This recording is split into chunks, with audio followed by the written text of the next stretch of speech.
Wow, there's so much more runtime in the song.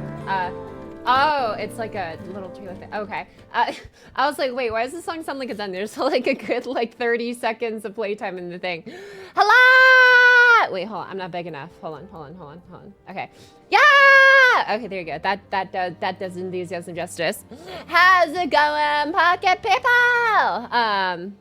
Yeah. Ah, look at that. We're back. One more LV7 story time. After, I don't know, just a little brief yap session. I don't know what I'm gonna like yap about. I haven't even like thought about it that far, honestly, just because it's like it's been It's been a chill past couple days. Started attempting maybe doing a little bit of vid work and stuff. Wasn't very successful, but it's okay. It's a process. But yeah, I watched a lot of anime though. And yeah, it's been a chill the past few days for Pock. I hope you guys been taking it easy too, if you can. Anyways, let's go ahead and start reading what you guys are saying in here. Talk on Pocket Talk. What? But I have the big stall shield, so when so I can defend too, right? Right. Good evening, Pocky. Ready for GP anniversary? No! It's like come up so sooner than I thought it would. I'm just like, I don't know. I don't know where I thought I would be, and just in terms of like stream and life in general, like this close to like FGO 10-year anniversary, but I'm like, wow, it's like, it's basically here. Whether or not like it's here or not, it's like, it's here. And I'm just like, ha!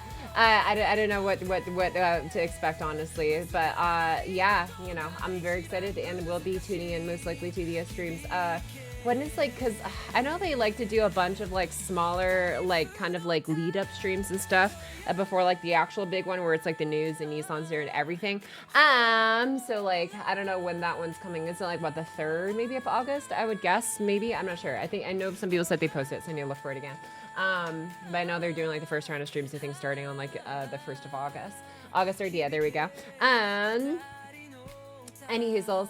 Good evening, Pocky. Oh, wait, no, I read that one. But yeah, welcome back, Field of Lavenders. Actually, I'm going to just go from the top since we're pretty soon in here. Hi, Fake Heavens Feel. Hi, Tio. What's a Aton? Hi, Crimson. What's a Doncho? Hello again, Larry DZ. And Shive. Mini apps highly unlikely. Nah, it's going to be a mini app session. How much sleep did I actually get last night? I don't think I went to bed until like 4 or 5. And I woke up at like just like a little bit, like around 11, I think, or something like that. So decent amount of hours of sleep, but I don't know, I'm like feeling like slightly drowsy right now. I don't know, whatever, we'll see. Maybe I'll perk up later in the day. But yeah, mostly just gonna be a nice chill reading session for today. That's what I've planned. And since like, I don't know, I let you guys ask for it and stuff. The stream after that one, I don't know, I might just take, actually no, how many days is it until like the 3rd? Actually, it's like 4 days, right? Okay. Yeah, 1, 2, 3, 4. Yeah, that's a lot of days. Anyways, yeah, so I can like stream on Friday and it again on Sunday. I like, yeah, I don't know why I'm keep looking at that date and I'm just like, that doesn't feel real to me. 10 years of Fake Grand Order about to be celebrated in 4 days. What? Anyways, but yeah, I mean, you know what?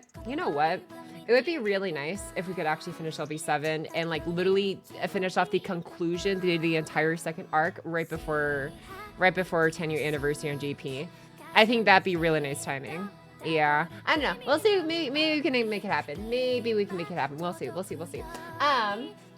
But also that means we're gonna have to get a lot of reading in between, because I know it's like we're barely like maybe like 60% through the story, so it's like the rest in 4 days.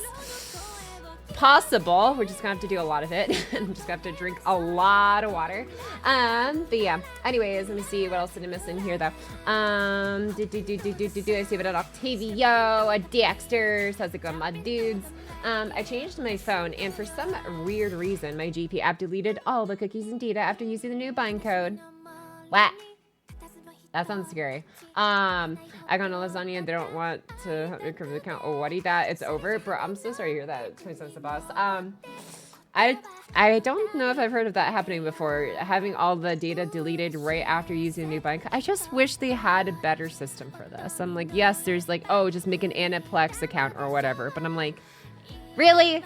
You're just not gonna let people bind it to like their own email, like through the app itself or something, like most other modern gachas do, I guess, except for like Umamusume. But actually, even then, it's like Umamusume at least, like, you don't have to like change the password every single time, like generate a new ID, because like once you transfer, as far as I know, it's on there and it's like it doesn't like work again, because it's like.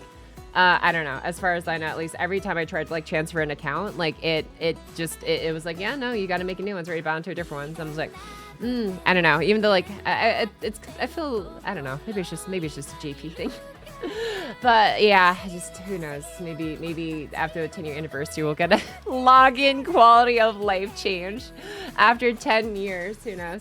Here's hoping Pocket isn't behind on event because it's long. Are you talking about the summer event? Yeah, I know it's like kind of long. Like I got through like a bit of it and stuff during like my, I guess like time to just kind of like recuperate and stuff before going back into grind mode. But yeah, I don't know. I'm taking it at my own pace.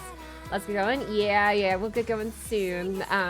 There's also Nintendo Direct tomorrow, perhaps a Pocket Watch Along. Maybe they'll reveal this. Oh my gosh, you can get the water from your turn now. Okay, I am just gonna take a brief look through Discord and stuff, just see if there's anything that I might want to look at real quick before we get started and stuff. And then yeah, because I know the sooner I start, the better, just because it's like I'm going to be able to get through more story. But yeah, 4 days with like 30 to 40% of the story left to go. It's going to be tough, but I don't know. I think it'd be nice if we can. What is this here? You tell us now, are you trying to wait? Hold on. That's just so shit. I'll come in first place and oh man, dude. That timing. Let's see here, Pizza Hut. Oh yeah, I remember seeing this one. Yeah, this one looks kind of dope, honestly. Yeah, look at that Excalibur pizza. That's that definitely. I mean, you know, I wish it had like. Actually, I don't know. I wonder how big that actually is. Maybe it's bigger than it looks on. Actually, no. Those are the toppings are already like pretty big proportionally. I don't know. Anyways, that's a lot of crust you'll have to eat. Yeah, that's fine though. Totana, what is this one here? It's loud, my ears. Can I lower? Oh, I can lower the volume in Discord. Like, what is happening? Oh, it's those thingamajigs. This is a 2-minute and 45-second long video, bro. I'm sorry, but I don't want to be spending too much time like reacting to like just seeing the stuff you guys post in Discord. But I'll just go like a quick peruse through. What is this? Yep, that's Classic Mori. Oh yeah, I added this to my stream playlist earlier. More stuff. Should I animate children? Yes, this should be a thing. Is this like Mirabo, I guess, posting this? Oh no, someone else. Interesting. Piece of Taco Bell lore about yourself. A piece of Taco Bell lore? Bro, what? This is such an oddly specific post. Okay. What is, oh, this is like arcade stuff. What is... Nice. Haha, nice. Sato no Daimondo. Asked your bird, she said no. Robin? What? Those who fight fate. Bro, Haru Urara looks so metal in that art style. What is happening here? I don't know. Lead to part 3 ending trust. We're gonna... I'm so clueless. You guys share Final Fantasy stuff, and I'm just like, okay, I see Sephiroth and I see Aerith with the wrestling chair. Okay. Great. Oh yeah, this is, I don't know why my photo posted twice last time. That was weird. Anyways, but yeah, that's what I had for food on the last stream. Great. Okay, cool. That didn't take too long. Talk about guy, dude. Talk about Twitter. That's crazy. Trainer Pocky, how are you? I'm doing pretty good. Thanks for asking, Xria. Yeah, it's I've been busy with the Musume grind. At some point, I need to like lock in and not just like have this like on like basically 24/7 on like my other monitor while I'm doing like anything else with my day and stuff. It's just like I need to start locking in now for like video work again, because it's like this isn't even for, I can't even use the excuse like this is for content anymore, because like the video is already like done for this game specifically that I was making it for.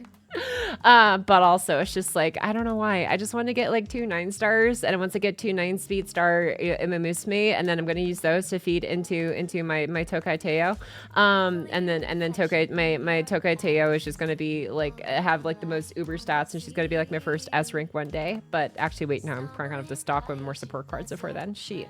Anyways, but yeah, it's bad. It's just like, I don't know why. It's just like the dopamine from it is like, it's just quick and it's easy, but it's also like, I don't know. I like my house girls, but also, yeah, I need to lock in pretty soon though. So for vid work and other stuff I want to get done.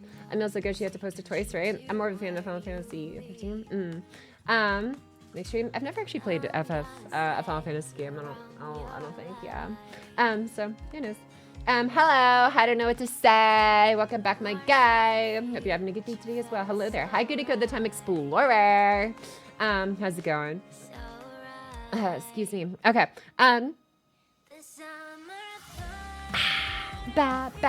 Okay, so I'm gonna go ahead and start getting the game pulled up here since we actually got caught up pretty early. I do want to like get started like sooner than later. I could try and just like yap and stuff like I normally do for like an hour without even like looking at you guys.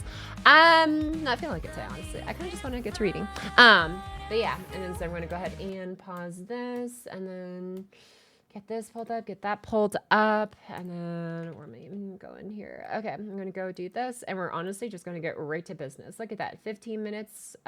This is probably like the fastest we've ever started. Like honestly, most of the time it's just kind of like, yeah, like I want to give people like time to like come in and stuff after like their early announcement or whatever, because it's like not everyone can like jump in right away.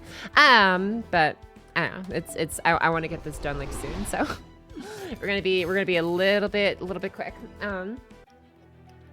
With the startup. Okay.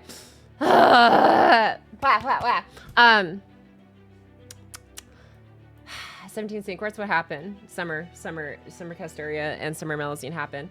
I'm gonna flop on my bed for like a few seconds. Okay, give me a moment here.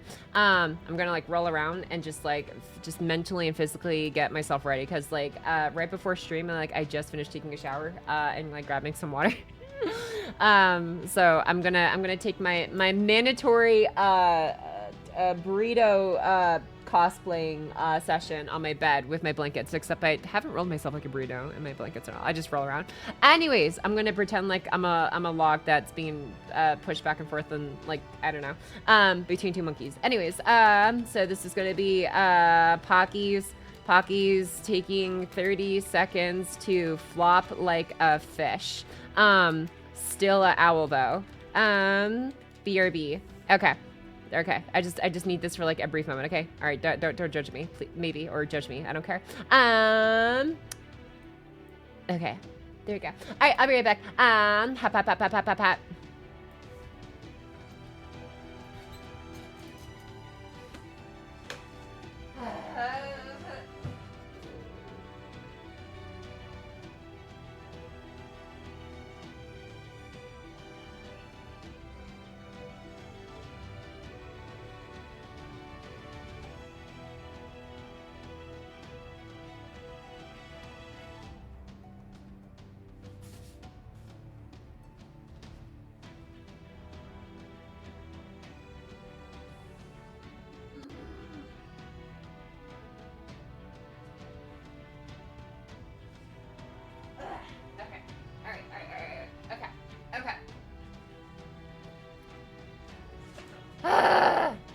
I think we're ready for game time.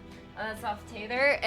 I have so many blankets on my bed, dude. It's like, okay, how many blankets do I actually have? I have, if I start counting, 1, 2, 3, 4, 5, 6, technically 7, but one of them I don't use because it's like my childhood blanket that is started falling apart and stuff. So I just keep it in a safe place. So I have 6 blankets on my bed right now.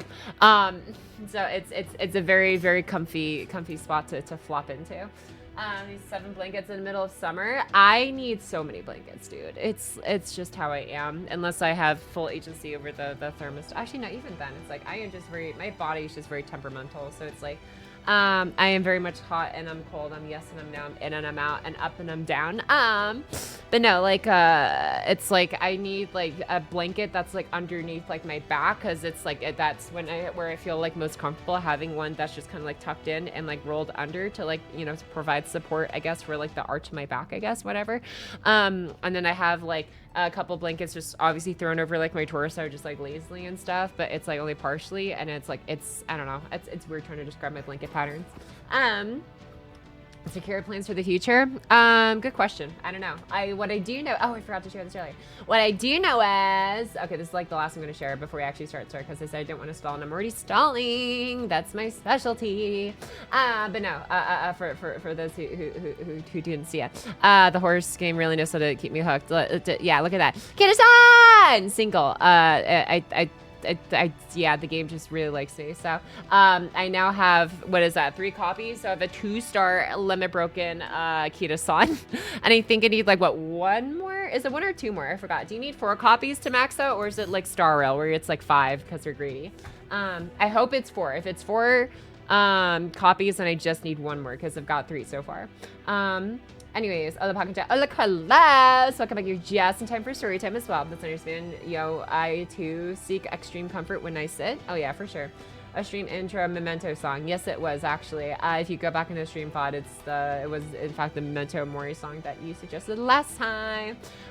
Save me some time, honestly, like hunting for another one, because it's like I try to find a unique song unless it's like a song that I played before, but it's like really, really topical and makes sense for this the stream topic. Then I'll like play it. But yeah, for the most part, I try to find a new one every stream. You mean you having 3 means you can MLB Hero win half anniversary gift, give you 2 free copies. Oh, so you do need 5 copies to MLB. So it's 1 copy for the base and 4 for the limit breaks. Okay, so that means I need 2 more copies then. Damn. Okay, so I needed 3 copies of 4, but now I only need 2 because I got really lucky. Okay, got it.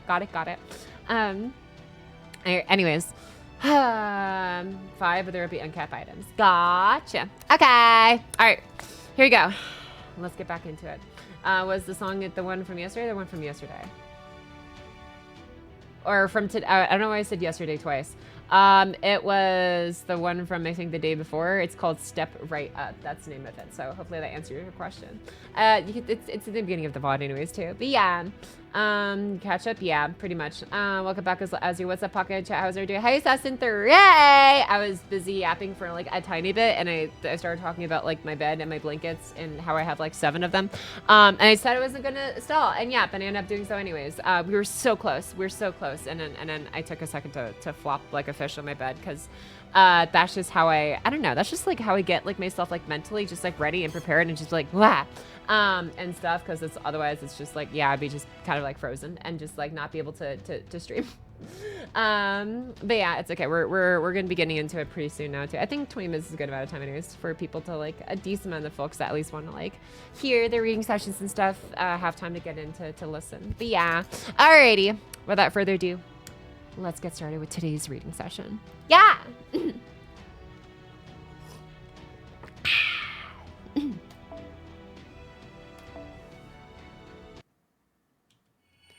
Section 14, Terminal Observatory, Meztitlan.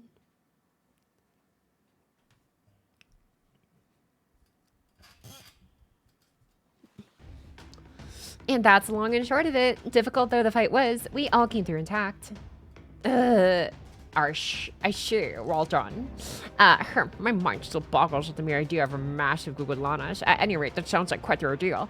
I can't tell you how glad I am that I wasn't there for it. As for you, Kukulkan, are you really the body of light that struck the border? It wasn't a figure of speech or anything. No, it was really me. I'm sorry. I was kind of just acting on impulse. I mean, you know how it is when a cute little bird flies into your house, right, director? You just want to give it a big squeeze. That was well beyond a big squeeze, for that matter. We're a beautiful freenecks, not some little bird. Oh. Grr, there's a dozen things I'd like to say right now, but I also don't want to interfere with my field team's on-site decisions. Pocketshock, Kirley, I'm counting on you two to keep a close eye on Kukulkan. If she starts acting suspicious in any way, throw something in her eyes to blind her and put as much distance between you and her as you can. Got that? I doubt we'll have to worry about her, but understood. Hehe. Good, then continue with the operations as planned. You may also be glad to know that our repairs are continuing on schedule. We may not be able to communicate while you're in the underworld, but our connection is holding steady in the standard jungle. So don't just wait for an emergency to contact us. If you have any questions about anything, let us know immediately. Alright, that's all for now. Next time we speak, I hope you'll have good news for me. Man, I had no idea Gordolph was such a worrywart. Wait, is he actually more capable than he seems? Is he a reasonable guy? Oh yes, Gordolph Music has been an excellent director of Novum Caldia, and he's proven himself to be a talented mission commander as well. That's true. Servants are good at what we do, but on our own, that really just makes us a bunch of individual specialists. For us to work as part of an organization, we need a leader who can bring us all together. I wouldn't go so far as to say Gordy's perfect in a role, but he's always pushing himself to do the right thing. I guess he's what you'd call an unsung hero, but I wouldn't be surprised if he took center stage one day. So he's a neighbor who learns and grows along with you. It seems there truly is no end to diversity among people from proper human history.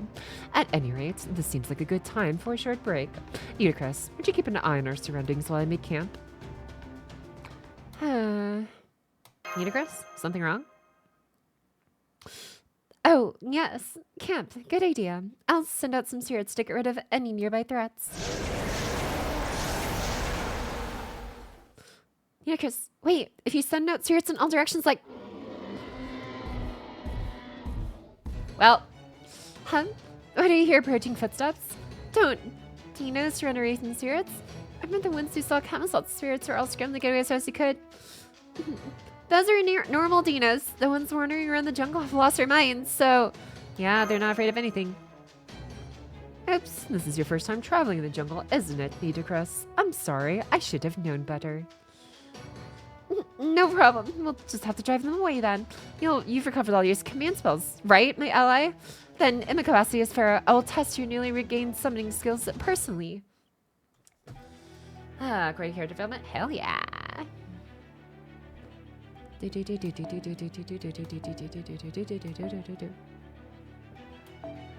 Alright, which one are you?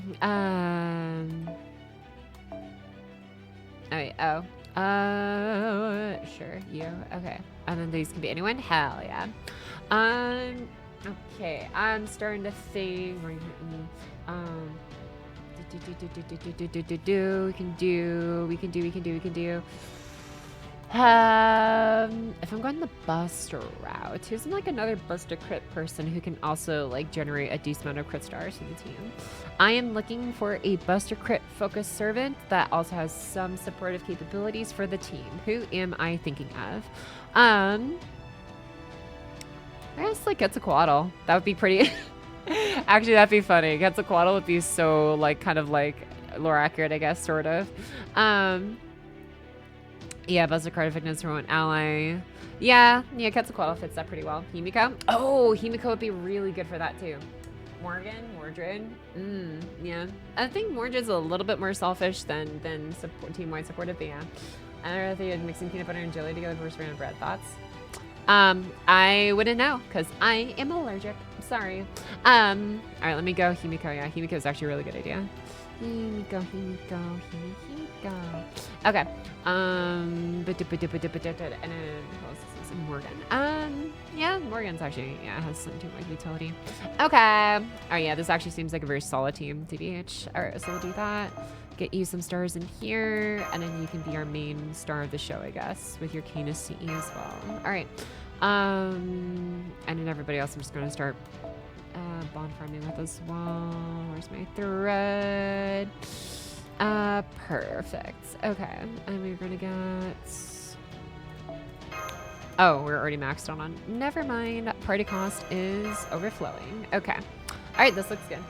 Also, hi Pocky and chat, probably just gonna be lurking from us tonight. Again! Have fun in your lurking, fellas.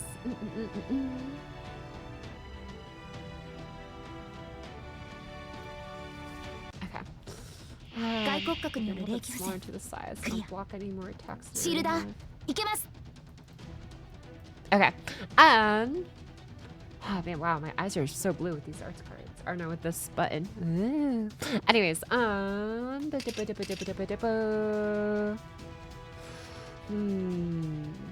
let's start with this one. I remember this one generates stars per turn. Yeah, a lot of stars per turn at that. Okay.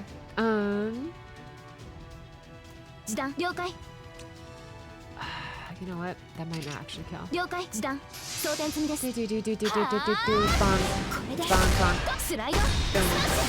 Okay, yeah, this is the safer bet. Yeah, that was a... Well, I probably would have killed anyways. Frozen in fear intimidation. Oh, don't stun me. Oh, quick down. Okay, that's fine. Oh, how am I going to deliver your deaths? Okay. Sure. Dead. And this won't kill. Perfect. That does look, it's my favorite Beeeg Pocket. Solar Talk. How wonderful. Hope everyone is having a wonderful day because I am. Arceus is super kind to me today. And if now, And completely poor. Even if now completely poor. Anyways, Mary, stay hydrated. Take care of yourselves. My friends, much loves. Things. Welcome back to you, there. Ignores your hit. Okay, yeah. So this is where Mashu comes in. She's got this. Ignore defense. Oh wait. Oh no, this is the Pearson ball. Care boss. Yeah, that's the one. Okay. Alright, let's give you the best chance of one-shotting, and then, yeah, I'm just gonna go ahead and do that. Ooh, actually, you know what? Yeah, this is better. Yeah, these guys should be able to take care of these. 45k, easy. Nice. Hell yeah. Perfect. As the 7th belt, got lost going. Pretty good so far. I'm hoping maybe we can finish it right before 10-year anniversary. We shall see. We shall see. You again. Okay. How many hits do you have? 4? Okay. Sure. We should be able to manage this. Yeah, this should be able to. Clear, maybe. No, I didn't. I thought it would. Okay, whatever. She saw it for one more turn. Ow. Okay. Well, this is unfortunate.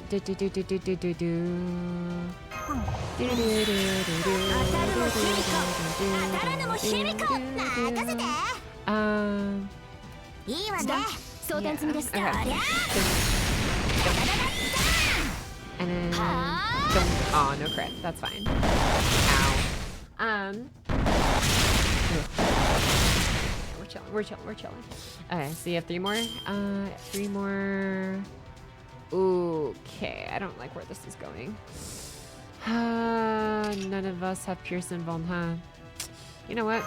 Wait, do you get Pearson Von? I don't think you do with your MP, huh?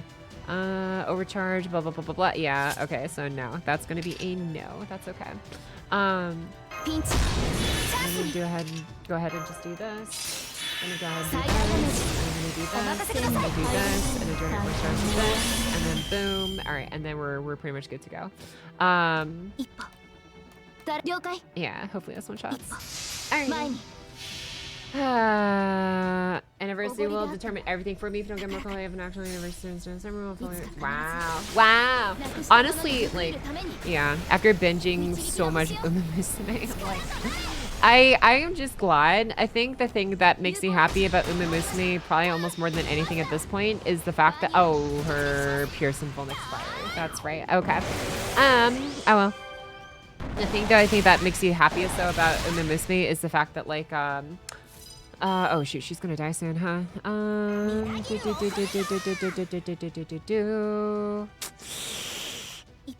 Okay, hopefully work out a miracle here. Is the fact that, like, I feel like the pipeline investment from gacha game and, like, just horse racing, I guess maybe earnings, I don't know how that maybe converts, into, like, anime production and just, like, giving more love to the IP and, like, actually making more stuff for people to, like, enjoy outside of the game.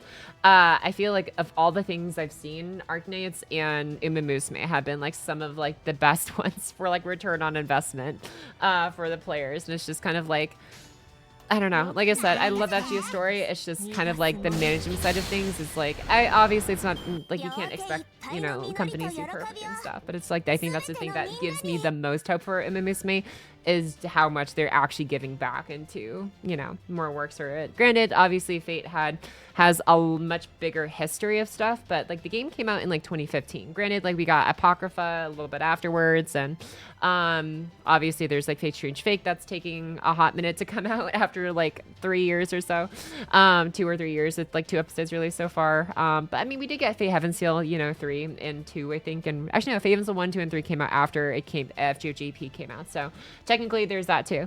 But yeah, it's just like it's just been a minute. I guess it would be nice to see, I don't know, some kind of update for the game overall come out as well. But yeah, Morgan State's winning. Hell yeah. But, you know, we shall see what we get in the future.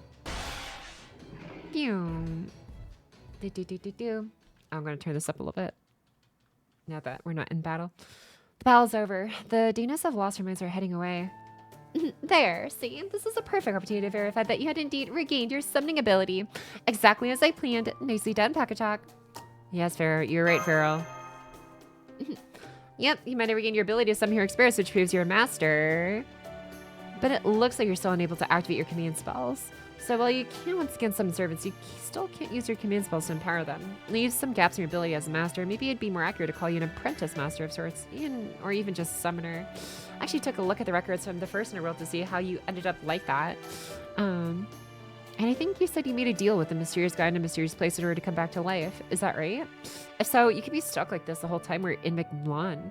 Alternatively, we just need to teach whoever made this deal with you a lesson. Since Camazot's had your command spells, it stands to reason that he's the one you made the deal with. I don't think it was Camazot's. So you can't remember where you made the deal or who you made it with, but you're certain it wasn't Camazot's. Oop. This could mean that Camazot's made a deal with whoever this person was, and so purchased your command spells. All that aside, doesn't it seem like there was an awful lot of mindless Danos earlier? Do they have a nest here in the 7th stratum or something? No, nothing like that. The 7th stratum is just a comfortable environment for them. For most Danos in Osilima, this is a dangerous environment where one false step can kill you. Part of that is because Camazotz, the god of death, lives nearby in the 8th stratum. But it's also because the 8th and 9th strata are filled with poisonous gas and dangerous cosmic rays. No living creature can easily enter those strata. They're just too deadly. Oh, so that's why the drone we sent to survey the 8th stratum malfunctioned and start working as soon as it entered that area. That probably means the Tree of Emptiness is on the bottom of Stratum Bun. I can't think of anywhere else it would be. Okay, then team's here in the campfire. How about we can the chatter and get camp set up? I've got 2 tents here. One's for Mash and Da Vinci, the others are Pakachak. They're all flesh and blood people, so they need a proper place to sleep. Needless to say, I'll be fine with a bed of grass. I love sleeping on good, hard ground.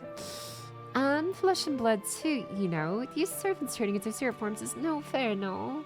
Oh, I know. Mash, Da Vinci, you two are staying in the same tent, right? Then there should be a space for me and Takachuk's tent. I can just stay there with her. Huh? Then why don't you just use my tent? I can sleep in a sleeping bag by the campfire. That's okay. Why don't you sleep in my tent and I'll sleep by the fire? But where's the fun in that? If we're gonna use tents, and we should all share a tent. And we snuggle together when we all talk about all kinds of stuff. It's been great hearing about Chaldea and the foreign god, but I want to hear stories about regular life and proper human history too. I see. Then yes, that sounds like a wonderful idea. I miss Olga, dude. When can we get her back? I don't have any first-hand experience of daily life, so you'll have to do all the talking, Senpai. I'd love to hear all about what life was like back where you grew up. Oh, are we having a girls' night in the tent? I went in too. Hold on. We can put our tents together. And of course, you'll have to join us too, Nudicrus and Habitat. Officially, I can't endorse anything up late, but when there's this much fun stuff to talk about, sometimes you just have to roll with it. I don't get it. Uh-oh. Leslie thinks... I know it was really... Wow. I forgot how like fast my throat dries out. Like I'm talking this much just frequently.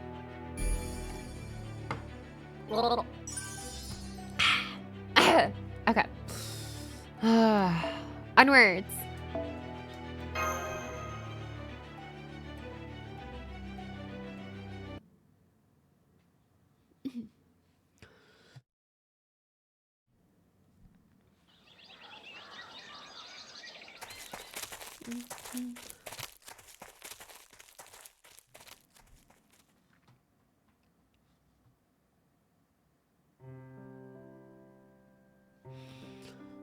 So this is Macmillan Observatory.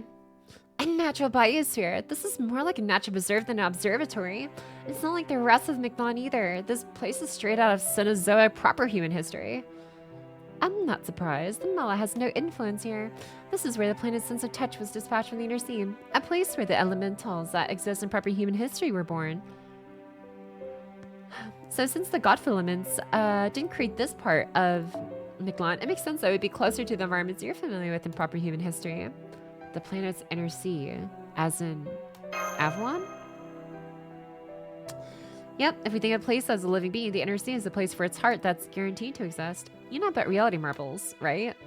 They're essentially a mage's inner world made to manifest, a powerful spell that lays their own mindscape over reality in for a moment. Well, the planet's inner sea is like that, but for Earth, you can think of it as a reality marble the planet itself possesses. That being said, Earth is a big place, and even human hearts contain multitudes. For example, the part of its heart that remains close to human society, or the part that has a few bones to pick with it. Avalon is just one of several possible sides of that heart, one that prefers nature and eschews connections to human society. So, elementals born in worlds like that are essentially clones of the planet itself, right? Kukulkan, a moment ago you mentioned the planet's sense of touch. These feelers are born in the planet's inner sea, make their way to the Earth's surface, and ultimately return to the inner sea. But if, for whatever reason, they're unwilling or unable to return, they become fairies, elementals, and divine spirits on the planet's surface. Yeah, though of course some fairies, elementals, and divine spirits manifest in other ways, so we can't say that's how they all came to exist. Meanwhile, there are some elementals who could only have been born in the planet's inner sea. These special spirits are known to be the planet's brain. Since they have hearts, why not brains too? Anyway, these elementals are born from Earth's earliest memories, which they then inherit themselves. They continually dream about the things taking place on the planet's surface. In the Magecraft world, these beings are known as archetypes, and the one up ahead is an incredible recorder of history. Arquette. So this being knows the history of life on this planet long before the first humans were ever born. But I've also heard the archetypes take on the form of the dominant species from that age. This may be a Lostbelt, but we mustn't forget a Lostbelt is a hypothetical alternative to proper human history. In which case, might this archetype also be humanoid like us? I think Tepu can answer that. Right, Tepu? He used to be a researcher here, no? He did? That's correct. I am Tepu the Stargazer, and you know, I've made the trip between Chichen Itza and the Seventh Stratum countless times. I've never heard of an archetype before, though. That must be another bit of knowledge the crypto brought over. Though, I get the sense you've known the term for some time, Kukulkan. I'm sorry, feelings alone just weren't enough to convey the concept clearly. Man, words are perfect for this stuff. The Mala watch over us. They keep their opinions entirely to themselves. I'm surprised the Kukulkan, the teachings of the sun herself, would be bound to a rule like that.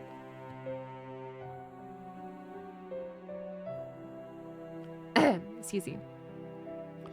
Oh well, I couldn't fail to note that Ziquik isn't like the other Dinos, though I also suspect that Miklon archetype is different from one in proper human history. Miklon itself is already much like the planet's inner sea. It's closed off in both the surface and outer space, unaffected by change. For the archetype born here, it must feel positively suffocating, since you'll never get to see the outside of it.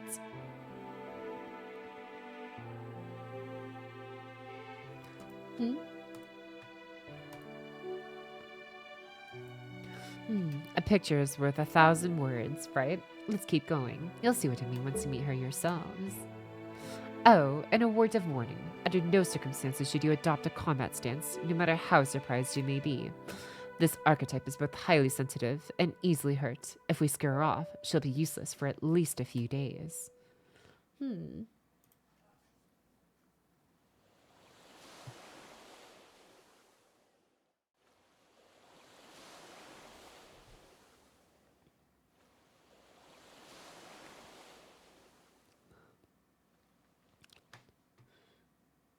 I see the inside's full of water too. Hello, Ziquik. I brought some guests from proper human history here to see you. They have some questions they'd like to ask. Could you please come out now? Please, try to get past your shyness. They'll find you quickly enough anyway. You're not hidden nearly as well as you think. There's a proper human history saying that goes, when you cover your head, don't leave your bottom exposed. Well, you can see your bottom, that is your tail, quite clearly. Nuh-uh. Ugh, you're so mean, big brother Tepu. I was just working up the courage is all. Okay, here goes. I'm gonna welcome our guests properly, just like a good shrine maiden would. Eh?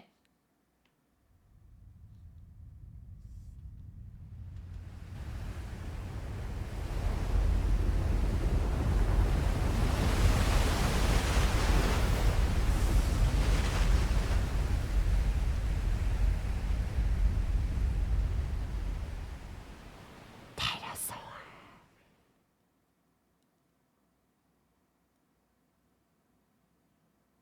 Hello, everyone. It's so nice to meet all of you. Thank you for coming all this way from Chichen Itza.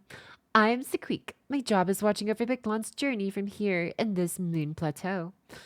There's much I don't know about the wider world, so I might say the wrong thing now and then. So please, bear with me. She, she, she, she's huge! Damn, kind of rude thing to say. The first meeting. A Diplodocus! You're an actual Diplodocus! Our species is the largest herbivore dinosaur on Earth, only you're even bigger than the ones from proper human history. You must be at least 6 meters from head to tail. This is amazing! Thank you, child of proper human history. You have a lovely voice, just as I thought you would. Huh? You know who I am? Did Kukulkan tell you about me? No, I saw you myself. I can see all the way to the second stratum from here, in fact. But unlike Kukulkan, I couldn't hear your voices, so I never learned your names. Would you mind introducing yourselves now? Thank you. Pocketchalk, Mash, Habitat, Da Vinci, and Nudicrus. Even the sounds of your names are unlike anything found here, but they're all so beautiful. I'm glad to have had a chance to hear them for myself. Thank you, Sequeak. I think your name is beautiful too. Also, I hope you don't mind, but I noticed you called Tepu Big Brother earlier. If it's not too rude, may I ask what your relationship is? Oh my, teehee, my. That you even thought to ask the question tells me you're getting along quite wonderfully, Mash. As for Big Brother Tepus and my relationship, we're just acquaintances. We met when I first came to this observatory to study the stars. Don't take her calling me Big Brother seriously. That's just something she does. It's honestly kind of absurd. Sequeak is 6 million years old, and I'm only 1,000. I've heard names longer, but wow. I see. So why do you refer to Tapu as your brother then, Sequeak? Because ever since we first met, he's been bossing me around. I'm something of a special Danos, you see. Most Danos never come here because this observatory means nothing to them. The Big Brother Tapu kept showing up unannounced. A lot. He also said I was a good for nothing and a waste of space. Also a lot. I did not. Now would you please stop with the unnecessary small talk and do your job as the eye of the observatory? There, see. He's always scolding me like that just because he happens to know a lot of things.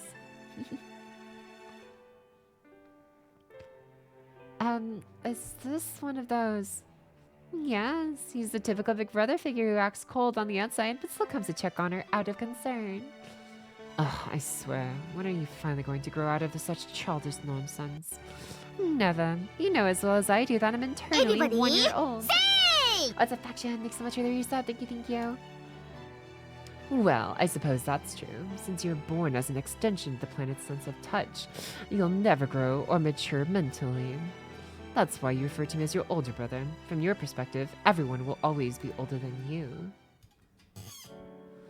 Alright, Pocketchalk, Da Vinci, go ahead and ask Sequeak what you'd like to know.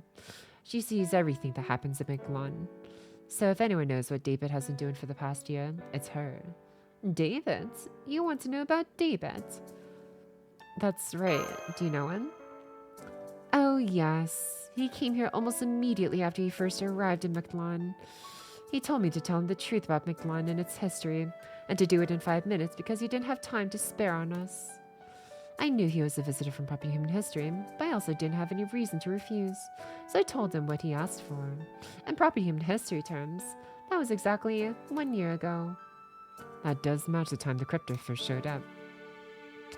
Hold on, you knew about the proper human history and the losses before the crypto arrived, right? Then why did you do what he asked? From where you stand, anyone from proper human history would be an invader. Good question. As an archetype, I was aware Miquelon was not Earth's true environment. I could also foresee that David would use the knowledge he gained from me to reform the Osaleme and begin hunting Danos. That's very sad, of course, but it was still no reason to refuse him. Everyone has different worldviews, principles, and values. No two people think exactly the same way. And reaching true mutual understanding almost never happens. That's why everyone is to be treated equally. We all know it's wrong to disregard other people's time, ideals, and lives just because they live far away, or because you've never met them, or you have no connection to them, or won't be to your benefit. This is the code of ethics for dealing with life we Danos have arrived at over a very, very long time. We don't discriminate, either positively or negatively, toward anyone, regardless of how strong or weak they might be. Danos treat all forms of life equally.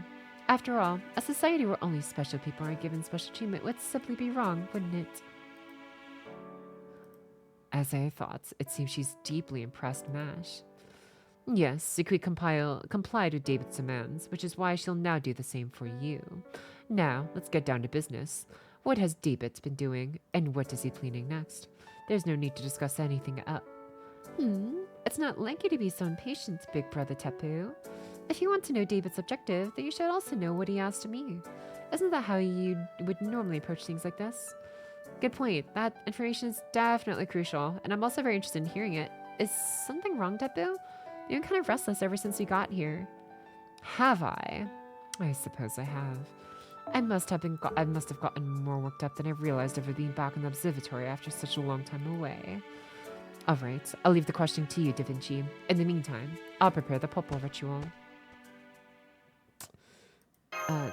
Ritual? Alright.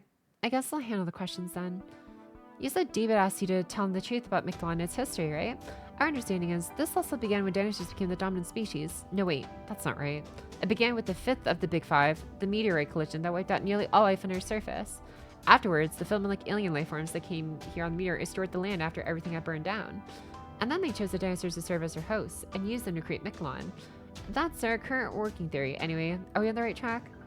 Oh, whoa. You're too precious, Da Vinci. I'm amazed you've been thinking about things that happened in the time long before. Anyway, yes, that's all correct. Well, some of the finer details differ a little. In proper human history, the filaments came to Earth on the meteorite that crashed into the Yucatan Peninsula 66 million years ago, at the end of the Cretaceous period. But in this Lostbelt, that meteorite crashed here with them about 300 million years ago. At the end of the Carboniferous period, the filaments that came here from the outer space and ended up stranded here are called mala in our native tongue.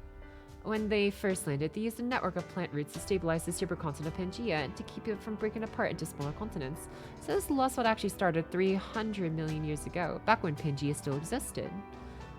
300 million years ago? Where even a third of the Big Five took place? Oh wait, so that's why Pocket Chalk was talking about the Carboniferous period before. Okay, that makes a lot to start to add up. In proper human history, 95% of Paleozoic era aquatic life went extinct during the transition from the Permian period to the Triassic period. That was when dinosaurs stepped in as a dominant life form since they were better suited for that environment. After that, Pangaea split apart into the Laurasia continent to the north, and the Gondwana continent to the south, which scattered the dinosaurs all across the world. But if Pangaea hadn't fractured, then the dinosaurs' paradise would have had much greater opportunities to flourish. And as long as the dinosaurs remained at the top of the food chain, there'd be no chance for mammals to evolve into intelligent life. So that was how Mictlan began. How the Mala's early arrival changes the world so dramatically. But what about the fourth extinction event at the end of the Triassic period, and a meteor that crashed into the Yucatan Peninsula at the end of the Cretaceous? And either of those have prevented this Lostbelt from occurring? I don't know about the fourth and fifth extinction events in proper human history, but Mictlan did have a fourth one. It was 66 million years ago, at the end of the Cretaceous period, the same time as the fifth extinction event in proper human history, the Yucatan Peninsula meteorites. Once again, a meteor collided with this planet, burning everything away on the surface and threatening the dinosaurs with extinction. That's when the Mala came to the rescue.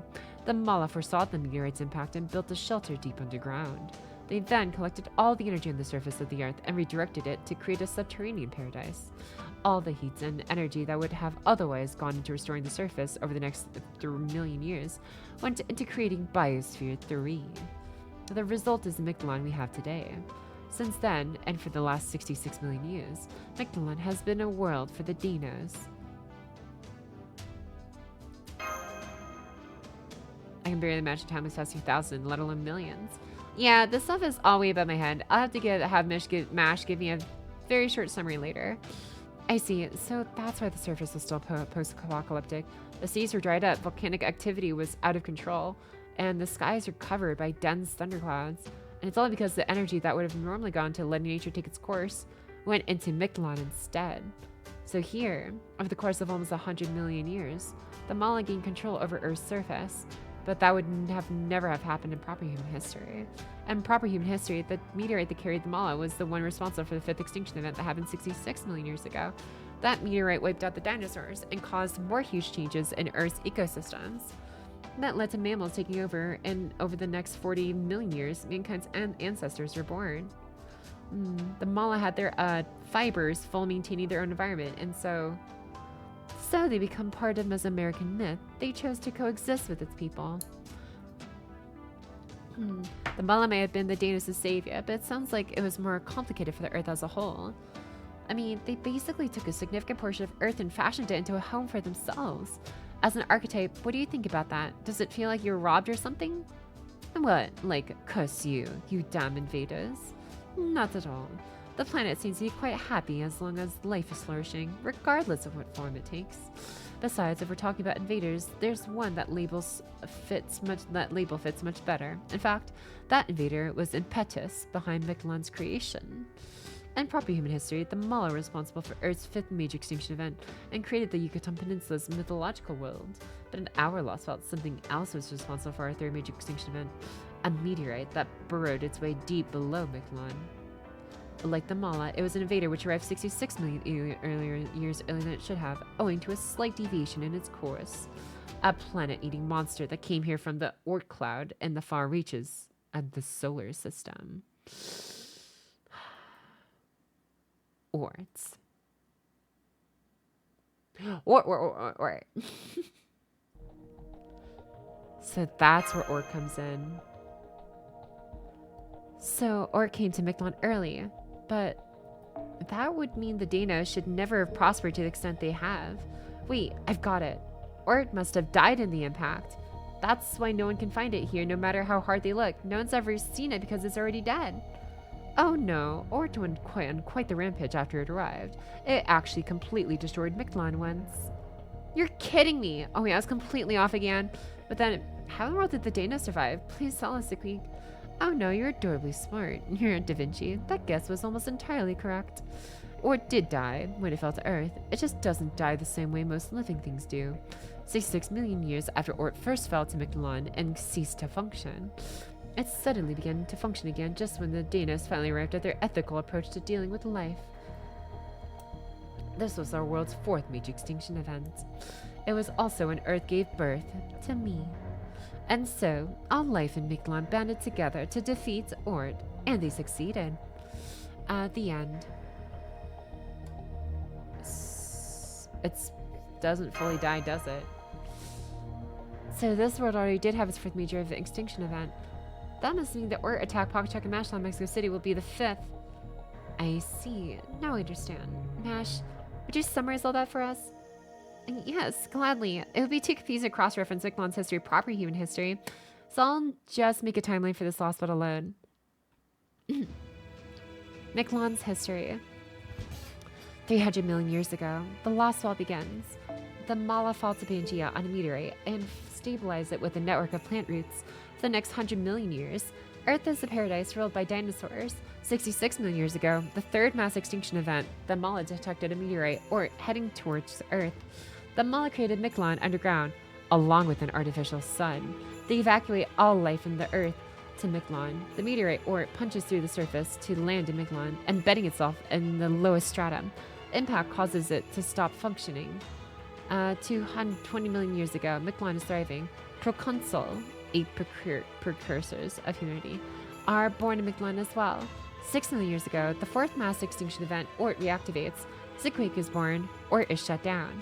1 year ago, proper human history culture leak. The cryptid leads a culture invasion, which the Danos welcome. Now I see. Great work, Mash. That was all very clear. Oh no, compared to Zikweek, I may as well be minuscule Curiolite. So what was the parts marked in red? Oh, Zikweek added those. She said they were important. Okay, now I've got a pretty full picture. It's clear that Ord does exist and is still a threat. No wonder David asked you about all this. Now we're both on equal footing in terms of Oh no, I didn't tell David any of this. I was going to, but he said he didn't need to hear it because he'd already figured it out himself. Blah. Hang in there, Da Vinci. Then, what did David ask you? The location of Ord's remains? No, he asked me if the sun had ever gone out. Oh?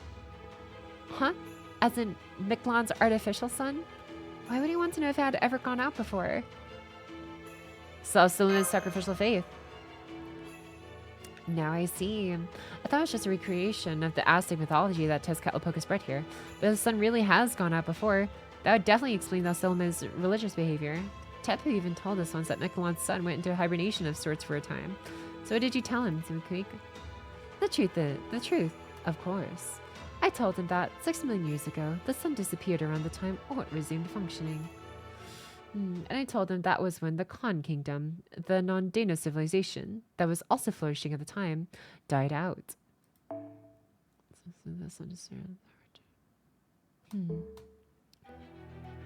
Huh? Hold up. Khan wasn't a Danos nation? This is the first time I'm hearing about that. So you're saying that a long time ago, there used to be another non-Dana civilization here besides Mexico City? That's right. That's why I added the part in red about Proconsul being born earlier. For 100,000 years, a human kingdom flourished in Miquelon too. They were much weaker than the Danos, but they had a great talent for engineering. Towards the end of the kingdom's life, they built a flying ship very similar to your Stormborder. That ship is the only reason Miquelon was able to fight back against Ort. The Khan soldiers accepted modifications to their bodies, which made them invulnerable. They fought to the last warrior. It was their efforts that drove Ort down to the bottom stratum. Ort sunk into a sea of magma, and Miquelon regained the light it had lost. But the cost of victory was the entire kingdom of Khan. Now, the remains of one of their cities have been repurposed into Chichen Itza. Not many Danas know that, though. Big Brother Tepu is probably the only one, and only because he figured it out on his own. That explains a lot.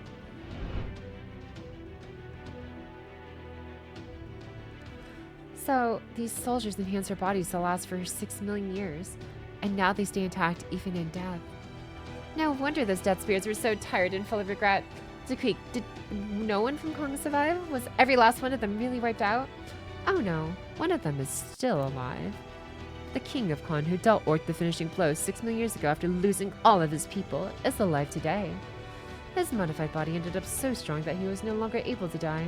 In the 6 million years since, he went insane and began to fly around the underworld, a bat of death. He is still out there, even now.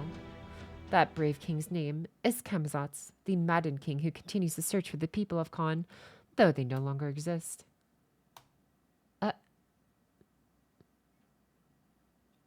Damn, Kamzatz had a rough backstory. Okay.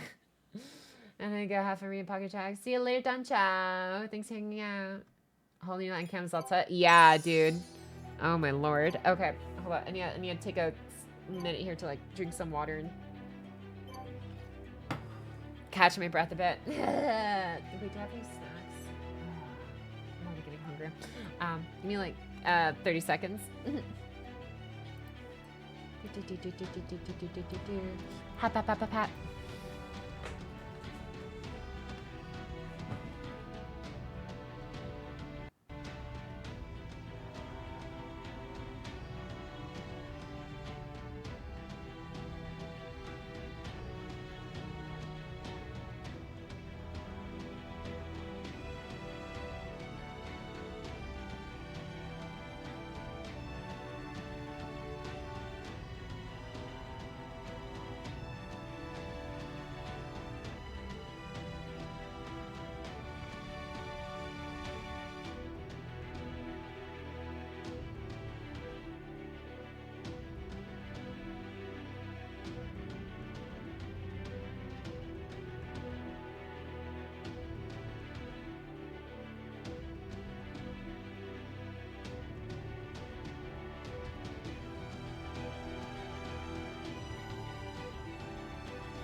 Okay. Ugh. Hop. Okay. I want to make it through today's stream, so I know we're like barely an hour in. I want to keep reading. I don't want to like stop for food and stuff. I'm just gonna see if I can grab something real quick, so I don't like pass out from constantly reading all day. Okay. Okay, what food is good for like stamina? I need some good stamina lasting food. Let's just get Taco Bell, I guess. Hydrate things to hydrate, Larry DZ. Camazot's Giga Chad. I want to see if they had correct spelling error coming up. Ooh. High in protein, low in carbs for stamina. Okay, so meat, basically. Concentrate amazing at time skills in LV7 are just massive. Our own reported history only goes back 15,000, and here Con is with 100,000. Damn. Yeah, we are tiny compared to this. Hi, Pocky. Glad we all didn't get swept away by salmon. Yeah! I'm grateful that, yeah, that did not happen. Hopefully, too. Most of the people, especially around here. Welcome back to Fifth Lab. On lore maxing, yeah, there is a lot of lore maxing. Still don't know how a slight deviation caused a meteor to be faster, but oh well. I don't know. Maybe it's just maybe that deviation resulted in them having like a gravitational assist from another planet or something, and then like that really yeeted them. Hi, Pocky. Hope stream's going well. Just thought I might say hi. I have to get back to my own story grind of a Lostbelt 6. Hell yeah, dude. Well, welcome Zero Ken if you're still listening in. Thanks for stopping by real quick. Hope you're enjoying the story. Sad. Hell yeah, what's up, Brayden? Yeah. Okay, I'm sorry. I'm like pause for a second just because I'm like looking for food. To like last for myself. Something that's like high in protein, low in carbs. High in protein, low in carbs. At like, I'm trying to think, what would that even be? Just get like a Philly cheesesteak or something. High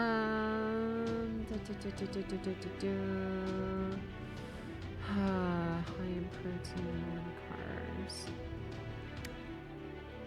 Just something new. I don't know what to get. I'm gonna need suggestions. Greek grill. I could just get a burger. I could just get a classic burger, I guess. That's a lot of protein, I guess. I mean, it's a lot of carbs, but I don't know. The patty is a lot of protein. Yeah. I could just get that. I don't know. I've been trying like not to eat fast food lately, TBH. The chicken is good. We Doro dashing, something like that. Yeah. I mean, Panda Express right now, the shite is bussin'. Hell yeah, Burns has a ton of carbs, all the bread potatoes. Oh yeah, that's true, that's true. That's true. Okay, you know what? Someone said chicken. We could just go the Popeyes route again. Popeyes, puppy. Okay, like Raisin Canes or something. Or like, I don't know, get some other like maybe like Texas barbecue cuisines or something. That's probably like super high in proteins, honestly. Chicken dippers. Interesting.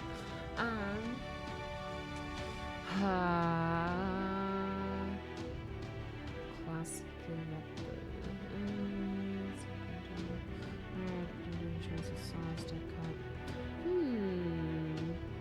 Wait, is it just okay? It's literally just okay. The wrapping dippers. That's.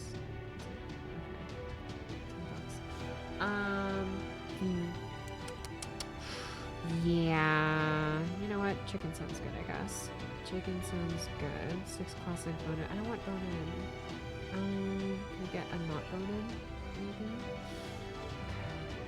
I mean, I'll try this combo, I guess. Let's check out this. Includes premium lemonade. Sure. Why not? Okay.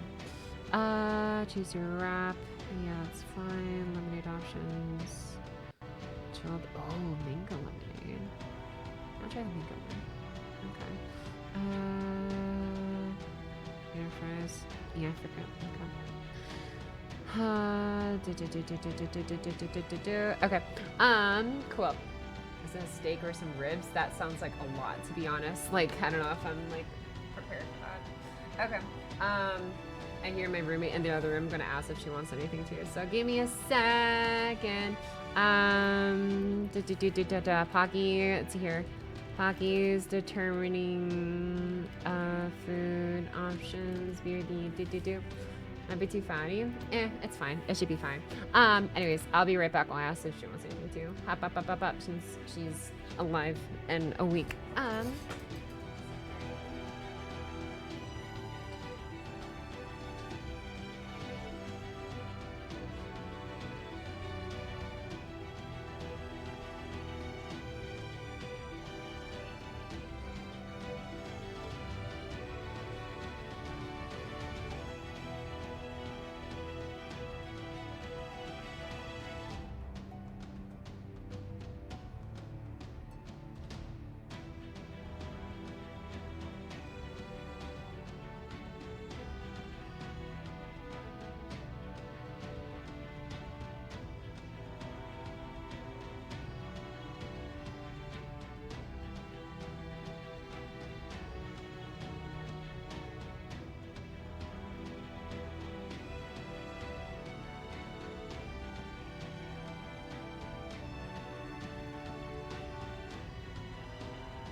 Okay, sorry about that.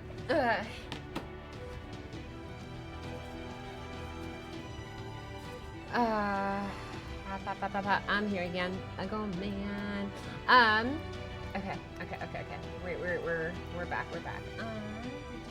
Now that's done. I think I should be able to get through the rest of today's stream. Okay. Next one. Oh, we're sitting at the battle. Okay. Oh, just one of them. Okay, I already got that figured out. Let's go. Oh, straight into it. Okay. Wait, what are we fighting? Okay. I was like, throws me off a little bit. Like, wait, we were just having a chill discussion with a huge, long, dyed locked kiss. I forgot the name of the species. Oh man. Oh why? What's up with all the invincibilities, bro? Okay, I need to start bringing Pearson, Volncy in this team. I'm just gonna try to with this. If you're gonna get a drink, something non-acidic would probably be best. Oh, does acidity like wear down the stream? I don't know. I got like a mango lemonade that came with a bundle. Yeah. Okay. What is this? What we're doing now? How many hits do you have? One? Okay. Yeah, this should be fine. Okay.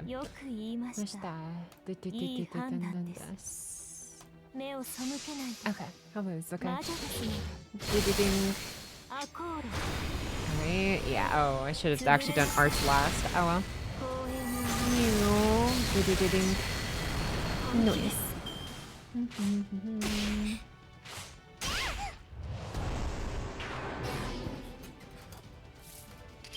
Okay, do I need, Wata, Indian. Water. Bonk.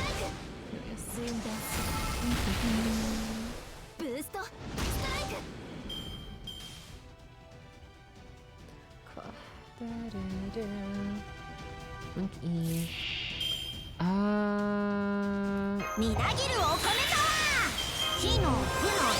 Damn, yeah, you don't get Pearson Vuln, you just get your own invincible. Why? Okay. I'm remembering to bring Pearson Vuln to the next one. It's just gonna be annoying. Okay, and then charge up, I guess. And charge up again.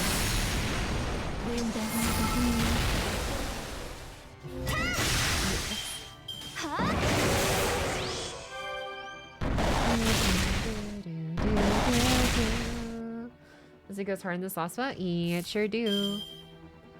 Okay, perfect. We got this one. パラドクセーブセットピンチチャンスに Alright, and then we do this, do that. バンカーボルトリロード Alrighty, and we can just do... 一歩時短そう了解 Yeah, that should be able to get ブー close. ストストライク Ding, ding. 有 Okay, 効レンジ I say close. That actually might just do him in. バ Oh, ーニャ or maybe 突 not. 撃します Oh, no. あ Okay. Ow.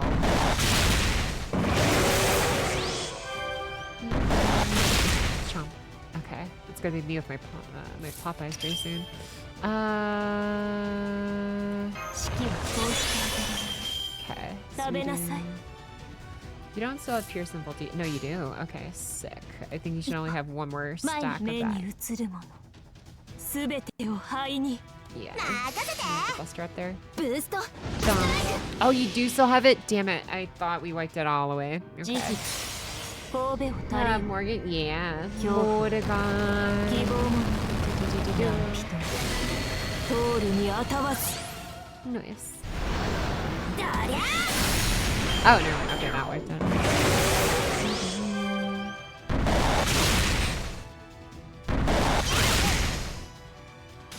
Alrighty. Where are we at now?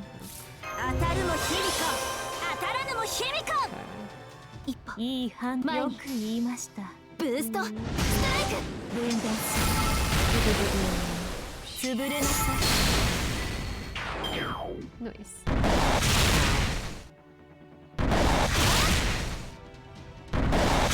Ow. Oh, okay. Well, sorry, Himiko. It's on me. See, the bell sounds a little loud. Yeah, it is a little bit loud. I'll turn it down a little bit.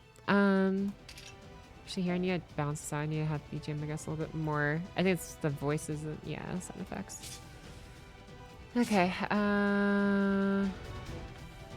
Okay, where is... 一歩いいですね前にお Sure, 任せを we'll do that.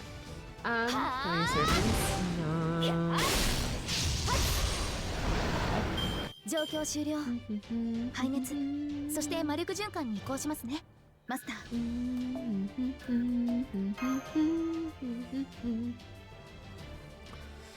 Alright, onwards.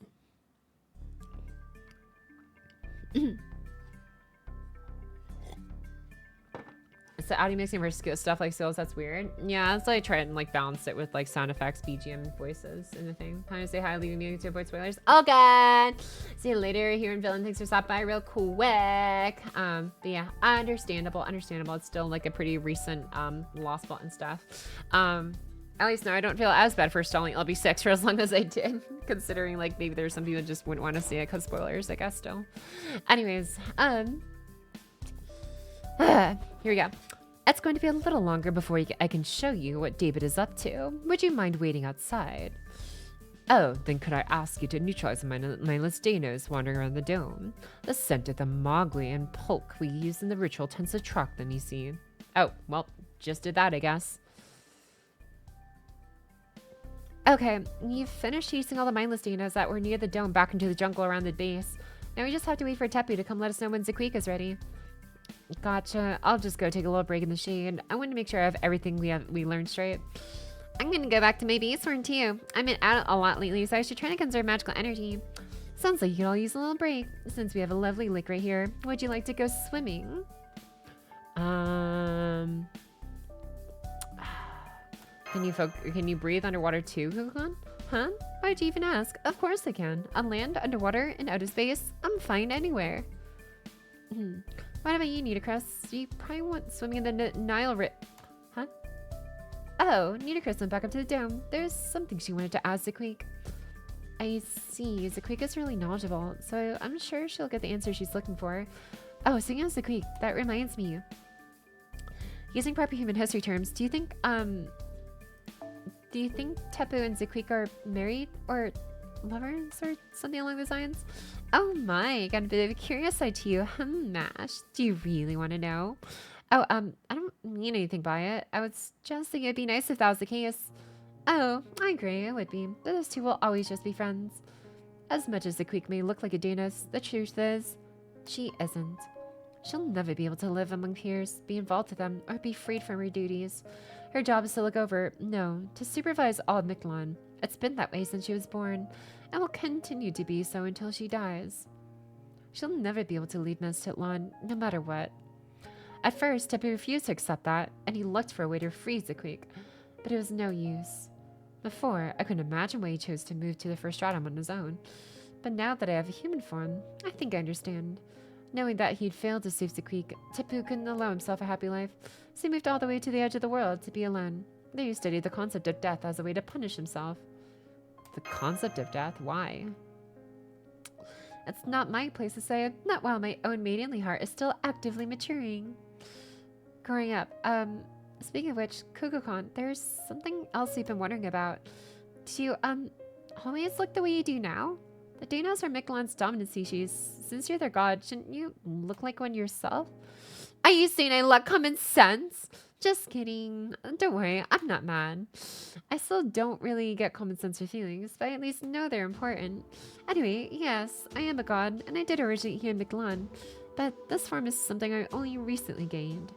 Before that, I was just the teachings of the sun, a wind only the Danos could sense. A year ago, when knowledge of proper human history first came to Mictlan, we learned of gods. Listen to the sound, Kukulkan formed the name of God. That was the instant in which I gained this form. All of a sudden, things that couldn't be seen had a shape. Things that could only be sensed could now be spoken as fact. For us, this shock was big enough to rock the world to its foundations. Gods can only be born from intelligent humanoid beings, so that's what we should be too. And just like that, I was tossed out into Chichen Itza. Stark naked. Naked? Yes, at the time I didn't have any emotions, so I just started talking to the priest as I was. It wasn't long before I realized I didn't feel quite right and that I might be doing something inappropriate. So I absorbed all of proper human history's common sense in one go, and stole some clothes from the Dana standing closest next to me. Which was Tepu, by the way. He'd already retired to the first stratum by that point, but he'd always listened to me closely back when we were still just Win. What? He'd always listened to me closely back when we were still just... That's wild. And from there you ran straight to Mexico City high fashion, right? I'm trying really hard to forget the whole thing, so please don't ask Tepu about it. Anyway, that's how I ended up in human form. One based off of the Kukulkan of proper human history. Zakweek's an archetype will forever remain mentally 1 year old. But I am a god, and actually I'm just 1 year old. After that, I found that snot-nosed brat.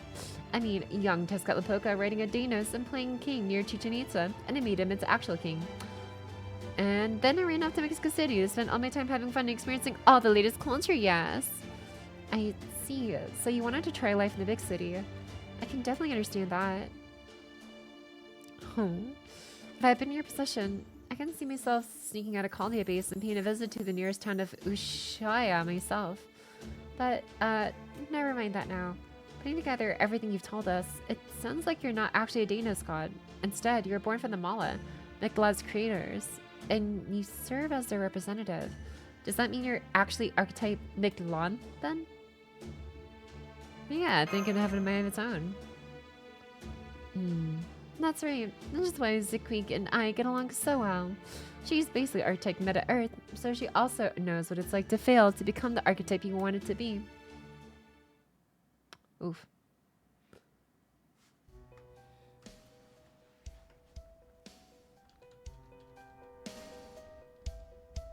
Ooh. I'm gonna grab a jacket real quick.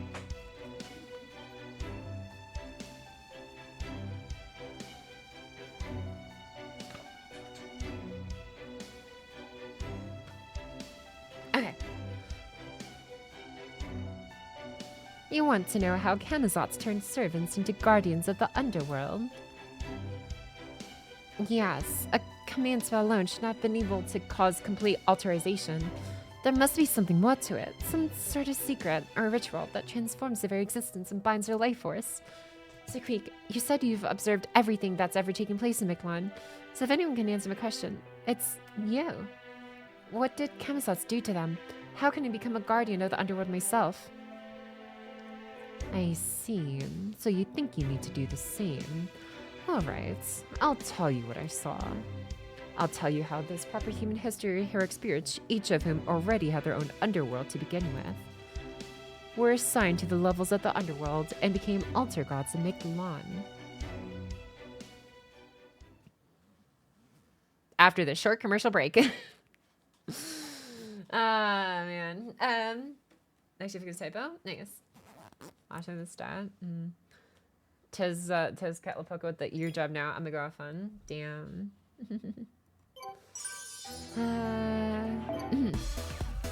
Eh? What the hell just happened? What?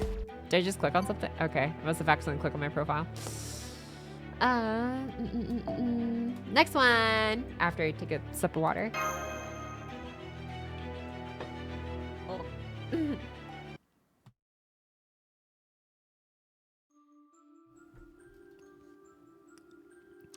It's so smoky in here, but it's not stinging my eyes at all. Thank you for waiting, everyone. I'm ready to begin the Popol ritual. Normally, I can see everything from Mictlan's second stratum to its eighth, but David has been the exception. Whenever I tried to observe him from here, all I would see is a deep darkness. He was there, yet not there, present, yet unseeable. It was like observing an empty cavern with extremely low atomic density, completely devoid of matter. A cavern devoid of matter? Like the supervoids found in the large-scale structure of the universe? Does this mean David is wearing some kind of filter that makes him normally visible when he's in front of you? But also cloaks him in darkness when viewed from a distance? So even as an observer, I haven't been able to witness his actions. The only ones who know what David has been up to are David himself and Mictlan's own time. So to answer your question, I'm going to have you view that time itself. The scent is the Popol, a ritual that connects your minds to Mictlan's. I've set it to begin with Meztitlan from 1 year ago. Please close your eyes and let your body feel the intoxication.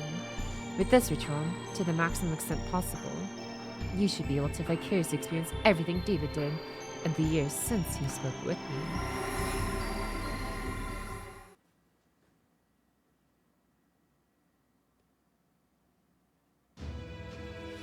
So the sun disappeared, but it returned to Mictlan's sky 100,000 years later. Impressive. I didn't think the Mala would take such extreme measures. There's no logical reason to favor this underground world so heavily, so they're clearly not operating on logic anymore. I guess this is their way of apologizing to all the life forms they let go extinct in proper human history. Think easy, Queek. Is there anything you need? If there is, I'll get it for you. No? Then this is goodbye. I repaired this sluice. You should hire some smaller demons to maintain it, or it'll eventually fall apart again.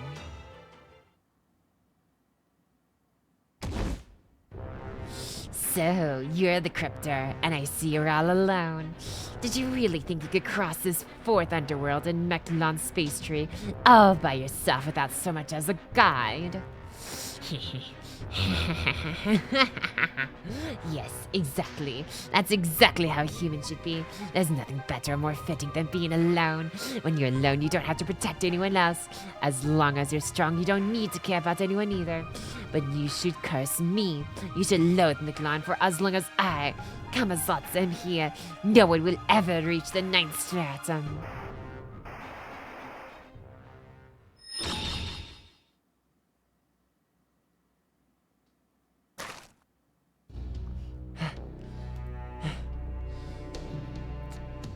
Did you want to keep going, Kamazotz? I've got 2 more of those in me.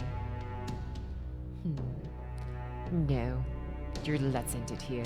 Your blood is absolutely revolting. Only a hero can defeat a hero. I admit it. You do have the right to enter Kalakmu. But I won't let you enter for free. Cryptid David Void. I want to know about your mythology. Tell me about it.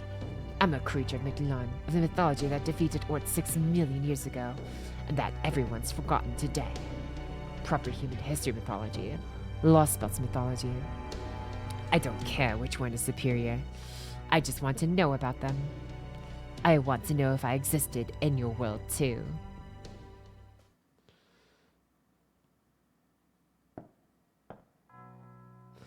So, this is it. I finally made it.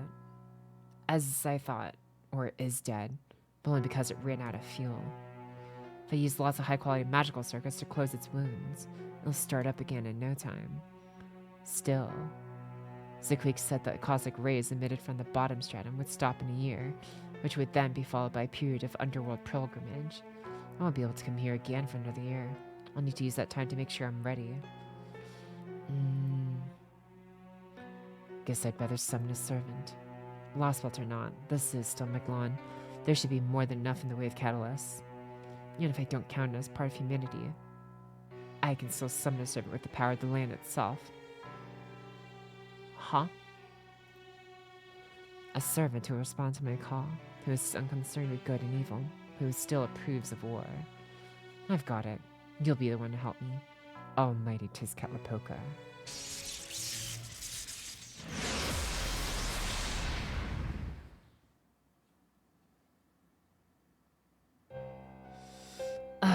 Man, I can't believe it. You actually made a human body to possess just to answer that guy's summons? Is he really that interesting? Looks like you and I are both still way too lenient in our trial judgments. Well, whatever. You're gonna go back to that guy. Then I'll back my own allies. Whichever one of us survives will all be down to luck. See you later, Black Tazcatlipoca. Good luck using knowledge from proper human history to become supreme in Echelon. Yo, hey there, brother. How do you like my Mexico City? It's actually got a different name, but this is 2019. If you're gonna say it out loud, it's better to go with the most recent one. The name may be new, but it still looks like an ancient Aztec city. Why didn't you make any modern buildings? That was the one thing she refused to compromise on. As your big brother, who am I to say no? Anyway, El Cilamar are all set to go, though they'll still need firearms to kill Danos. Right now, I'm just leasing some from Goyenskaya, but it won't take long for me to set up my own production line. I'll make sure all those of them have the latest in weapons technology. If something can be done, you can do it. Almighty God indeed. The only thing you're missing is a rifle. I'm sorry I couldn't chain summon Quetzalcoatl while I was at it. How's that supposed to be a joke? Knock it off. You know it'd be an all-out war if Lady Birdbrain was here. But hey, at least I found someone else I can enjoy playing with in the meantime. And Miglon made Cuckoo Khan. David, I created an underground path to Ord. We can use Danos' hearts to supply it with energy. In a year, its wounds will have more than closed up. I also made my last candidate. I'll have him turn into me over the course of the next year. So he'll also be Tezcatlipoca in a year's time, huh? Understood. Make sure you train him well in both body and mind. We'll need a clear will and a strong ideology if we're going to give orders. So we will spend this year further our goal of destroying this planet and erasing any trace of humankind. What about the other cryptors? Is your plan at odds with this foreign god's goals? I don't care. If Woodame wins, the other Lostbelts will just disappear, and us with them. So there's no issue with that. I'm here to fulfill my obligations, nothing more. If you have any objections, now's the time to voice them.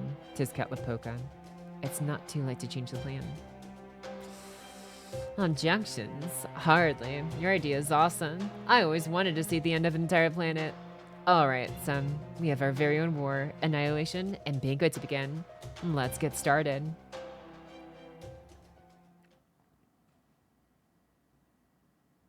What are you?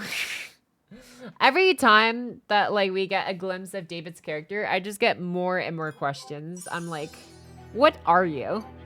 The foreign god didn't even want to talk to you. Like, okay. He just said, I want this one, and he gets it. Yeah, no, he's playing in the future in 2 million years time by the 2 millionth year anniversary of FGO, where we get a limited SSR selector. So, you know, we just gotta wait till then, guys. Just another 6 million years. Terminal Observatory, Mist hello everyone. Hi, Creedy Ass. Welcome back as well.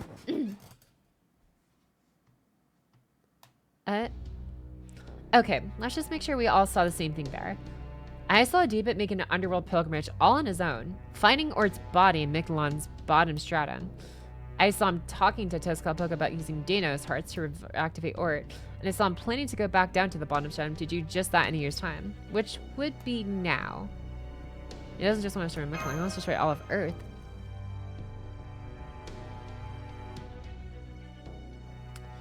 The poisonous gas that fills the 8th and bottom strata disappears once a year for just a few days at a time. Last year, David managed to complete an underworld pilgrimage during those scant few days, and now that time is approaching again. It seems if we don't stop his second pilgrimage, the glen will completely collapse, and proper human history will disappear along with the entire planet. But why would he do something like that? If he destroys Earth, he'll die with it. Didn't reveal why he's doing this.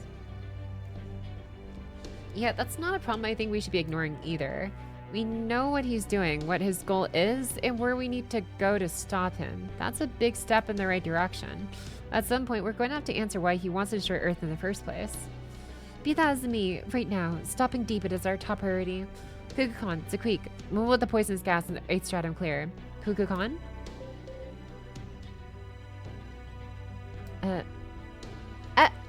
Yes, sorry, I was a little lost in thought. I'm afraid I can't tell you the exact time the gas will dissipate. I can only say that'll happen in the next few days. That's okay, that's enough. Okay, we know David has only one command spell left.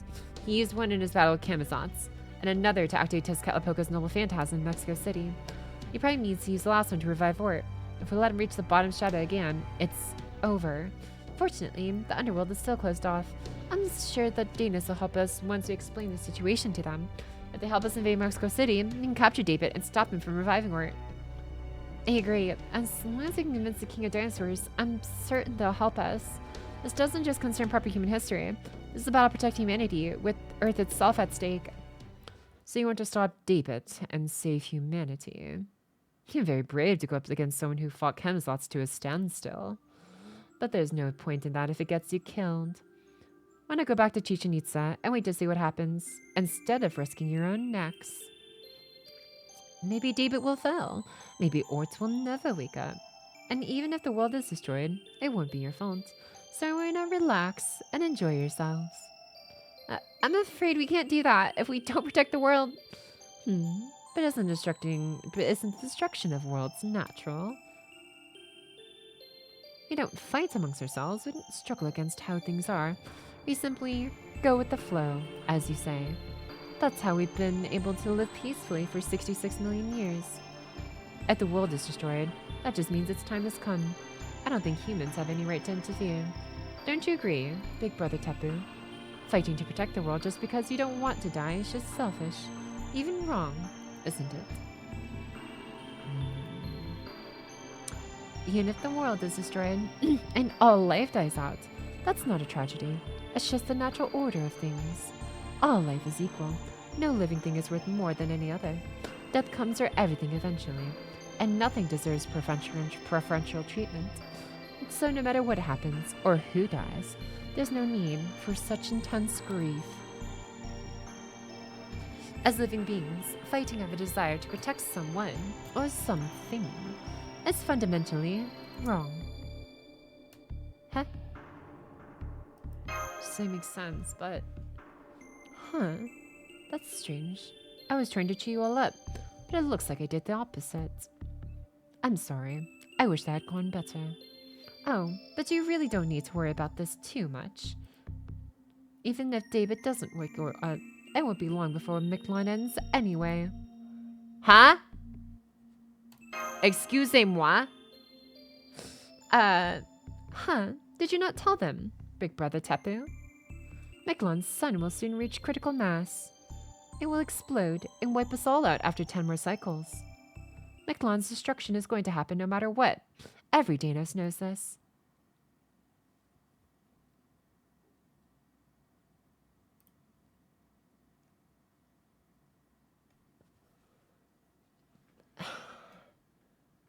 Zero ambitions? Bro, these guys are literally chill with it to the end. What? Okay. The most pacifistic species ever. This is a loss. Yeah, right? What? I mean, you still gotta save the rest of the world, even if Mictlan dies, but bro, what? Okay. Oh shoot, new fragment. Okay, I'm gonna drink some water before I start this. Okay, let's Let's do this.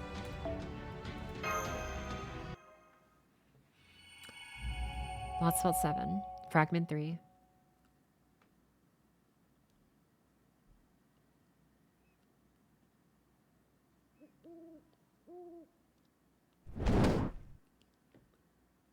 Come on, Ursula, man. I know you're hiding there. Danos' senses are nothing like you apes. Even alone, I could crush all 6 of you in an instant.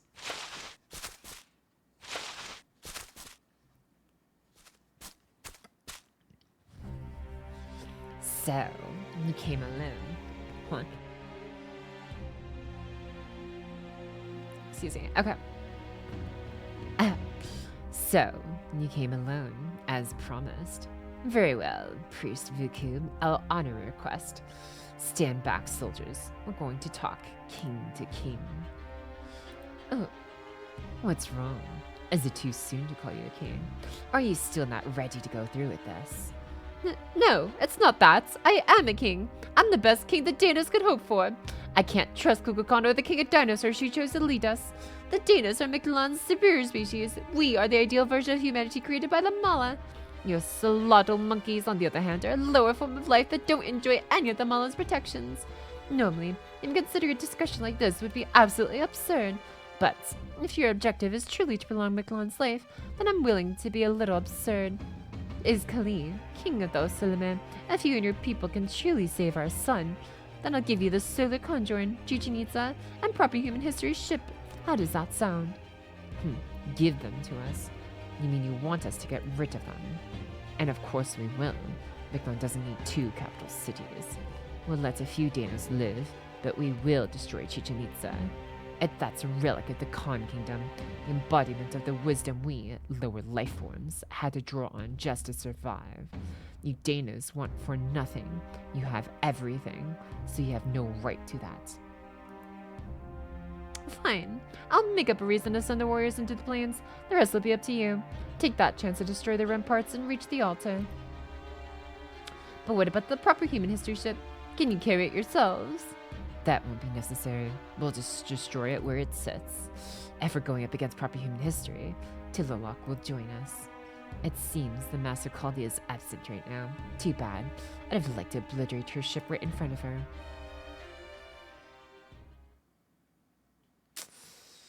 Demonstrating through. And here she's calling quite possibly the stupidest motherfucker of air lost. Really? Uh-oh. He's my Pete.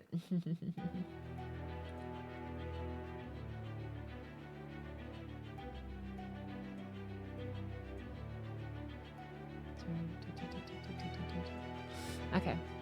Sorry, just look at my notifications for delivery. Alright.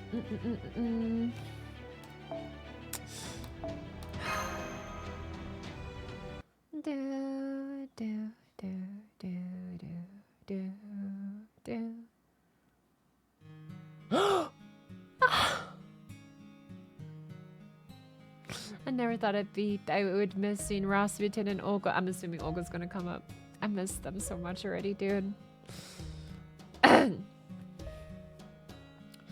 Returning to Tapu's hermitage was an excellent idea. Nobody will find us here, and we have easy access to the surface whenever we require it.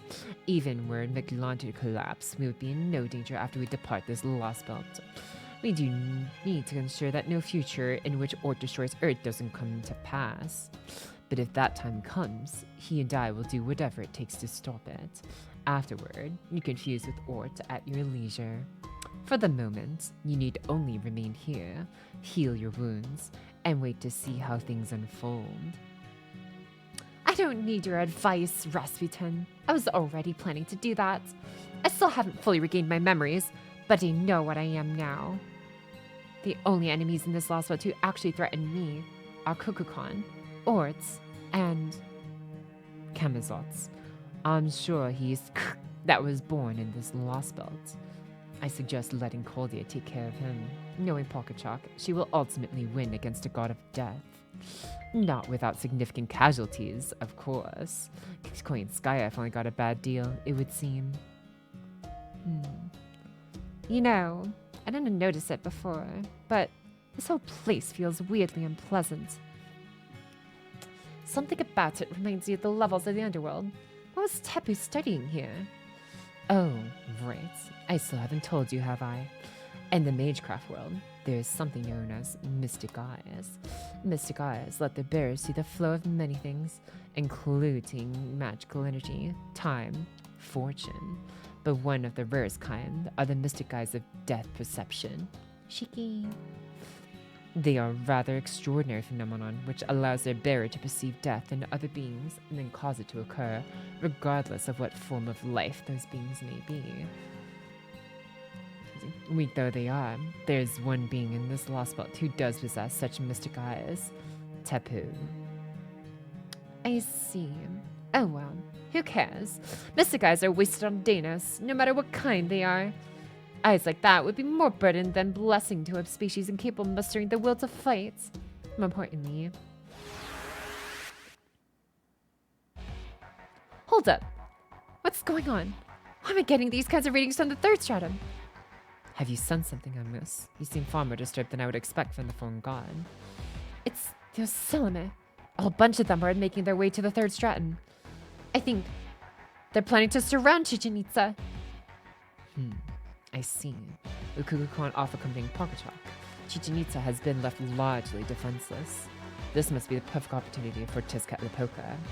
While we do owe Chichen Itza a debt for providing us with food and accommodations, that was back when you still had amnesia.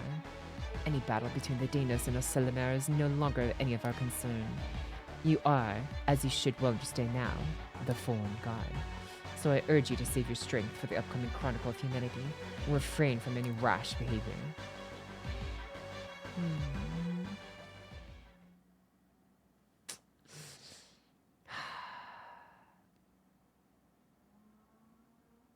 I know I'm grilling at Olga Marie as soon as she comes out. I know we don't know for sure, but I'm like, the hints. There have been too many signs. I'm gonna cry if she's not the 10th year anniversary servant.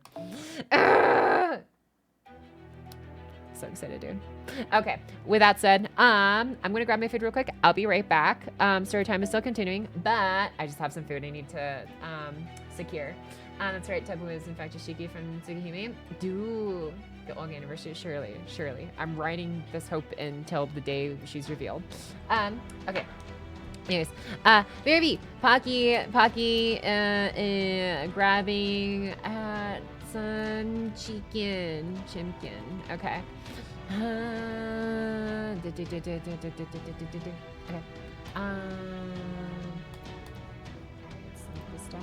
All right, I'll see you guys in a bit. Give me a sec.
Okay.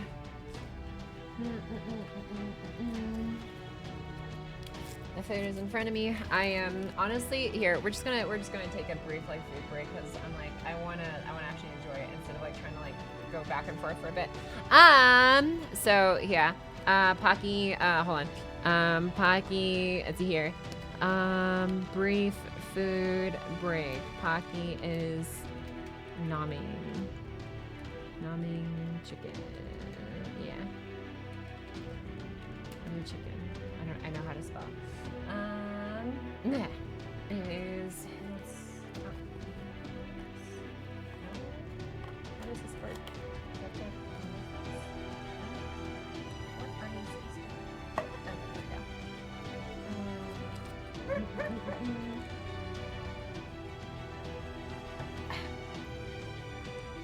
go.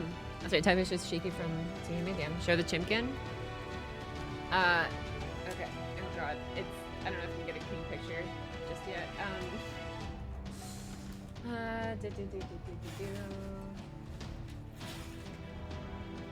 Okay. It's a little messy, but it's fine. Oh god. There we go. Okay. So we're probably watches all the infamous trailers for the GP server.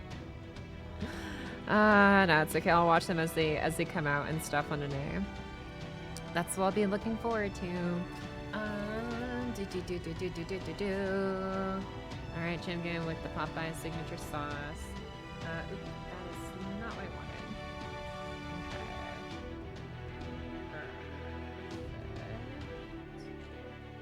Yeah, I think it should be good.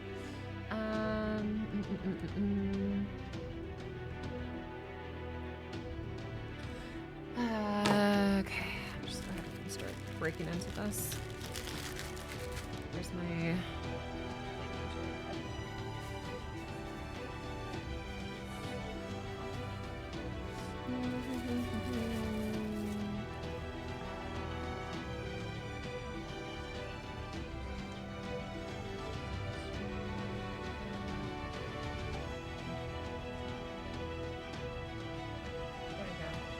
Okay.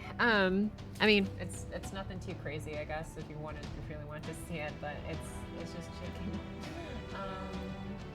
Chicken and fries with they get that. I have like a little burrito thing, I guess, chicken wrap that came with it too. But yeah, that's it. Just this little guy with some sauce. Actually, I want to try the sauce. Not that I've had it before. Pocky will play the raids more than once. Which raids are you talking about? Are you talking about the I'm guessing you're not talking about the Grand Serpent ones, are you? Or oh, I guess like when the new ones that come out. Unless you're talking about something else, then I'm not sure. Maybe. Oh wow, that's interesting. I've never had this before.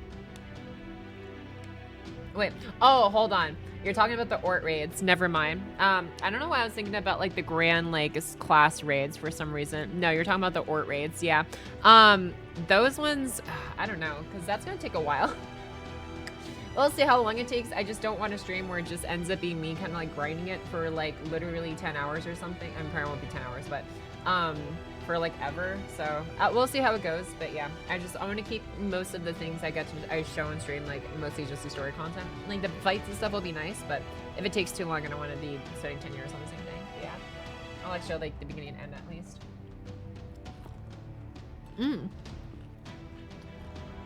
Okay.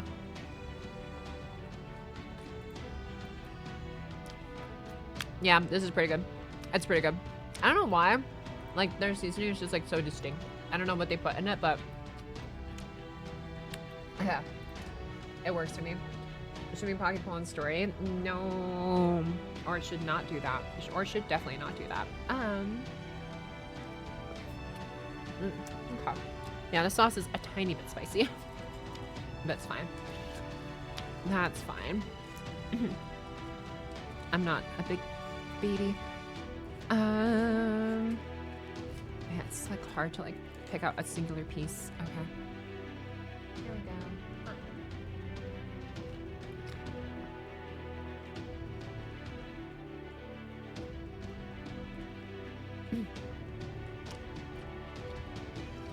Okay. Part of like my fingers got sticky and it's kind of bothering me, so I'm gonna rinse it off real quick.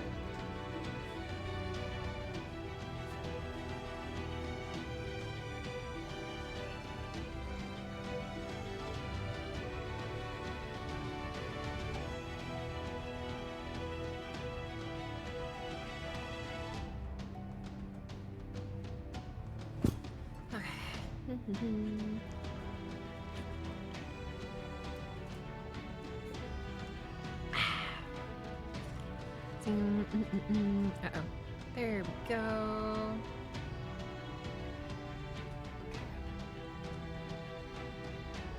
Oh, jeez. I dropped it, but it's fine. I caught it.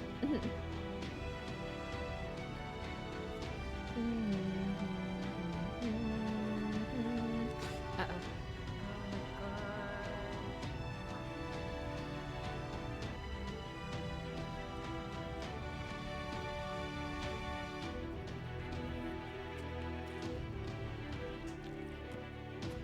I'm just gonna try and get through this as fast as I can. I'm sorry, guys. I know there's probably a lot of people waiting for like their reading stream to continue. I'm just, I'm trying to get as much of the big bias as possible, so I'm not just like stopping too many times in between, like I usually have to.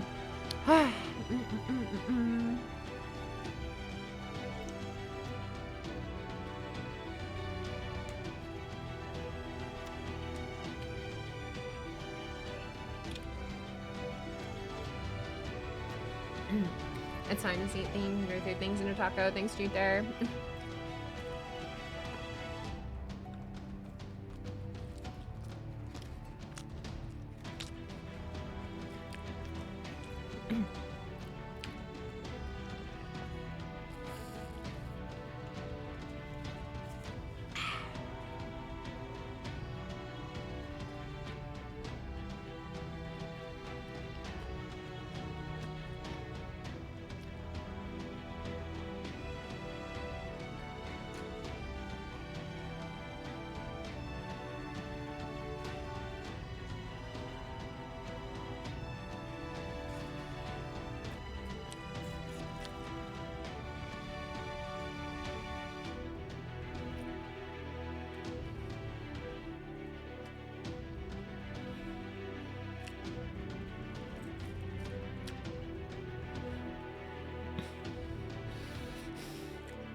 I'm going as fast as I can.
Okay, wow. I managed to get through, like, I'm on the last piece of chicken. We're almost done. We're almost done.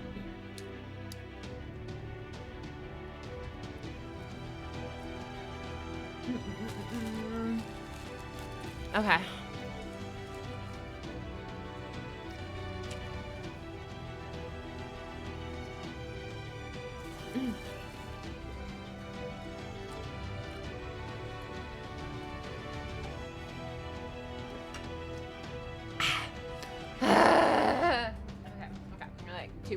Two pieces of fries and then we move on.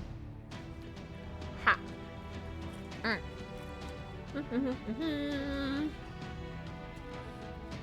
All right, we're fueled up. I'm ready to go.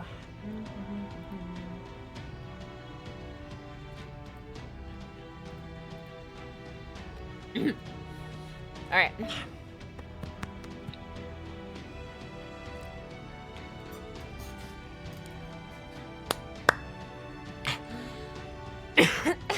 Okay. Yep. Let's go! Section 15. Sochiya Yoto.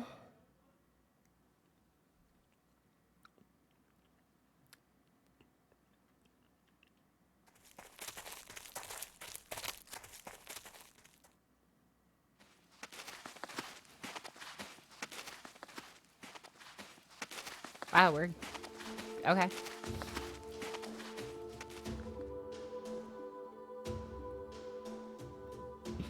I can't believe that sun's about to explode.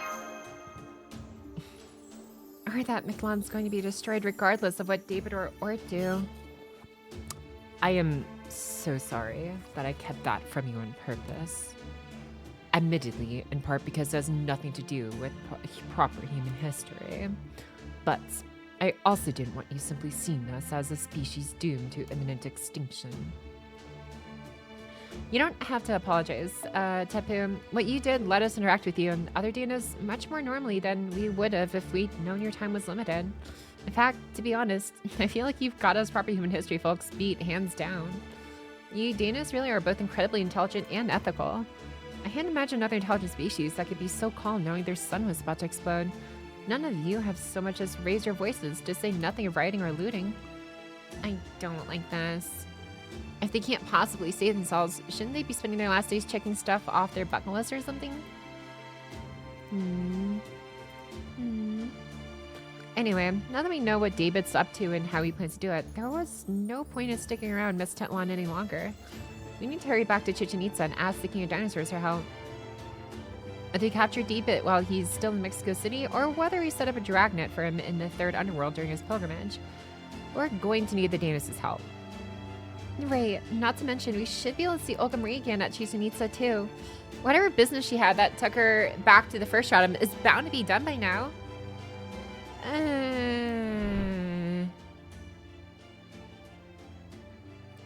I forgot we didn't actually tell her. Mash, I don't think she... Curulite, Pocket Chalk, do you read me? I know you're on the 5th stratum. Are you guys okay? Oh, yes, Katak. The Meztetlan field team's fine. We're on our way back to Chichen Itza now. Is something wrong? I'm not sensing any hostiles in our vicinity. Not there. Here. A huge Ocelotl army is Chichen Itza surrounded. Somehow, they made it past warriors, Danos, guarding their planes, and now they're infiltrating the city proper. It'll be all-out war soon. Get back to the border ASAP. We can't hold out long on our own. What? Don't be ridiculous, you fools. You're not fighters. You're basically just porters. You can lift a lot. You can't be serious about going out to defend the border. Wait, stop. The border's armor will hold out for a while. You don't have to go out and fight. Wait for Pocket Chalk to get back. Go on, Seven. Stop them. You're their brother. They'll listen to... Not you, too. There you go. We can last maybe half a day. We need you guys back as fast as you can here. Over. Out here. Master. Right, full speed to Chichen Itza.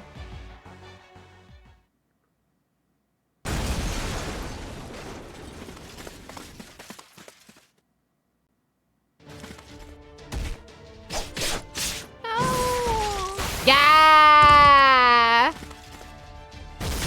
Oh, come on.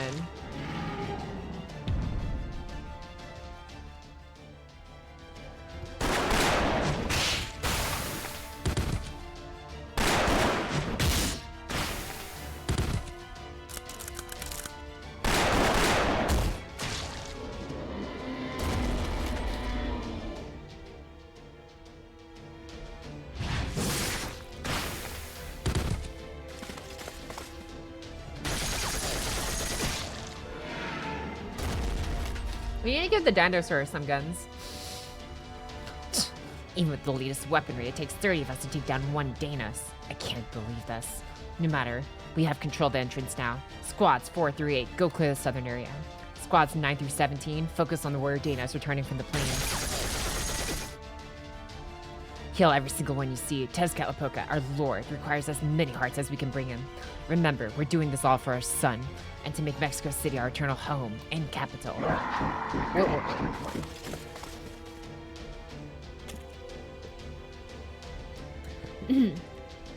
Nice work, Khalid. I came along because I care about you. But I guess you didn't need me watching, did you? Please, Tezcatlipoca, your presence is a tremendous boost to our warriors' morale. Their joy, their fear, the pain they suffer in death. It's all an offering to you and your greatness. We will kill them all. Women, children, those who defy us, those who don't. All of them. This is our holy Xochitl, our final flower war to eradicate the Danas. Did you just say to Xochitl? That takes me back to the good old Aztec days of capturing slaves. Who taught you that word, Tlaloc? If so, she did a damn fine job raising you. Or maybe it just popped out without you knowing what it means. Without you realizing what destiny it's given you. Lord Tezcatlipoca? Don't worry about that. Just something I'm personally looking forward to. You just need to stick to your role. But let me kill the lizards on the main street. I was going to just keep being an arms dealer until everything was said and done. Not seeing all these Ocelomid dyes got my blood pumping. Consider this my payment for all their wasted lives. I'm going to show you all how a true dragon warrior, a true Ocelotl fights. Man. Leave the Danas alone. They're just chilling. Whatever.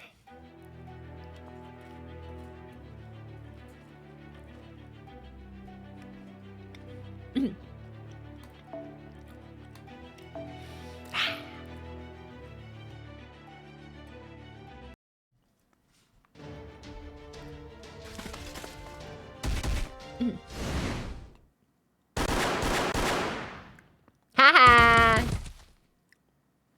Huh? What the? When did those somehow just suddenly drop dead? Do my hidden powers finally awaken? That's a lovely thought. Then I believe you'd be better off leaving them hidden. We may only have briefly done business, but you're still valued clients, and NFF Services doesn't abandon its customers lightly. Now, I suggest you take this chance to escape from the city. I'll deal with those Selma coming down the main street. Oh, it's you, the moral servant, who has embezzled fully a third of the supplies we brought to repair the border. I appreciate you saving my life, but doesn't this go against your usual MO? Pocket Chuck once told us your rabbit he'll die if she ever does something that's not solely for her benefit. So we should probably just let anything bad we see you do in slide. Are you going to be okay? Oh my, she really does understand me. Now that I know that, I can abandon Caldia whenever it becomes convenient for me. And you, of course. Yikes, you're really scary. Anyway, we should be safe if we make it out of the city, right? You should, and do what you can to help as many other uninjured Danos escape as possible. Yeah, good point. Helping other Danos who can still be safe would be the logical thing to do. Thanks, friend of Caldia, and be careful. Amazing. Even after seeing so many of their own killed, they stay calm, and still don't forget to say thank you. What a sad state of affairs.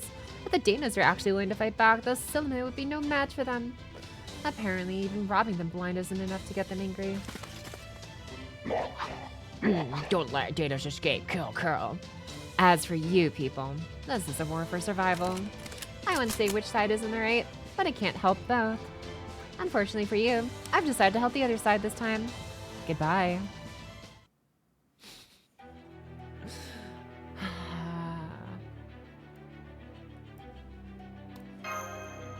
Time for Queen Sky to kick some sky butts.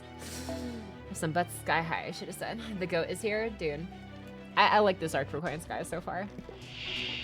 Hi, NHS サービスです。もちろんお望みのままに。Alright, 2 waves. Alright, easy enough. ご用件はまあ大胆。吹っ飛びなさいませ。ばらまきましょう。本命こちらです。ご相談は NHS まで。そのように。失礼。こちらの話。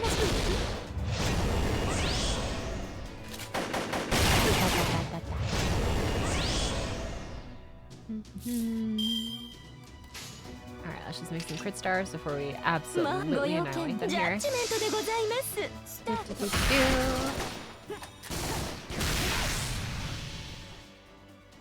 Dragon Twist. では You 参り definitely ま didn't しょ see うか coming. これ What? は皆様の I don't know. 努力の結果 Not yet. Probably, maybe. 名 We'll 称 see. 巡航79式敵火大社伊豆クーラセブンドライブ We just got to the part where エネセサービス Jessica Lapoca and Izcali are making their move on the on Chichen Itza, the capital. 始めますねそのように失礼こちらの話です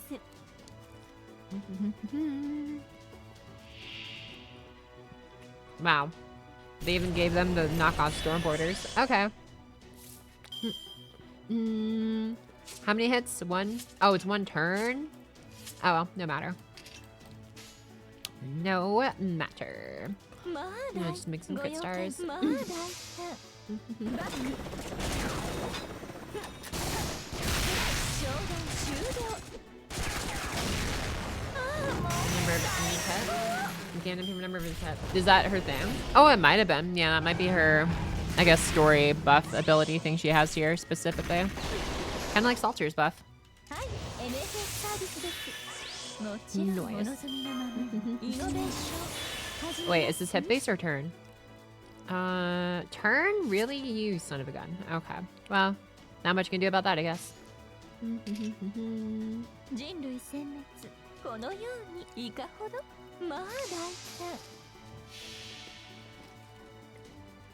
皆様どうぞご覧くださいこのたくましい方と重厚なボディお分かりになりましたねあなたたちまで私の敵ではないことが完全敗北よろしくてばらまきましょう本命こちらです飛び跳ねま Oh, what? We can pierce. Oh, we have sure hip. I totally forgot to look at that. 始めます Oh well. Let's go.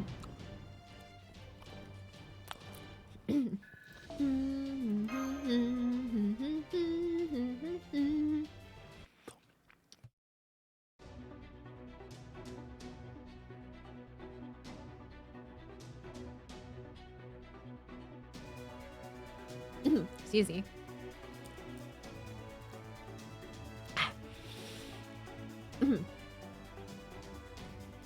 My tanks never had these features. The Selma are making remarkable progress with their technology. Oh, within expected parameters, though. Okay, 20 squads left, and I should be able to handle almost half of them myself. What's this about not helping both sides? Don't tell me you've actually retired, beast. For people like us, the larger and the longer and bloodier the war, the better.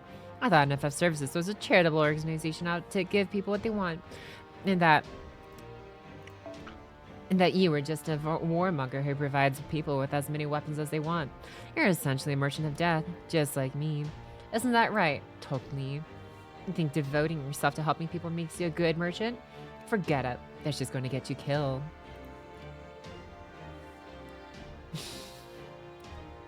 I can't take him seriously with that face. Brak. Tezka the Poka. This war is between the Danos and the Oselime. If an animal like you insists on butting in, I'll just have to skin you and serve you up for dinner. Dun dun dun! The fox and the jaguar are fighting. Was so freaky? Yeah.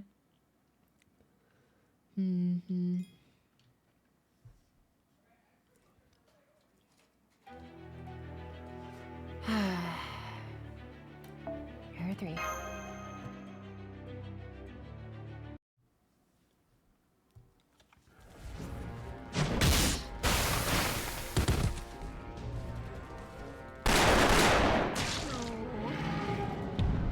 My dino buddies. Oh, yeah. Nah.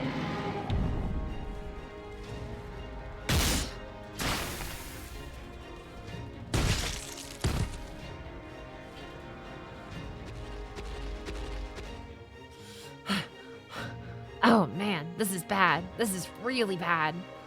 I've never felt like this before. My chest is tight, my breath is hot, my head is spinning. No matter how many Ocelli I defeat, they just keep coming. No matter how many I kill, not one so much as flinches. I'm sick of this. I'm sick of all of this. Makes me sick how meaningless this all is. I won't die. I won't fall. I won't get tired. This Solomon's weapons can't even scratch me. This only ends one way. I will win, and the Solomon will die. No matter how many days they kill, they won't ever change. That's why I'll never feel this way. And I don't feel that way, but there's still something I really don't like about all this.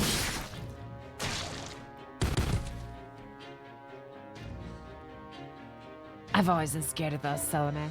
It's not the bravery and challenging opponents they know they can't beat that scares me, or the tenacity that makes them throw their lives away in the hunt for more Danas. It's not that they keep bringing stronger weapons, or that there just seems to be no end to them. But I was just scared of facing them. I was scared of them hating me, scared that I couldn't understand them, scared of being made to wonder if they had something we lacked. Where'd all the other warriors go? I can't defend the Danas of the city without help. I shred those Solomon gathering around me. I hate this sensation. I've never liked the feeling of tearing flesh apart. I seem to be the only one who feels this way.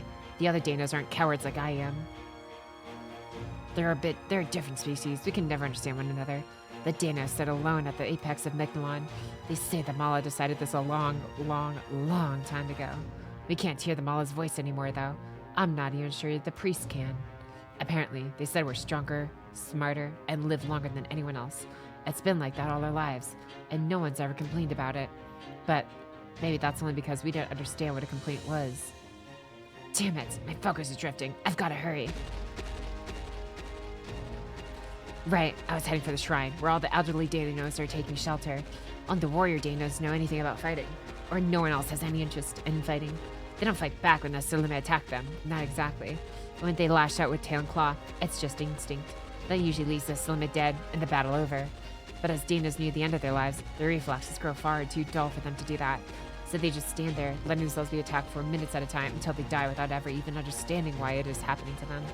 That's bad. Real bad. Really, really, really bad. I defeat more Solomon as I run for the shrine, but there are already a number of them gathered outside.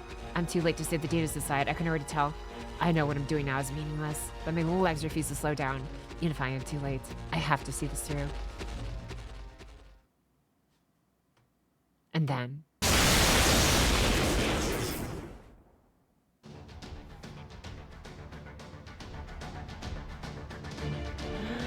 Aruga!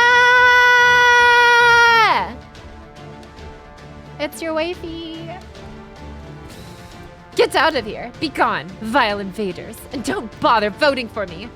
I saw a creature who has nothing in common with us, furious on our behalf. Oh, thank you. Thank you. Those little ones have only just been born. They know nothing of the world. They can't even open their eyes yet. You save them from dying having known only pain and darkness. I see. Good for you. But don't thank me. I didn't come here to save them or anything. Besides, I hate lizards. I just hate anyone who would kill innocent bystanders even more. I just happened to be around and decided to help. Purely on a whim. Won't ever happen again. Get away from the shrine. Head into the jungle. I don't want to see any more screaming colors.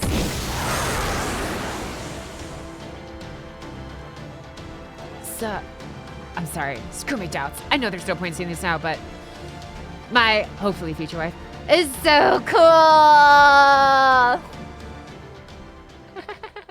I love Lockjaw, man. Oh man, what a goat! What a goat! What a goat! She's back. She's back, dude.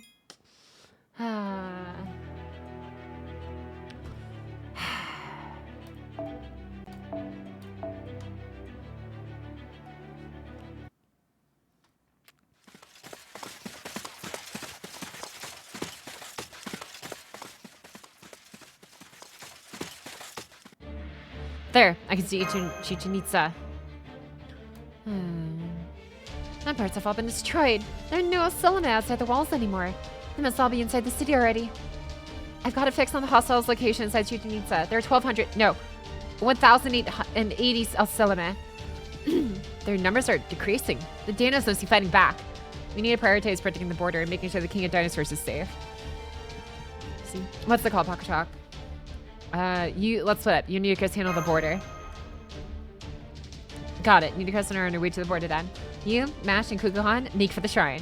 Take care of Pocket and Master as Habitat. I know it'll be an urban battle, but you may have to use the Black Barrel.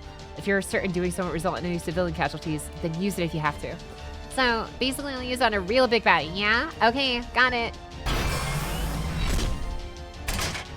Preparing to enter the city. Please get ready for battle, Master. Let's go. I have time to eat more of my food. Okay, this time I've learned my lesson.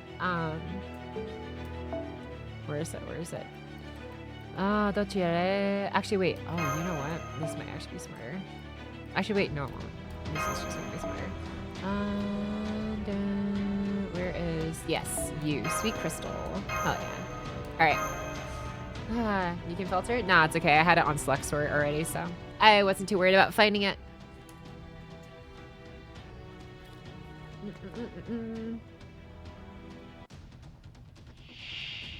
我が進化よ。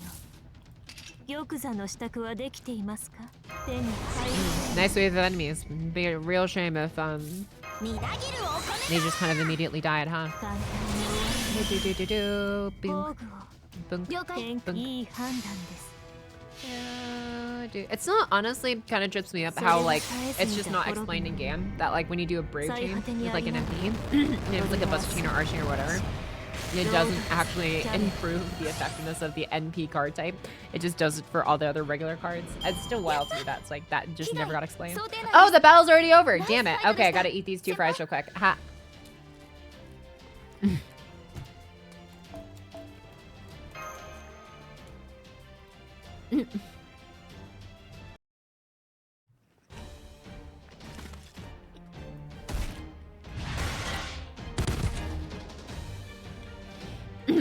I've taken care of the asylum on the main road. Let's keep heading to the altar, Master. Well, damn. Guess you didn't need me around after all. You're really fired up, Mash. Maybe we should send Kukulkan to the border too and... Huh? I think I've seen Habitrot tilt her head like that before. Mash, get down.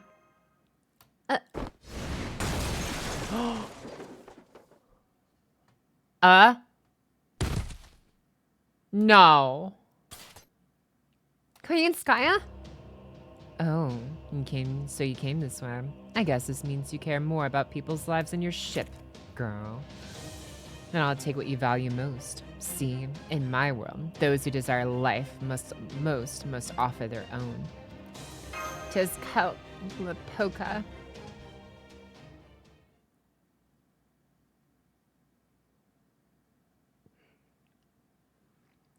I never actually thought it'd be sad to see Koyanskaya in bad shape.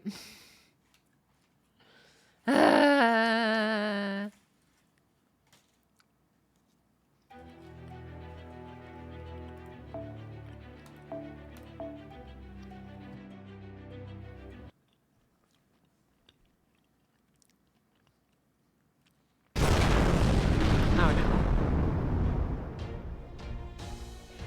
Direct hit on our port side. Shield's down another 5%. That servant coming after us means business. We're not going to last another 30 minutes against attacks like this. And after all the repair work we did. Enough whining. Analyze her attacks and shunt power to the barriers where she's most likely to strike next. That should help conserve most of her energy overall. Whoa, are you sure about that, Captain? If we divert power to the wrong spot, she'll tear all our armor off in one hit. If that happens, every Marine will have to run out to fix that. And you know what that means, right? That means if we're wrong, we're gonna have to go out there to die. Okay, we'll analyze like our lives depend on it. Good. Professor, how's the anti-divine spirit warhead coming along? Almost there. Sion and I are working as fast as we can.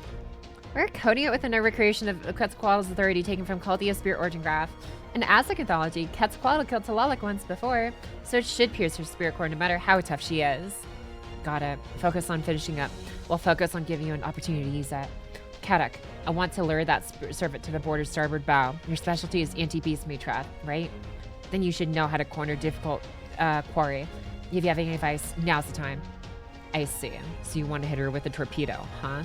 And this right here is its fire arc? Okay, got it. Get the hangar open as quickly as you can. I'm gonna head outside and get Talalak's attention. What? Are you insane? Did you not see that divine spirit wielding a whip made out of freaking lightning?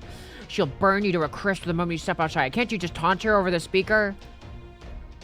I would if I could, but we're dealing with a god. She's not going to care what mortals have to say. Besides, I've got a lightning ward. I should be able to take 1 or 2 hits. Still, I'll need a servant who can hold their own against Talalak to come with me. I know this is a lot to ask, but would you do it, Nemo? Of course. As long as we're near the storm border, the strain won't be as bad as it was in Mexico City. Gordolf, I'm counting on you to give the order to fire. Manure, you've got the controls to launch the warhead. If either of you mess up, you'll have me to answer to. Aye, Captain. Let's go, Kadok. I'm not about to let the bravery of the Danos who went out ahead of us go to waste until Da Vinci and the others get back. Wait. Marine, open a line. Da Vinci's calling us. Hey guys, it's Da Vinci, the beautiful girl genius, and Farah Nudicrous. We just made it back. We're hiding in the shadows not far off, but we have eyes on Talok and the border. Do you guys have a plan for how to handle her? If not, I can suggest one. That won't be necessary. We have a plan to defeat Talok. We're going to need several servers to pull it off. Nudicrous, technical advisor.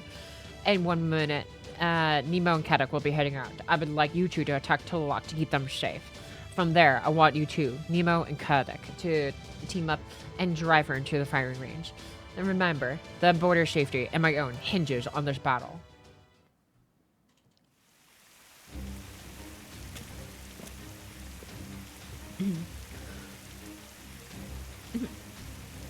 They've put something on top of the armor. Cheeky bastards. I can't believe the materials themselves aren't tough enough to take a beating. This is the whole problem with modern engineer. That's far enough, Talok. Put that vulgar whip of yours right away right now. It's pure insolence. Did you just say my whip is vulgar? How? Are you really incapable of seeing the beauty of its construction, its graceful movement, its sensual serpentine flexibility?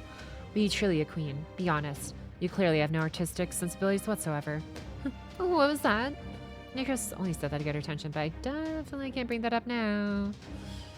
Why are you here then? Did you come back just to die? This is the same as before, and you were nearly killed for fighting to protect this big hunk of iron. Is this thing really so important to you? It looks like a heap of scrap metal to me. I'd take one of your country's giant pyramid graves over this trash any day of the week. I have to at least give each of their respective deserves for those. Of course, Mayans had them as well. I sensed this before, but now I'm certain. You're proud of proper human history. You're a heroic spirit of proper human history. You're meant to protect humanity, but you still oppose Caldia. What are you trying to say? That it's in heroic spirit's nature to protect humanity? That's right. On our way here, I saw the corpses of countless Danos who have been mercilessly slaughtered. They know nothing of war or battle. If all those Silvermen wanted to do was claim Chichen Itza for themselves, the Danos would have just given it to you. You knew that, I'm sure. But you, a heroic spirit of heroic human history, still sullied your name by letting those Silvermen kill so many so pointlessly. Talok, you're not like Tezcatlipoca. You have no desire for wanton bloodshed. You know this war is meaningless. If you're only here because you are obeying Tezcatlipoca's orders, rest assured that we'll hold him accountable. There is no reason for you to protect this Lostbelt. No reason for you to fight for Mi'kmaq. It's still not too late. Join us now. Shut up. You who drowned your own treacherous retainers are going to preach to me about the virtues of humanity? Please. That was... I asked the Cryptor about you. You know, I was curious. You abandoned your entire nation because your brothers were killed.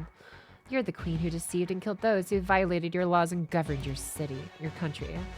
You're a weakling who took your own life because you couldn't live with the weight of your own sins. Not that it matters. You and I are a lot alike. We both care more about our personal interests than we do humanity or order. Mexico City may be a fantastical place built in a Lostbelt. The people are living their lives there. As a species, the Silvermen may be hopelessly barbaric, short-sighted, and immature, but they live in my city, so they are my people, and it is a god's nature to shed blood for their people. That's why I'm going to kill all of you threatening to take this Lostbelt away, and why I'm going to destroy this eyesore of a ship. I was told to leave the ship intact for insurance, but there's no point keeping this useless pile of garbage around. Ugh, can't stand Brother Tezcatlipoca's idea of fairness. Way to go, Nudicrous. Talok's completely focused on us now. Don't worry about defeating her. We just have to hold out until the border's ready. You shed blood for your people. Man. Talok really just out here with like one goal in mind. It just happens to not align with ours. Yeah, hello. It's Minadaka. Welcome back, as me, dude. Oh, it's zooming in. We're nuking Talok. Yeah. Nuking her with a hollow point round that's not actually hollow, but filled with the spirit origin of Quetzalcoatl, apparently. Man. So I have to bring Davinci. Okay. Is this one optional? No, it has to be Chris too. Okay. Well, this is gonna be interesting how this plays out. Yeah, let's just get crit stars flowing for everybody. While we're at this, we have a lot of MP charge to go around, I think. Okay. Back to eating my food.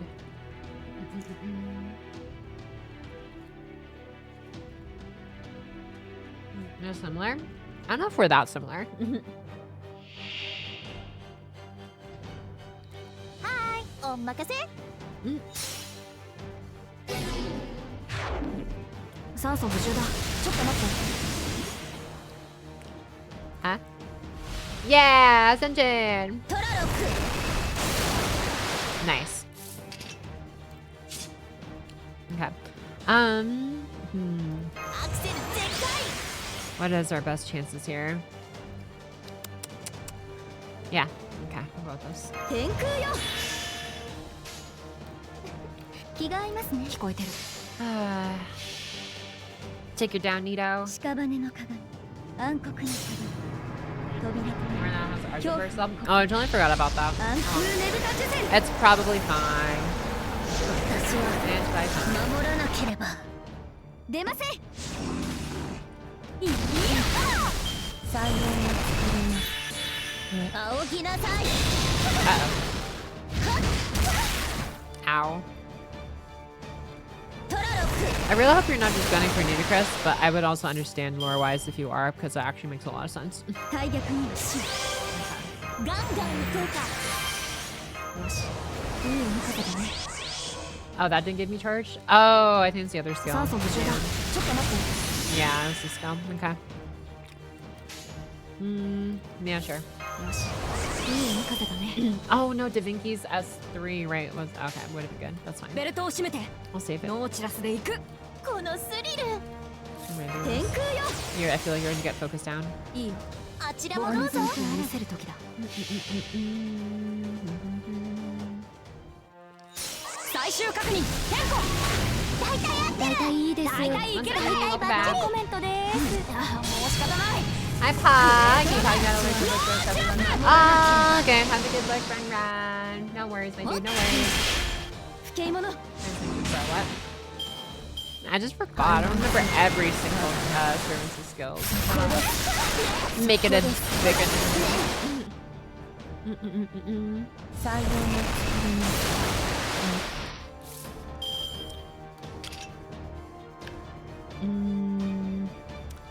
You know what?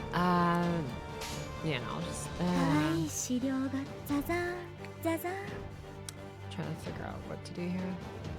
バッチリいける Yeah. 聞こえ Okay. てる屍の鏡暗黒の扉となり恐怖を心暗空ねぶた受精私は守らなければほっいや反乱するエスコルピ Oh, オ she hits again? 願わく Sheep. I didn't think she had ping pong. Okay. トラロック Oh. That's okay. We can take it 文 from 字通 here. り手はいく We ら can で take も it from ある here. のさ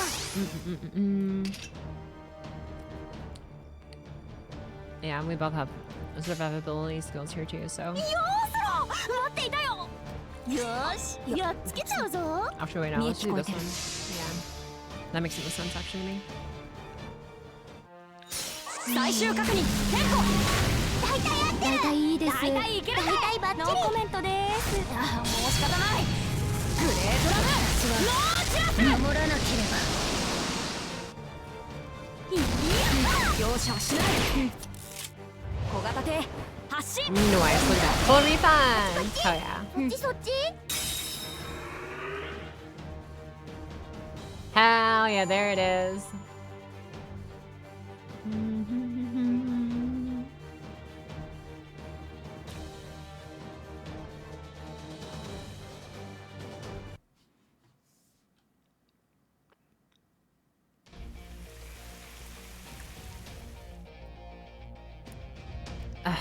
I just do not understand. What is it with you people?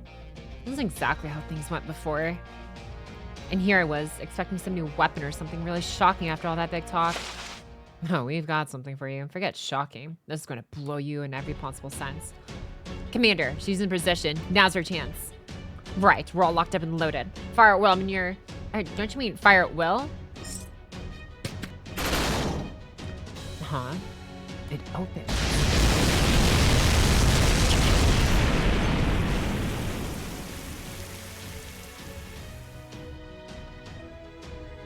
Direct hit. Nice. Knocked her all the way into the jungle. Oh, we weren't supposed to kill her? Oh. Command room. Status of the enemy servant. Is her spirit core intact? How much damage do we do to her spirit origin? That was a direct hit from a custom modified anti-divine spirit Spiritron warhead, which can even be used in void space. And if she does still have her spirit core, she'll definitely be incapacitated. If we're lucky, might even be able to take her... Captain, you and Da Vinci have no idea what you're talking about. She's fine. Repeat, target is still active. She's already came back up, and her spirit origin routines are really, really weird. What is this? How many spirit origins does she have layered over her core anyway?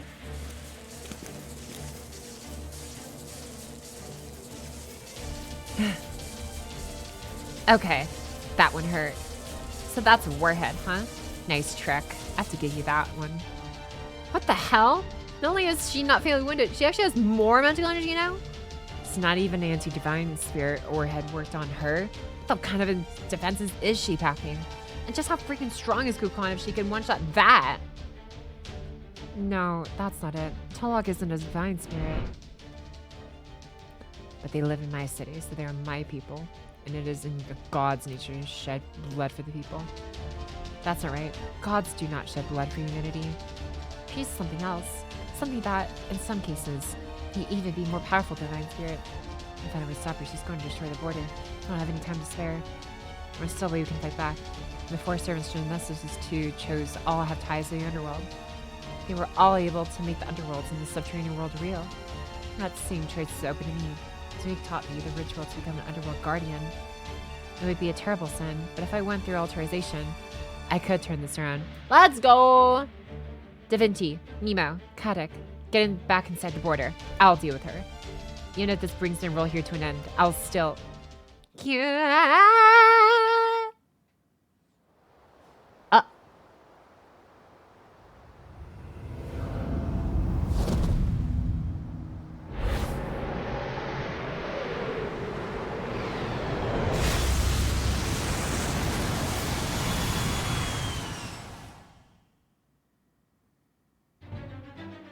So insolent.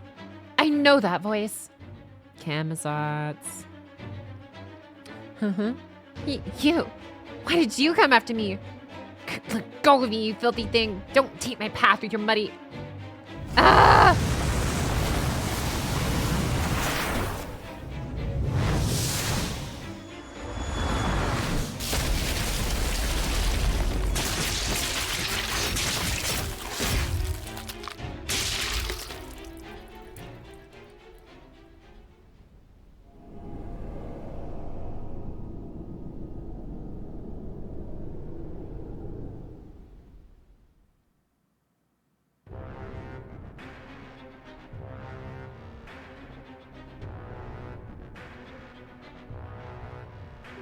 Tulok's signals vanished. It looks like she was shredded to pieces.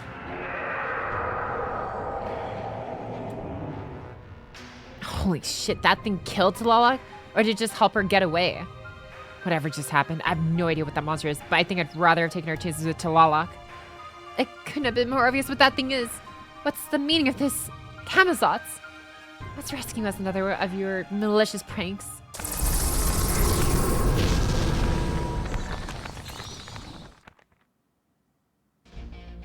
Huh?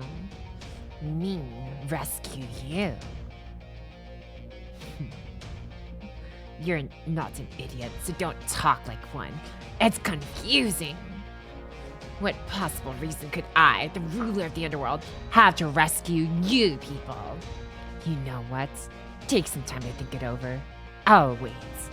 You have to know there's something else going on here. I'm sure you can think of any number of reasons for what I did. That's true. Then you really couldn't here to rescue us. Not because it was a good opportunity to go after Talwalk or something like that? Not even close. Not even in the same Zoctashine. I just dropped something back where it belonged. She was about to reveal her true identity. If she had, you would have all ended up as sacrifices on her altars. I don't want that. It'd be a waste of good human and heroic spirit blood. After all we've been through, are you just going to throw everything away? You're practically my old friends by now. You're the most special guests I've had in ages. So if you're going to die, it might as well be at my hands. That's my reason. Pretty clever, isn't it?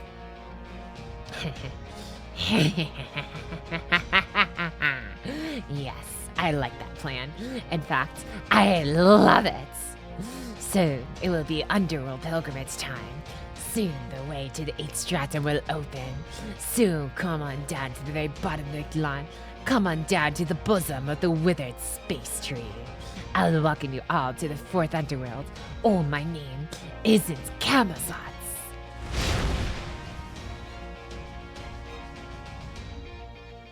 Really puts in perspective how fucking tough this guy is.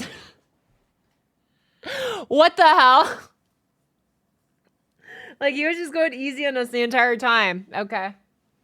On the bet. It's been a legendary stake since the chapter came out. Dude, every time they play a certain OST that just, like, fits the vibe of something that they're reusing from a certain chapter, it's like, yes, Salem. Literally, Abigail and, like, the witch trial kind of ask-ish, whatchamacallit, singularity during, like, the 1.5 arc, or, like, whenever they play, like, I don't know, like, LB, like, the theme from, like, LB3, or, like, the daunting, like, it was, like, the end of, like, the Indian cycle. And like from like LB4 where like the skies go red and dark and everything. Like it's like every time they play a certain song, it's like, it's like, I don't know. I can't help but like have like memories from like when I first heard it throughout like the different stories just sparked from it. Shinjuku song, Fanta Kabu Kicho. I don't remember them by name specifically. If I listen to it, I would probably be able to remember it. I'm trying to remember the map, the Witch Trials. Well, it's common because it's an epic one. Yeah. Kama killed Court. Camazotz killed Court. Dude, is him. Oh, that's right. Camazotz before he became Camazotz when he was like, I guess from the super early like precursor humans, I guess. But yeah, that was kind of hot. Wow, it's ya boy. You got a little hungry. Anyways, let's continue.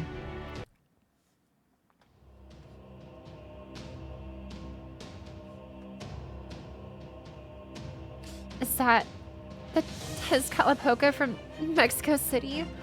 But that's pure origin. It's Another Tezcatlipoca. Oh, you're right, Master. And Aztec mythology's creation myth, there are 4 Tezcatlipocas, one for each of the cardinal directions. They're distinguished by color: red, blue, black, and white.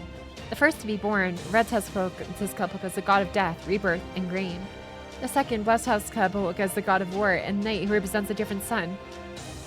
That's the Tezcatlipoca we know. He is the god of darkness who demands sacrifice. So then, this Tezcatlipoca must be... Yeah, you're on the right track. I go where my whims take me, and each time, I change my principles and my alignments. I'll never be white, though. That would make me Quetzalcoatl. I'll have to kill her myself one of these days. Can't have her going around telling people we're the same being. Friggin' Quetzalcoatl, where's Glugagon? I didn't even see her leave. Did she run away on us? After all that talk about wanting to punch Tezcatlipoca in the face? Glugagon's not here? Of course she's not here. This battle's between Miquelon's tribes. She's not going to interfere with that. The battle in Mexico City was between you and me, Miquelon outsiders. That's why she stepped in. She also helped in the underworld to ensure outsiders like yourselves would be safe. Miquelon, no. The Mala would be deeply ashamed if they allowed guests to get hurt at all after all. That's just what she's like. Much crueler, more cold-blooded, and far more inhuman than me. Think about it. Has a son ever once lent a hand in any of proper human history's wars? Has it ever sided with the given tribe even once? No, right? It's the same here in Miquelon. She's a mechanism that just exists to watch over Miquelon's fate. Her only job is to bestow blessings upon the survivors. Me, I'm nobody's enemy. I'm just the god of those trying to survive, and a trial in my own right. But when all's said and done, that woman will be your enemy. An enemy of proper human history. You knew that though, didn't you? You've always known she wasn't human. But are you sure you can trust me like that? I mean, I'm the god of the Lostbelt. You're a human. I went for proper human history at that. Wouldn't it be way more likely that I'm just pretending to be kind to you to get an opportunity to kill you? That's not... Whatever. You humans can believe in whatever god you like. It's one of the most entertaining things about you. But now that you've left your Calaverago, I don't have any more reason to give you a pass. Your trial's over, mage. Beating Black Tezcapoca on the battlefield means you die here and now. Also, the energy you're emitting from the enemy's divine's right leg is increasing rapidly. Master, place some of the most powerful servants you can. Right leg? You just like borrow that from like Exodia? That's like so specific.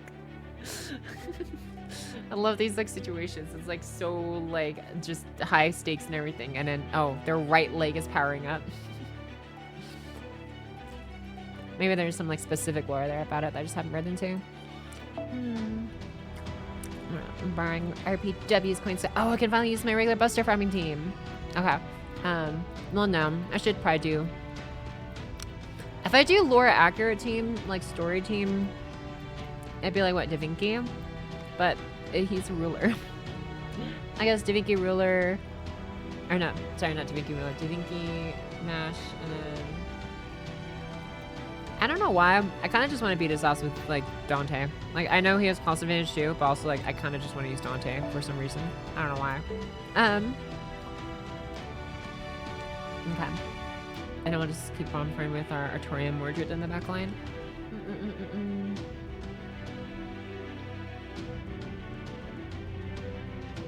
Nerd matching in. It's for Azora. Oh. I'm zooming through this last one compared to 6. Oh, yeah. Dante is. Did I not say the S? Oh, my bad. My bad.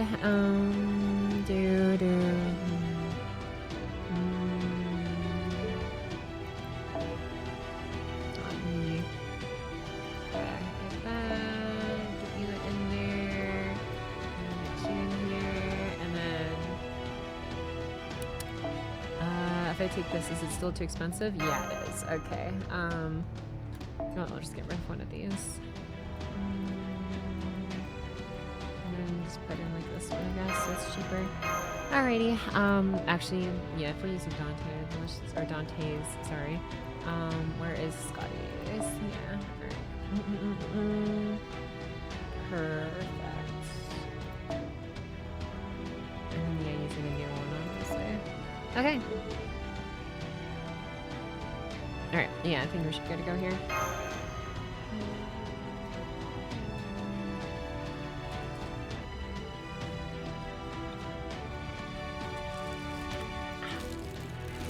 I actually might finish all my food during the stream instead of after.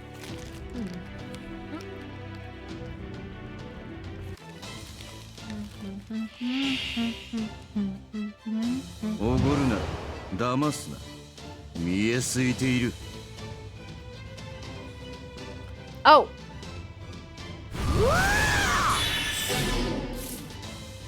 I don't know why I didn't expect this. Yeah, I should have. I should have seen it coming. That's okay. That's okay. That's right. Here, wash this. Wash this, wash this, wash this. Dante's got this in the bag. Alright.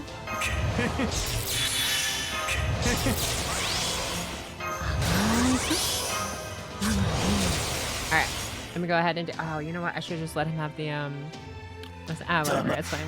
We'll make do with us. Yeah, he's got this. He's got this. He knows the funny.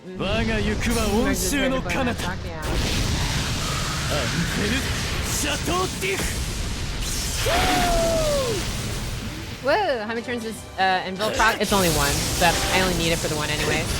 Because it's hit base for, because Petlapoka here. Well, unless he uses his skill. Damn. Okay, bro.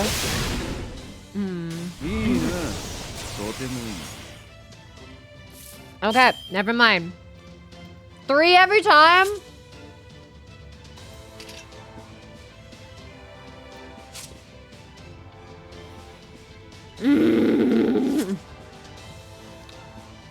That's annoying as hell.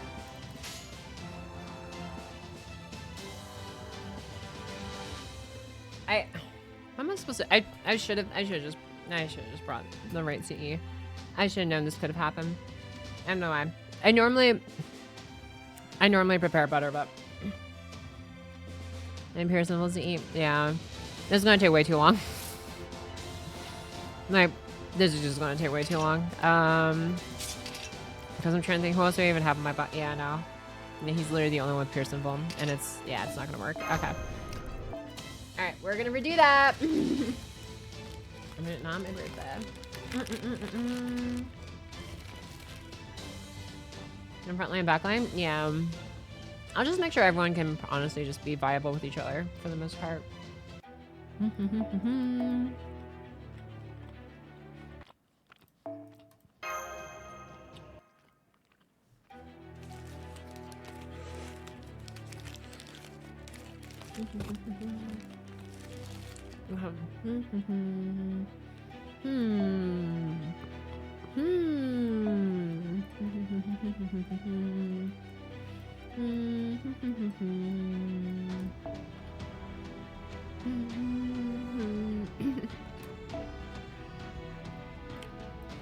Okay. You know what? Yeah. Yeah. This is like the most logical option, I think. At this point. No matter what happens, we can always swap for Tyra. And we're very likely to have at least one good quick support with her. Or actually I could even take it a step further and put in like Geronimo doesn't have his buff yet. I'm putting Scotty. Yeah, why not? Have all the quick supports, basically. Dude, oh my lord, what is this team, dude? What is this team? It's like, yeah, we heard you like quick. Wait, hold on, how do I make this like full quick though? Oh, I can only put so many Scotties. Yeah, never mind. This is literally the most amount of Scotties I can put on one team. Sad. Actually, no, that's not true. A Scotty Assassin, but I actually was not playing that early when the game first came out. I have to get her from the evocation leaf shop. Damn it. Oh, well, that's fine. We got pretty close though. In order to get the switches positions, yeah, it's fine. Quadruple even? Yeah, quadruples. Alexander? I guess. You know what? No, actually no. I was about to put in mate alter, but I forgot I can't do that because she's about to hit bond 15, and I want to make sure I can screenshot that all together with all the other ones I want to get up. Actually, here, we'll put, yeah, you're pretty safe. You're a pretty safe bet, I think. Yeah, we'll give you that one. And we're chilling. Yeah, we're chilling. There you go. Maximum quick plus Miss Crane and... Yeah, okay. This is good. Have I gone on? If I have him, he's probably not as invested. I don't think I have him, though. At least not in A.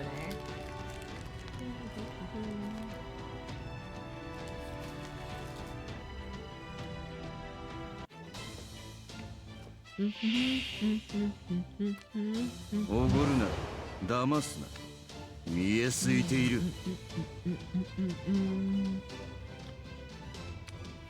おごるな、騙すな。This works. This works 見え out. すいている。This works. Perfect. All right. Got exactly what we need. All right, you got your battery. Get that one up, and then yeah, taunt on both of us. That's fine. Perfect. Give you that. And give you that. And then we go ahead and I'm so tempted to. But no, I'm tempted to do the Brave Chain without Miss Crane's ult. Yeah. I don't know we're gonna need that honestly right now. And I think we're gonna be able to generate. I'm gonna trust we're gonna generate enough stars plus if anything and just use Scotty's battery with has stars. Yeah, okay. Let's see what we get from this. Counts as Genji, right? Now I'm just using it for the battery. For S1, I know. He's not Genji, but battery's a battery.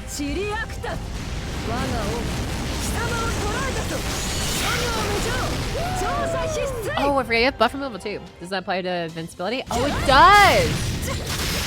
I don't know why I thought it was a box buff, but it's actually not. Okay, so I didn't even need the Pierce and Vonsi. And we're all stunned. Okay, that's fine.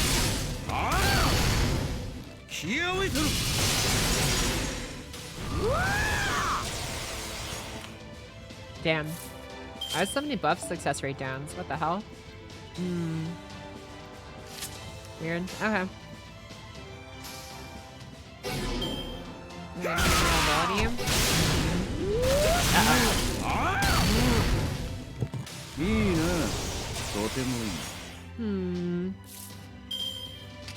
Okay.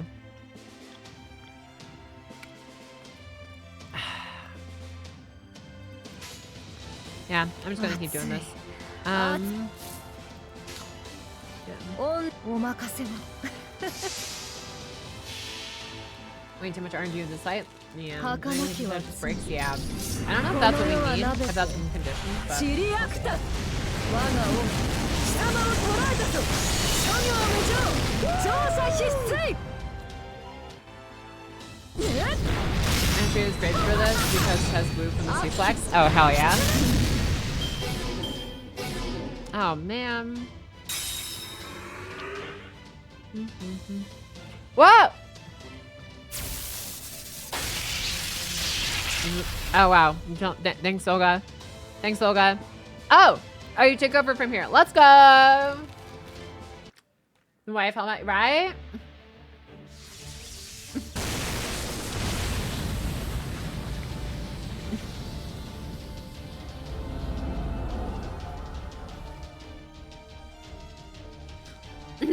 Well, it's your lucky day, Pocket Chalk. I just happened to be out for a little float walk nearby and stumbled across you fighting this guy. Olga Marie. You again. First in Mexico City, now this. What the hell are you thinking? Revenge? Obviously. I don't remember how you did it, but you killed me once before. So of course I'm gonna give you a plasma shower whenever I see you. It's the least you deserve for killing me. Oh, and, that's the only reason. Yep, nothing else matters. Director Olga Marie. I thought there was something funny about this. I just want to make sure. But you do understand you're Caldea's enemy, right?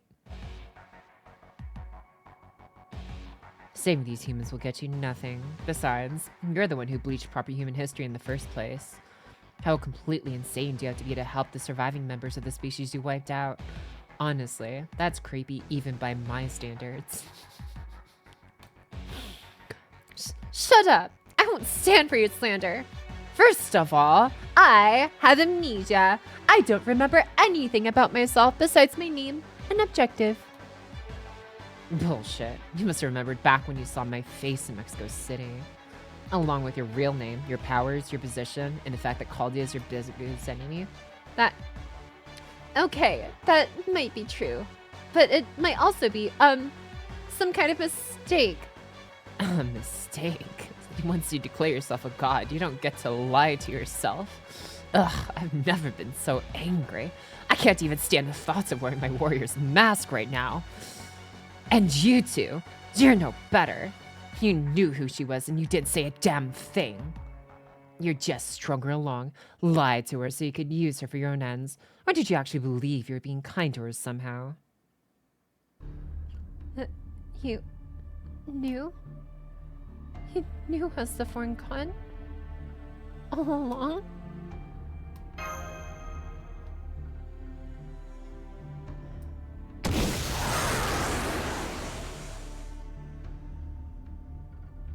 I'm sure you can build a great trusting relationship with an amnesiac enemy, as long as you keep the truth from them. But it won't last forever. It can't. And the more trust you build, the harder it all comes crashing down. If you never build anything from the start, then there's nothing to come crashing down. That's the same with civilization. The more it prospers, the more daunting it becomes to clean up after it.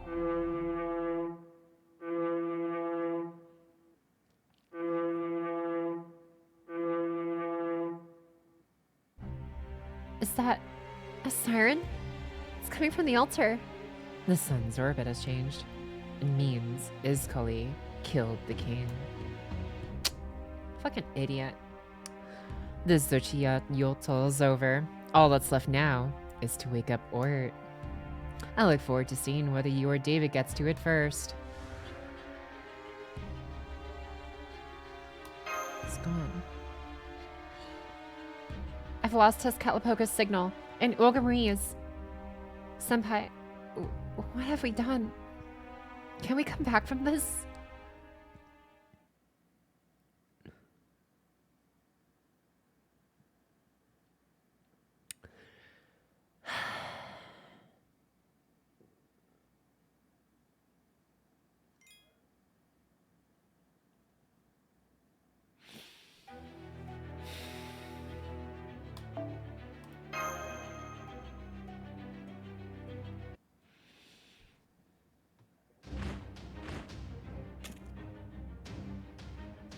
That was fast. I'm impressed you made it this far. How'd you get past the soldiers defending the plains? Did you gas them or something? Solid idea. Danas can repel physical attacks with their biowaves, so targeting their lungs is a smart approach. Gas is a very effective way to kill Danas. If you want proof, look no further than their inability to get past the toxic gas in the 8th stratum. But I would never use a weapon like that. It pollutes the jungle and tarnishes our soldiers' pride. That's the kind of ugliness you get from proper human history. No, those Selamet prefer to fight themselves with iron and lead. Really now? Guns pollute the jungle too. The napalm you use certainly isn't doing it any favors either. Enough of this. Where's the king of Chichen Itza? Lead us to the king of dinosaurs, and we'll spare your life. Right, of course you think that. I look just like a human proper human history. It's no wonder you couldn't tell at a glance. All that aside, he really doesn't trust you, does he, Iskali? Or did you say he was one of those you'll know it when you see it things? You're just a horrible judge of character, aren't you? I guess Black Tezcatlipoca just puts too much stock in you. What's so funny? How dare you say I'm not a good judge of... You still don't get it. It's me. I'm the king of dinosaurs. While we're on the subject, let me give you my name. It's Tezcatlipoca. Blue Tezcatlipoca. The very same god as the one who made you from the flesh of the gods. Corn. Huh? Tezcatlipoca. Tezcatlipoca. Huh? What the hell do you think you're doing? Get off your knees. Pick up your guns. This is enemy territory. Pathetic. Well, Selamet figured out much faster than you. This is why he doesn't trust you, brat. This is the price you pay for focusing too much on your intellect. Some jaguar warrior you are with a nose that useless. Or should I call you by your other name?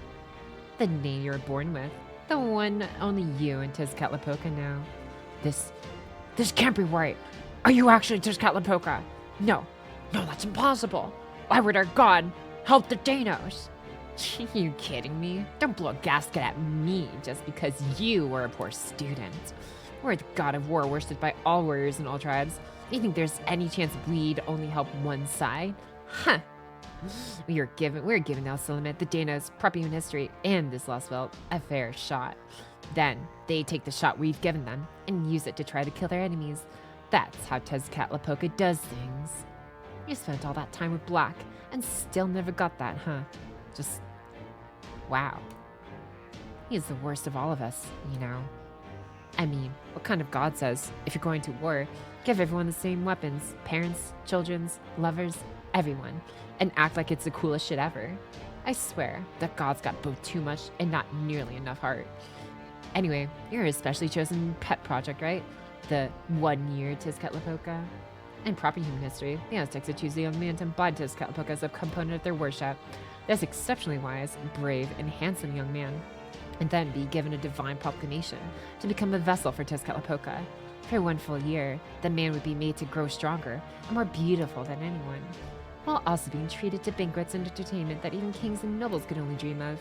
If he did this for a full year, he'd be accepted as a vessel and considered the incarnation of Tezcatlipoca. That's right, and the finishing touch is the Xochitl Yotl, the flowers where I kill the Danos as king. Once I do that, I'll be the same as Tezcatlipoca himself.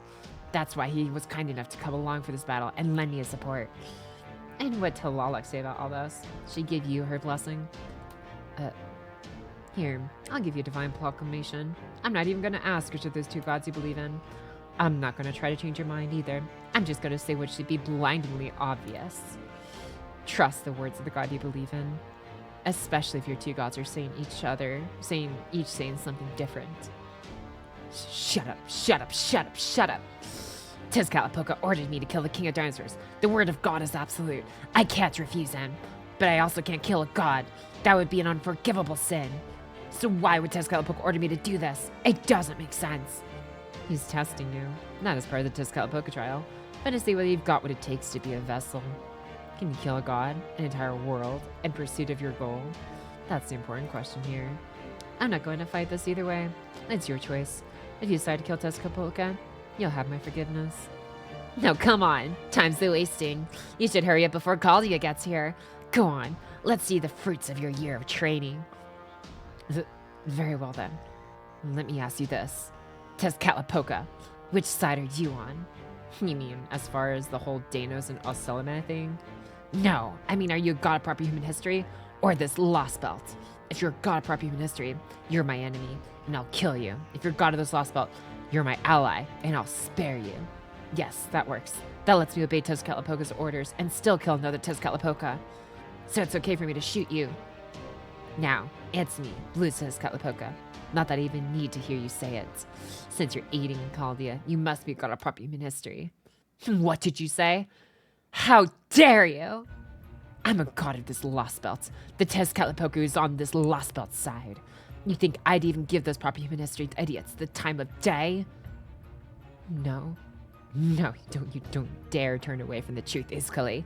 Your god is the one on proper human history's side.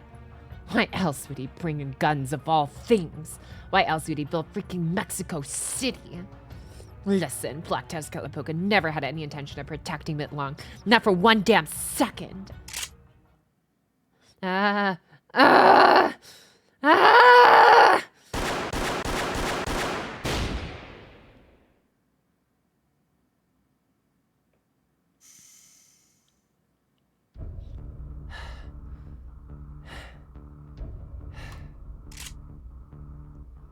This is right.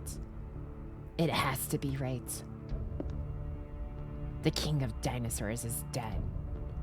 As soon as we've collected the solar sojourn, sound our victory siren, and have the warriors withdraw. And don't you dare tell anyone else what you heard. On second thought, never mind. I don't have to silence you. None of you can understand human speech anyway. So how do you order them around? Just like hand signals, sign language, vibes. Genuine question. As well, that context sounds like if it rains a comic, dude. Let the hate flow. I really hope I did the intensity of that scene justice. Like, I did my best to get like low as I could, but also like angry and like growl. Like, it was hard because there's like, you're going back and forth between Iskali, who's like a young man, but then obviously Blue Tezcatlipoca, who's like a boy. So it's like, I try not to like, it was kind of weird trying to like constantly balance between what I would imagine like the intonation would be for each of them. Anyways, you did great. You did well. Thank ya. Okay, thank you guys. Thank you. I'm glad it hopefully fit the emotions of that scene. Hi, Pocket. Hi, Louise. Welcome back. You're doing in the middle of a reading session right now. But yeah, we're making a lot of progress actually so far. It's there's a lot that's going down to say the least. Real good. Ilga being heartbroken. Oh, thank you. Yeah. Well, I don't know why I just really enjoy voicing Olga's like scenes and stuff. Like she has a lot going on. It's just kind of like, I don't know. It's I really feel for her. So I actually, I don't want to say have a good time, but have a connecting time, I guess, for lack of a better term, and trying to like voice her moments. Discord. I'm busy reading right now. I'm for 3, but maybe later. I love how gruesome the story is. I'm a streamer, a voice actor. Not a professional by any means, but you know, I'm good on my best shot. Is this your main? Yeah, this is my main. This is the first time I'm ever going through LB7. if we're excluding JP, because I did not read the story on JP, I just kind of went through it to be kept up with the content. But yeah, felt good to voice stuff that goes against your norm. Oh, for sure. Yeah. All right, next scene. Wait, really? Yeah, really.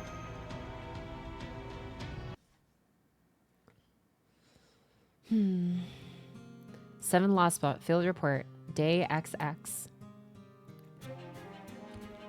The Oselome's attack on Chichen Itza lasted less than a day. They retreated to Mexico City the moment their sirens sounded. When we got to the altar, all we saw was a bloody throne and the empty place where the solar sojourn used to be. With the solar sojourn stolen, the sun's resting place became Mexico City, leaving Chichen Itza mired in a sunless night, which was so far lasted 24 hours. The Oselome may have won this battle, but they suffered tremendous losses. It took 30 of their soldiers to kill even one Danos. Of the 20 squads, each comprised of 100 elite soldiers, bringing their total number to 2,000. Only 16 Oselome survived long enough to... I'm sorry, 16, period. Jesus. 16 Oselome survived long enough to retreat. We also found what species they were when we went to bury their bodies. They're apes, medium-sized primates with a number of human characteristics. They're the newest, weakest species born in Miquelon, without any of Mala's protection. Given their origins and abilities, the Danos had previously grouped them in the same category as insects. We believe Tezcatlipoca gave them knowledge, weapons, and their jaguar masks to raise them into a new prime species. 62 Danos survived the attack. One of them was Priest Vuku. This bitch? Priest Vuku. That's right! I led those Oselome to our city while all of you were cowering before the king of dinosaurs. Did Kukulkan protect us? No. Could the king of dinosaurs with his feeble body offer us any protection? No. Neither had any business attempting to guide Miquelon, or any of you for that matter. Look at all those dead apes. Do you lot know why they went this far? Do you know what they were fighting for? The goal is to prolong our world's life. They challenged us for supremacy so they could give the sun new vitality. Up until now, we've only treated these creatures as lower life forms. We have never seen them as genuine rivals. But they are the ones trying to save Miquelon from its fifth destruction. They're the ones fighting to stop our human history from pruning us away. I did nothing wrong. There is no room in Miquelon for either spineless king or cowardly Danos.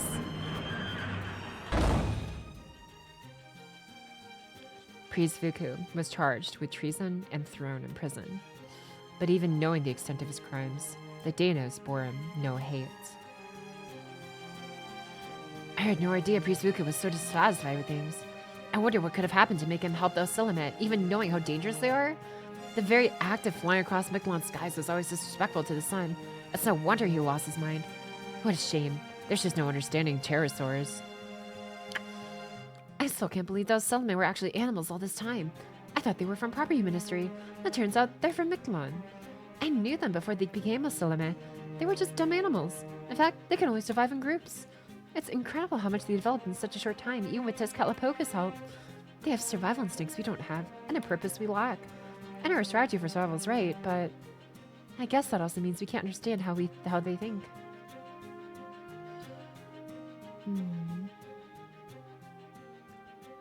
That's right. In spite of their intellect, their whole species had remained unchanged for 66 million years. In most mythologies, the sun was worshipped because it was well beyond people's understanding. Intelligent creatures see meaning in everything. Intelligence is the ability to try to draw closer to great things. Unintelligent creatures lack that ability and can therefore only evolve to adapt to their environments. But intelligent creatures will always seek a different path than adaptive evolution. Danos were never subject to that law of nature. Intelligent as they are, their incredible empathy meant they never saw themselves as anything special. They had no real use for innovation, admiration, stories, or even producing culture to aid their survival. They are merely intelligent beings who lived happy lives in the ideal environment Mala provided for them. And now, the destruction of that very environment is at hand. I finally understand why Mala didn't build their paradise on the surface. They intended to disappear with the sun. Their intent was always to end this Lostbelt's underground world without anyone ever knowing. However perfect their civilization might be, this Lostbelt could never be a threat or a rival to humankind. It's a prudent hypothetical, nothing more. One path life might have taken. I just want to believe that remembering their end will be a sufficient parting gift as we go our separate ways. Gran Cavallo Log.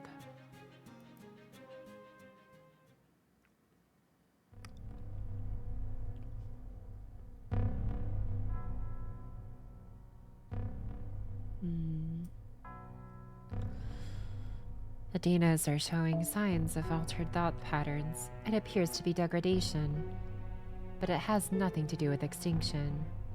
The Tree of Emptiness on the ninth stratum has resumed activity. This has resulted in a decline in the cosmic ray leakage produced by the tree's bark regrowth. Preserving the Tree of Emptiness is the top priority.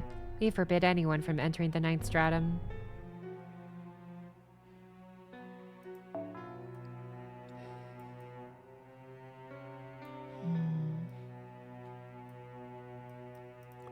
I see. So the consensus I heard in Miss Titline wasn't just me imagining things. I guess that means I'm supposed to kill all the visitors from probably human history. No questions asked. I'd hope I was just mistaken, since the Mala's direction almost never changes. Oh well, guess I'll just go kill them then. Oh my god, so it's not as if I had anything like compassion or mercy anyway. I'll just be like squashing bugs. Kawaii.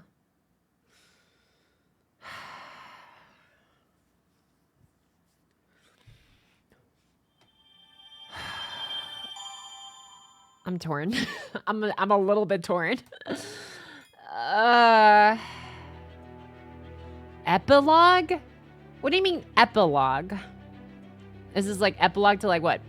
The second third of this? Like, dude, so much has already happened.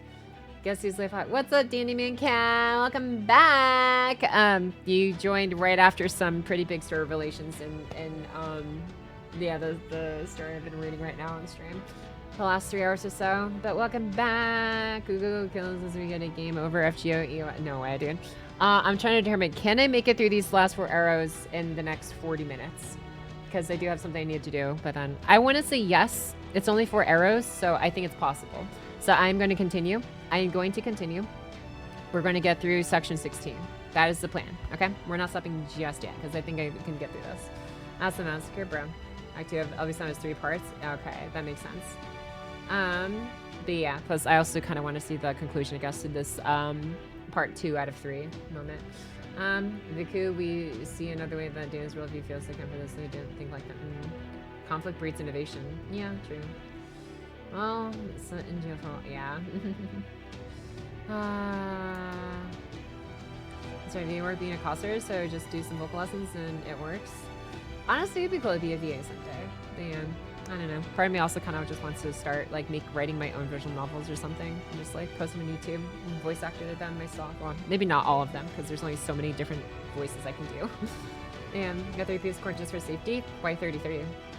The first time on stream. How much has she changed? Yeah, we've been doing this for a hot minute. Yeah. We've been doing this for a while. But yeah, hope you're enjoying the story reading session, that Louise. And GP, do you have a part you want the context for? No, I don't want any context. I want to go through this blind. I just want to enjoy it as I go through it. Yeah.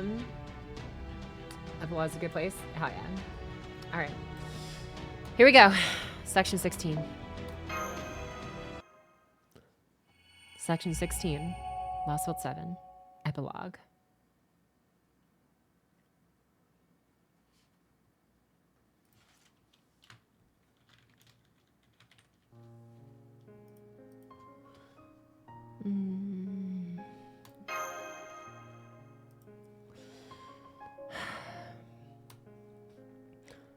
Listen, what happened to the city is heartbreaking, but we're still in the middle of a crucial operation. Cold as it sounds, the fact is, we just don't have time to mourn the dead right now. Isn't that right, Commander Goldralf? you mind going over our current situation and outlining our next steps? Right. Good point. We can grieve our losses once the operation is over. The Solomon's attack has left Chichen Itza in shambles. The king of dinosaurs is dead. The Solar Sojourn, which controls the position of Sun, has been taken to Mexico City. 60-ish dinos survived. The Solomon were almost completely wiped out before the last survivors retreated.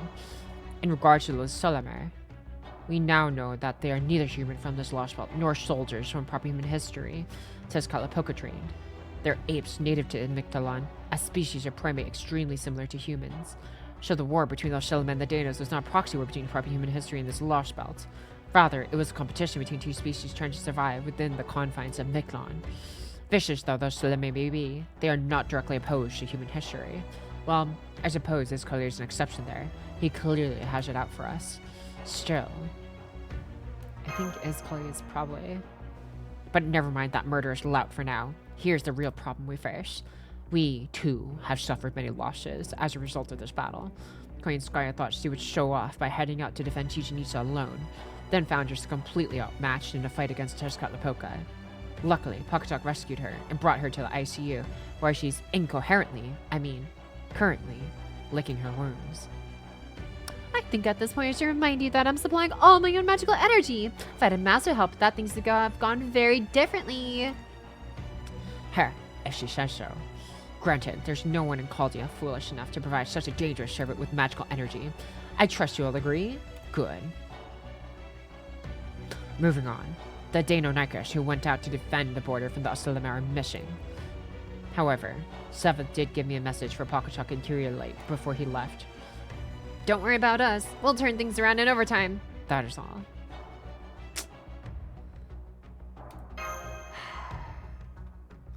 As for Olga Marie, who reappeared during the Pakatok's battle with Tezcatlipoca, she has regained her memories and left Chichen Itza. We've been worried about this happening, and unfortunately, it seems the time has come. She may have been helpful so far, but I doubt we'll be able to count on that going forward. Up until now, our enemies have been David and Tezcatlipoca. However, the foreign god remains the greatest threat to successfully carrying out our grand order. Is that clear? But she was still the same Olga Marie we knew. I know her memories have returned, but if we could just talk to her. Get it through your head. Regardless of how closely she resembles Olga Marie you know, it does not matter. Hell, she might even be Olga Marie in the Hemisphere, but that doesn't change the fact that she is the foreign god. Did you fail to notice that her spirit origin is on the scale of a star? Monster doesn't even begin to cover it. You understand that in a single sentence, the sun puts out more energy than the entirety of humanity as used in all of history, right? I can't risk her blowing up on us. She's too dangerous. Damn it. You need to worry about yourselves for a change. That goes for you too, Kadak. I want you to keep a close eye on Pakachuk and Kyrielite. Gordy's right. At this point, we have to treat Olga Marie as an enemy. Fortunately, she's not the only dangerous entity we need to worry about right now. Kukulkan is a representative of the extraterrestrials that made this Lostbelt, the archetype of Mictlan. Remember when Tezcatlipoca said she'd eventually return on us? I think he's right. So far, we haven't demonstrated any hostility towards Mictlan or its people, nor made any attempt to attack. But that won't remain true. We need to cut down the Tree of Emptiness. At the same time, the Cryptor is trying to destroy Earth by waking up Ort. As far as Mictlan is concerned, that makes us both enemies. So, from Kukulkan's perspective, anything not originally from Mictlan is an enemy. That is almost certainly part of why she attacked the Storm Border on the surface. She did ally with us for a time. Thanks to Pakachak having reached an understanding with the Danos. But now that there is no more need to keep the Danos safe, she will almost certainly try to eliminate us on behalf of Mictlan's collective will. Yeah, if I were on the side of Mictlan, I'd want to kill David and Tezcatlipoca first, then us. Still, I wonder, is Kukulkan really an agent at the Mala? Some of what she's done lines up with her intentions, but it seems to me like she's also gone her own way at times. I see. Then we had better start thinking of Kukulkan as an enemy from here on. It's not all bad, though. If we play our cards right, we can pit our enemies against each other and swoop in to claim the spoils in the aftermath. At any rate, that's the long and short of our current situation. Now that we understand the situation, it's time to plan our next steps. Pakachak, Mash, Ginkadak, I want you to get some rest over the next 2 hours. Go outside and get some fresh air. Take a nap. Whatever you feel like. We'll meet back here in 2 hours' time. Do not be late.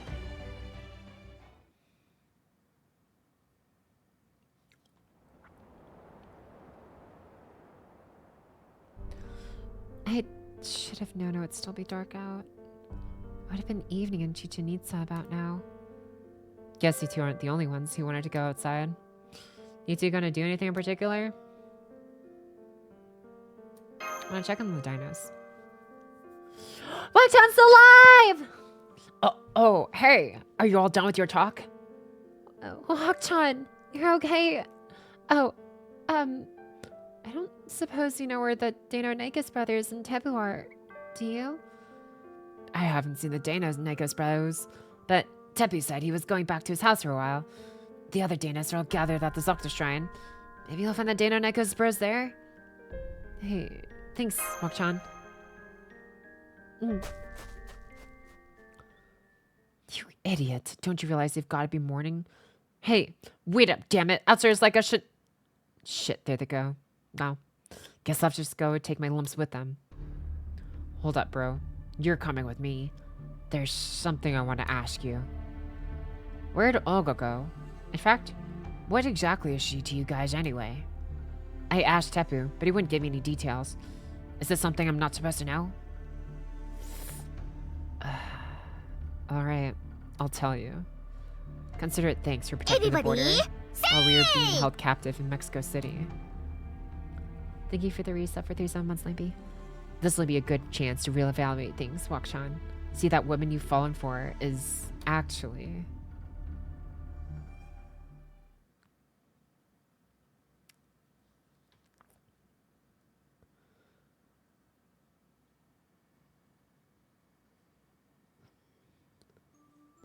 I don't see the Dano Nikos brothers anywhere. All of Chichen Itza's remaining Dano Nikos are gathered here, and it looks like they're discussing something. Oh, hello, Pakachak. Hello, Mash. Have you come to tell us more stories of proper human history? This is wonderful. Now please, come to the center. I do hope you'll finally tell us about Latin America this time. Why aren't any of you mad at us? Why would we be mad? Oh, I guess there was that business with Fukub. We didn't want to put one of our own in prison either, but we ultimately decided to follow proper human history's example. Can you ask what you're all going to do now? You know that your sun's going to explode soon, right?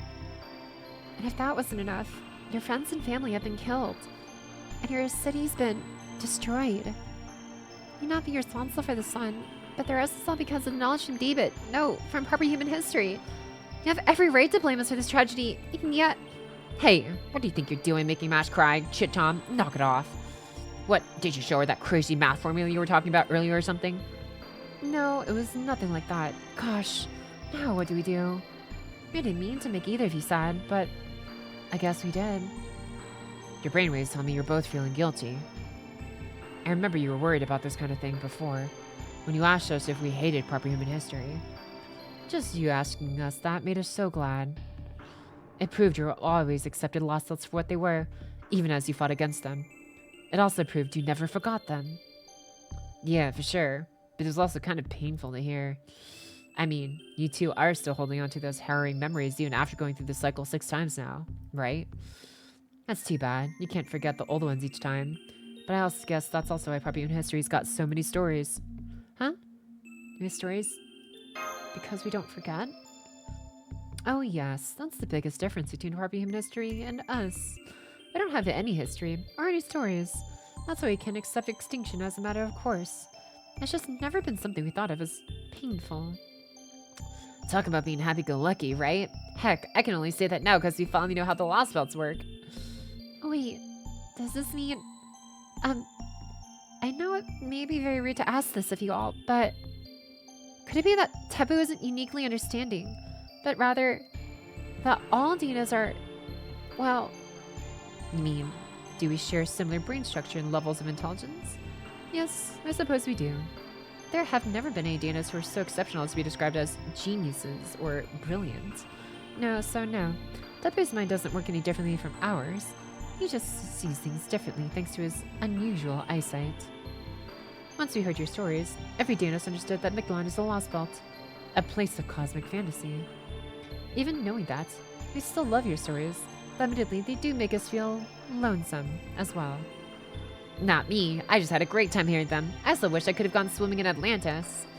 All the more reason for us to keep going for another generation. That way there'll be a world for aquatic Danos. There's no way you could be a Pleios or a Kukumo. You're way too impatient to wait for evolution. Anyway, it's about time now.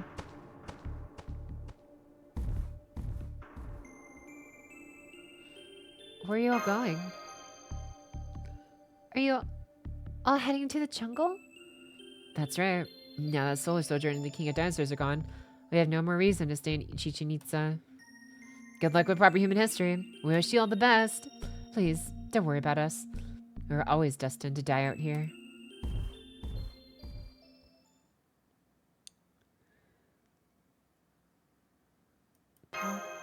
Con. Yes. Not only were they not despondent about their fate, they were actually kind enough to worry about us. They don't hate anyone, they don't resent their circumstances. They just share whatever happiness they have with as many as they can.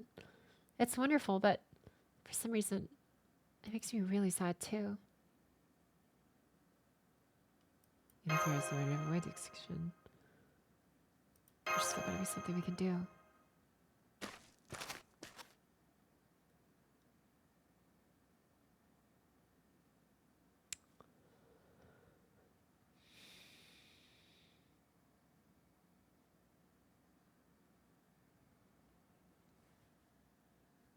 So we're gonna bring our dinosaur buddies to proper human history, right? Right? We're gonna have dinosaur pets or friends. I mean, yeah, and they're gonna have like jobs and pay taxes and be chill bros. Name mysteriously, right? Stalking. Long time. Yeah. We're close to the climax. I'm gonna go through section 16 epilogue. So we're gonna finish part 2 out of 3 tonight. I think that's a good place, and then we'll pick it up next time. On stream. But then there's this, yeah. You know the answer to that? It would be so cool. Think about it. Instead of like horse riding, we could have dinosaur riding.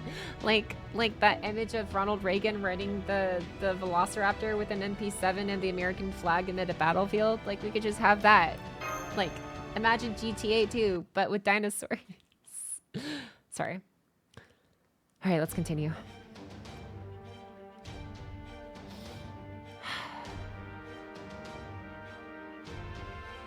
Good, you're all right on time. Now, let's begin the briefing for our final mission in the South American Lostbelt. Nemo Professor, Shion, how are the Stormborders repairs coming along? We have finished mending everything, except the onboard facilities in the engine room. At the moment, we're getting ready to restart the train engines. Yes, sir, we're counting down the moments until we can begin repairing the armor plating's electromagnetic barrier that Kukulkan destroyed. And begin reapplying our anti-spirit and anti-curse membrane coatings. We should be back to combat readiness in about 10 hours. Once that's done, we'll restart the engines, generate new Spiritron torpedoes, and charge the main cannons. We expect it'll be a total of 20 hours before the ship is ready for both flight and combat. I see. Excellent work. To be honest, I was secretly beside myself when the border was nearly split in two, as I didn't see how we could possibly come back from damage like that. But you've actually succeeded in restoring the whole thing. Thank goodness for Mictlan's abundant resources. I've got a report to make too. The density of the toxic gas in the 8th stratum is falling rapidly. According to Triss messages too, the 8th and 9th strata will have breathable atmospheres in about 10 hours, which means the time of the underworld pilgrimage is finally upon us. The only catch is, like Nima said, we still can't leave the border yet. If we try to fly without barriers, we'll be easy prey for Kukulkan if she does to finish the job she started when we arrived. Unfortunately, Draybird is almost certainly preparing for his own underworld pilgrimage even as we speak. By the time we finish rebooting the border, he could well have reached the bottom stratum and revived Ort. So once again, we have no choice but to send our field team ahead. Master Pakashak and her servant, Master Light, Nidakris, Queen Skya, and Loath though I am to let you go. Technical advisor. You have 2 options to choose from. Plan A, Operation David Assault. Locate and neutralize David's some void on his way to the bottommost stratum. You should aim to get him somewhere between the 6th and 8th strata. This should resolve the immediate threat without needing to go all the way down to the bottom stratum. The important thing is that Ort remains dead. Plan B, Operation Tree of Emptiness Felling. Reach the bottom of the stratum before David. Find the Tree of Emptiness and cut it down. No matter how powerful Ort is, it's still a part of this Lostbelt, so getting rid of the latter should remove the former too. According to Semesters 2's calculations, each plan has a 50-50 chance of succeeding. Now, just for the record, let me ask you this, Master Pockachok. Do you feel one of these plans has a better shot than the other? Don't be shy. Give us your honest opinion.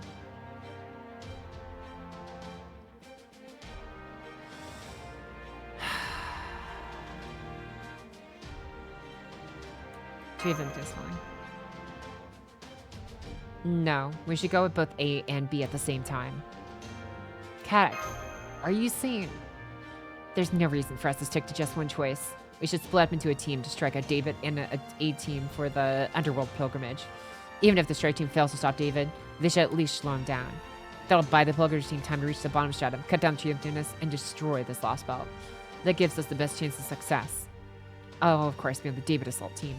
I'll need the Shadow Border coin, Skya, and the best driver you've got. My plan is to go after David in the 3rd Underworld. If the driver has a healthy number of top-tier magical circuits, so much the better. Oh ho, I may not have been able to finish the Paris-Dakar rally, but I still have good driving technique and off-road expertise. And if you're looking for a driver that surpasses me there, and who also possesses top-tier magical circuits, where in the world are you going to find someone like that? Now I gotcha. Right? We have nothing to worry about there. So you guys just focus on the Underworld Pilgrimage. I haven't cleared that 3rd Underworld, so that rules me out of that group anyway. Fine. I was already planning to use the Shadow Border in this mission anyway. Alright, then an advanced team will take the Shadow Border down to the 6th stratum, the 3rd Underworld boundary. From there, the Pilgrimage team will get out and head to the bottom stratum to cut down the Tree of Emptiness. The David Assault team will stay in the 3rd Underworld boundary, set up a dragnet, and carry out the plan from the Shadow Border. I don't love the thought of the Pilgrimage team going on foot though. We'll need help from Danos who can act as their transport. I know you said the Danos have left Chichen Itza, but there may still be some there. I'll have the Marines take a look around and see if they can find a porter. On a related note, we should talk about Tepu, too. He's been a tremendous help so far, but the conflict between the Cryptor and Caldia is a problem for proper human history alone. I don't cherish the idea of drawing him into our battle. What do you think, Pockachok? I'll talk to him. Got it, then I'll leave it up to you. Tepe likes to act mature, but he's also intensely curious. I'm sure he would help us if we asked. In fact, I'm not sure he'd forgive us if we didn't. Agreed. Shy though he may be, he does know how to hold a grudge. Go pull that Shannon out of his comfort zone. I see. It's nice to hear you've become such good friends with the Danos. I don't know how it happened, but by all means, go ahead and talk to him. In the meantime, we'll continue our preparations. This will likely be our last chance to take in Chichen Itza. We don't have much time, so enjoy it while you can.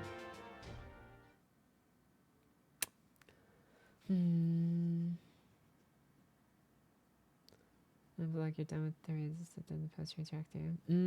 I gotcha. I gotta sleep off my bronchitis. Oh, I'm sorry for bronchitis, Dexter. So you have a good night.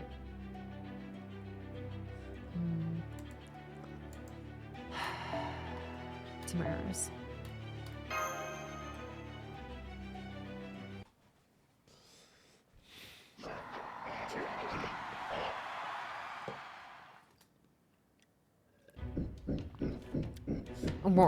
What?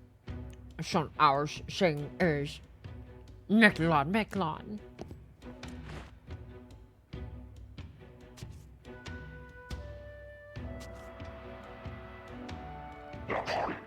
What? It's alright. Go ahead. I can report to Tizcatlipoca alone.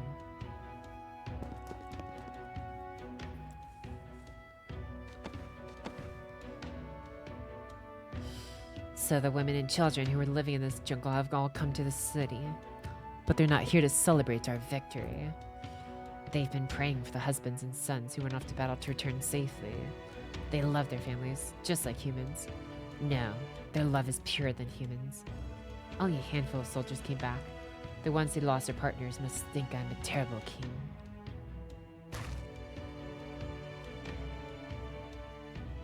The Ocelotto's been training to join the Royal Guard for half a year. Looks like he resents me for telling him he was too young and leaving him behind.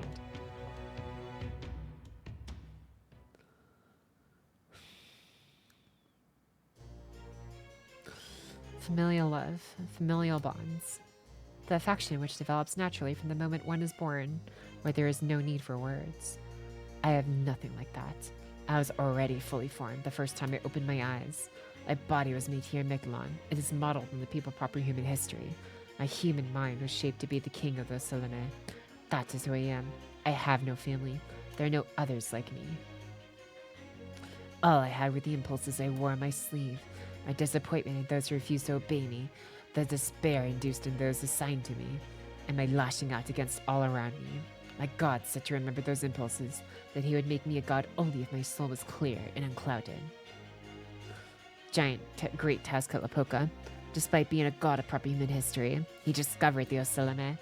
In one night, he built Mexico City and created me out of earth to serve as their king. For 1 year, I would act as Tezcatlipoca. If I could prove myself worthy, I would become his incarnation. It was a wonderful year, a year free of doubt. I knew with absolute certainty that our fight to eradicate humankind, to deny proper human history, was a righteous one. And now, we decimated Chichen Itza and invited the sun into Mexico City. Miquelon now belongs to them. Not that it matters to me. From now on, they will be the prime species of this world. Because I'm not an Autosolotl myself. I have completed my trial of being Tezcatlipoca for 1 year. Now I can finally remove my mask and be rid of my childhood name. I've dreamed of this moment all my life. The moment I'll finally receive the power to strike back against everything. And yet, for some reason, my heart is clouded, like an obsidian armor too opaque to reflect anything.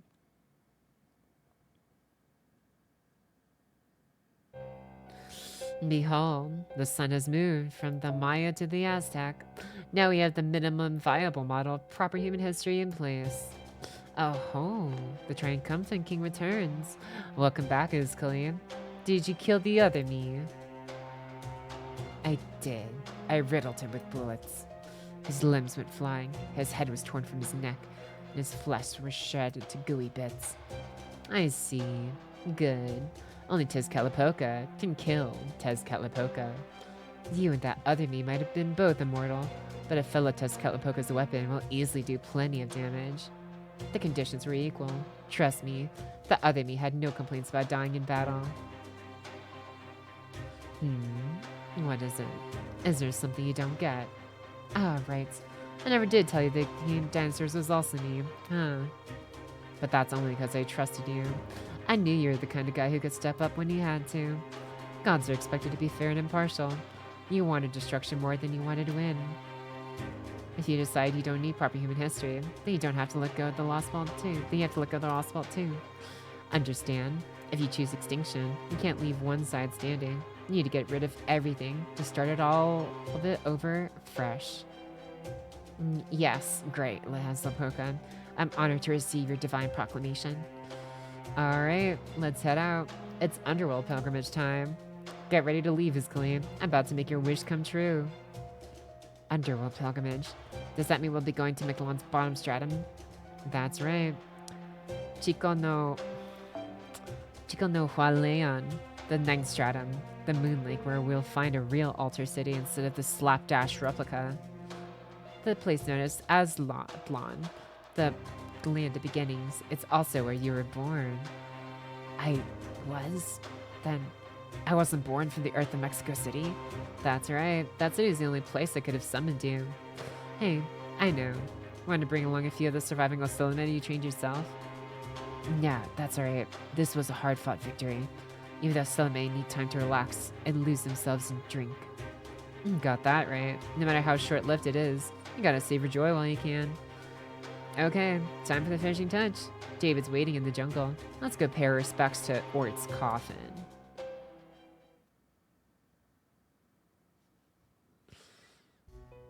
I never thought I would see a war in a land as peaceful as Miquelon. It seems humankind cannot escape the consequences of accumulation, no matter what form it takes. The accumulates wealth, sin, forgiveness. Even our own foreign god must find the situation deplorable. I already knew about human wars from the video records I studied. Chichen Itza might be a ghost town now, but it was never a creation of Dana civilization anyway. They've never accumulated anything. They never will. Quite right. Your eye is as sharp as ever, my lady. But that's not true for humankind of proper human history. Both the Cryptor and Caldia will try to reach the bottom stratum. The former will do so hoping to revive Ort, while the latter will do so to erase this lost belt and Ort with it. So, what will you do, my lady? You need to ask. The whole reason I chose Lost as my temporary lodging was to acquire an even stronger origin. Ort belongs to me. I'm not about to hand it over to anything as incompetent as humankind. I've come to the conclusion that Earth's prime species is evil. I have no compunction about eliminating it. I'm going to go to the bottom stratum. You stay here and monitor Caldia. Once I fuse with Ort, they'll try to escape on their ship. I've chased them down twice before. I don't want to bother with a third. Do you understand me? Of course, milady. Rest assured, everything is already in place. The moment the Stormboarder tries to escape Miquelon will be their last.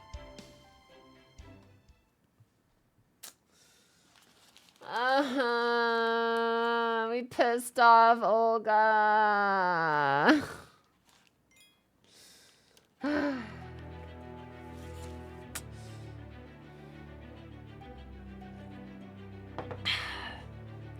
Final arrow.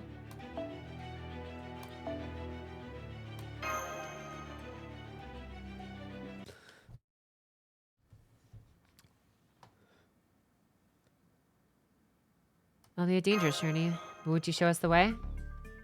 Yes, of course. I'm relieved you came to talk to me. Thank you, Pocket Talk. You're welcome, but why? All the other Danas had left Chichen Itza, right?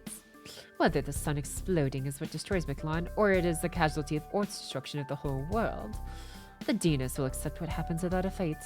That response could be called rational, or even noble. But knowing what you fought so far, I thought you might find that response cold and heartless. So I was steeling myself for the likelihood that you would leave without a word. In the end, the Danas are Miquelon's prime species. We are, at heart, very different creatures from yourselves. Where are our differences? We can still resolve them peacefully. I still have some preparations to make, so please go back to the border without me. I'll meet you at the castle gates. Even I've never been past the 7th stratum, so I'm looking forward to the adventure that lies ahead.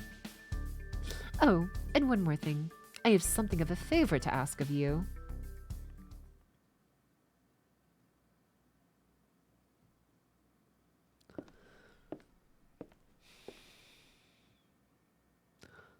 Everyone really is gone now, aren't they?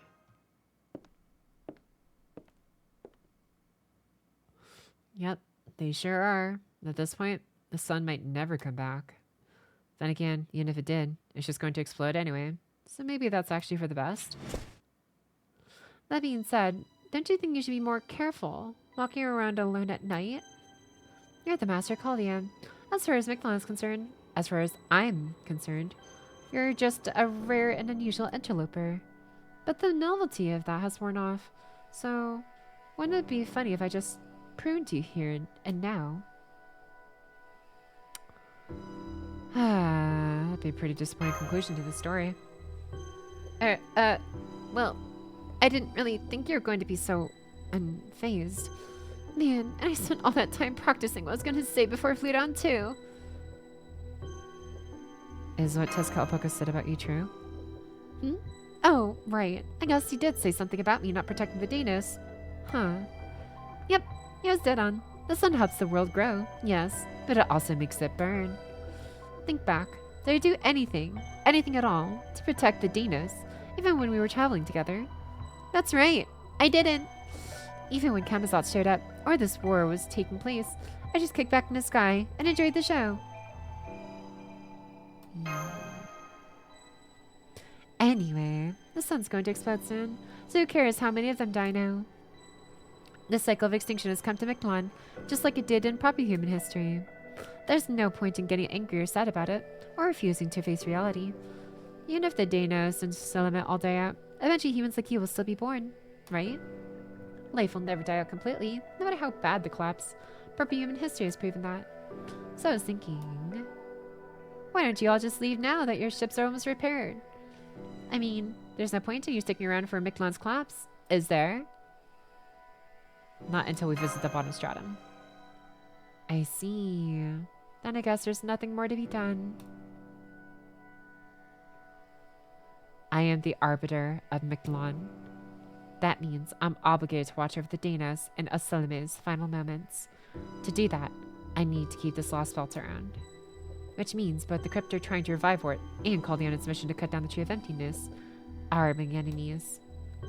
The next time we meet, we'll be in Kalakmu. That is where you and I will go our separate ways.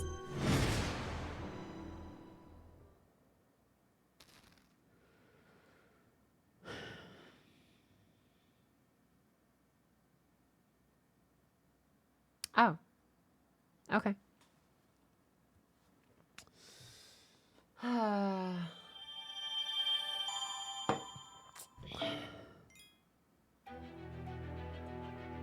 Whoa.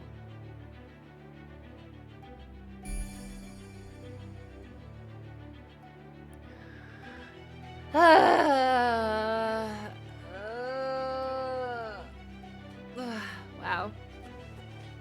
We got a lot of reading done today, didn't we? That's what, like two or three sections, I think. 2.5 maybe, because of like the interludes, I guess. I want to call it that.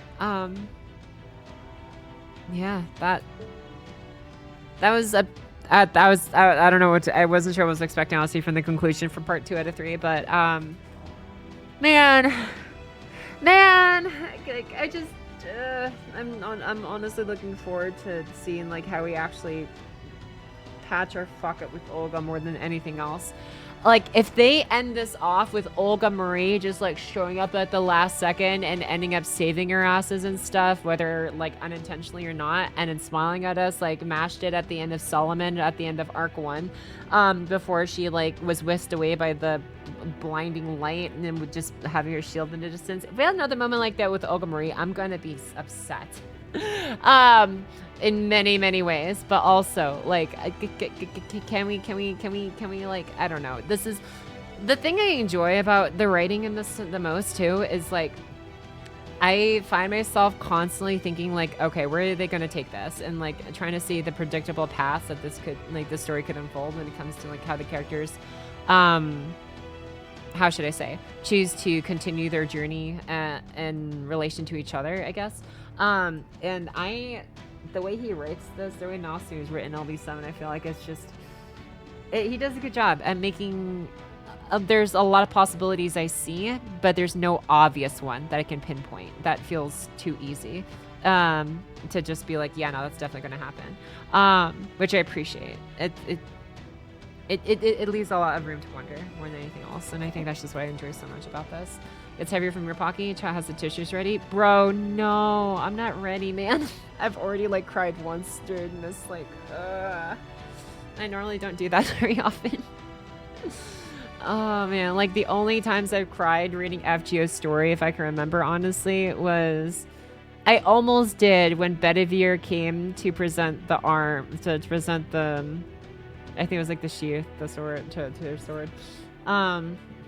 Near the end of Camelot, after like the 1,000-year journey, essentially, as I'm just kind of like chilling and traveling, waiting for the right time to finally do it, because, you know, he's just immortal like that until he gives it back, and then he just stops being immortal, if I remember correctly at least. And then like, and in Babylon, when whatchamacallit, seeing like Gil, like when Tiamat comes in and like Gil sees off his, you know, he's off Enkidu, one of like the only friends he's ever made. I remember the line near like the end of during one of the final battles of Babylon, I think it was like technically the second final battle of Babylonia before she was dragged into the underworld. It's just like he says, like, before I was weeping and I was sending off my friend in tears, and now I'm seeing him off. His valiant figure has been burned into my eyes, and I don't know. I'm forgetting the exact wording, but I just remember like, yeah, fuck, dude. It's like leaving off a friend mourning and leaving off a friend proud, basically. And then, I don't know. The only other few times there was like once in LB 5.1, LB 5.2. Obviously this end of the Solomon arc. I'm trying to think where else kind of got me. Ugh, Musashi burning in the temple at near the end of Shinjuku was a pretty rough one too. But, and obviously we're not even going to get started on LB6. There are a lot of moments I do feel bad that I didn't end up reading all of LB6 on stream. I read a good chunk of it on stream. I read some of the beginning and then some of the ending, but a lot of it I just like, I was a bit selfish. I read to myself off stream. I was just like, fuck, dude. Then like when Habitrot just like disappearing after MASH finally pieced together who they were, but they weren't supposed to. And I guess the way the paradox works or whatever, it's like the second they do, it's like, well, congratulations, you figured it out. I cannot exist anymore. I'm like, what the fuck, dude? And in this one, it's just like, it's very fulfilling from, I don't know, just a intellectual, emotional, spiritual level, I guess. I'll say this. I think you can make the next few streams LB7 as a priority. It sounds like you really want to finish LB7 work 10th anniversary, and I think that's a fine idea. And we'll be here to help get through it. It's okay to let the emotions out. That's the greatest compliment we can give a writer. Yeah, that's true. That's very, very, very true. Emotions are a sign of a writer's quality, for sure. Yeah. So, we might end up doing back-to-back streams. I might just have to do that. We'll see. I just want to figure out if I want to start them sooner or later. I don't know. I guess if we do back-to-back streams, we probably will have a good chance of getting through the end of LB7 because it's like before 10th year anniversary because it's in like 4 days. So keep an eye out for that. That's probably what's most likely going to happen because yeah, the story is still pretty fresh in my mind. It's not like I'm having like months of hiatus like I did with LB6, which I really do feel bad about, where it's like I stopped after like one big really story beat because I was just like winded from it and I was too afraid to pick it back up. And then I finally did, and it was great. But this one, LB7, has been like pretty consistent like time-wise of like me from start to finish. So I want to keep that up. So it's not just like a, yeah, stop and go, I guess, experience. We will need to lock in to make it. There's a lot happening up ahead here. Okay. I'll keep that in mind then. So I guess we're going to have some back-to-back moments, back-to-back streams. Woohoo, most likely. Okay. That's a lot. I don't know. But yeah, any hoozles. But yeah, like I said, there's a lot of good... This is literally just one of the number one reasons why I've stuck with this franchise for so long. Because they know how to write a good story. That's just as simple as you can put it. And it's great. It's not a lot of things that can like make me feel like certain emotions on like a specific level. So I gravitate towards the media that gets that, I guess. Any hoozles. I'll go ahead and start reading the rest of chat and stuff before we sign off here. Because yeah, I really need to finish like ASAP because it's like almost 8 o'clock now. But yeah, I've got some stuff I still gotta do, so. Anyways, without further ado, if you enjoyed what you saw here, feel free to check out the Discord and stuff if you want, if you're new or anything. That's usually where I post my announcements and stuff. And so you have to keep up to date. Pocket's, doing some more Dino reading and stuff for LB7 of Figure and Order's main story, or if I'm just busy chilling watching the Umumusme anime off stream or doing something else. But yeah, right now we're just in story reading arcs, so hope you guys enjoying it so far. All right, anyways, so without further ado, I'm gonna start catching up with some messages because there was a lot that I missed.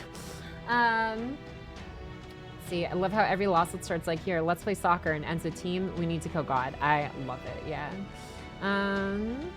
Okay, is it ready to kill Olga Sag? Dude,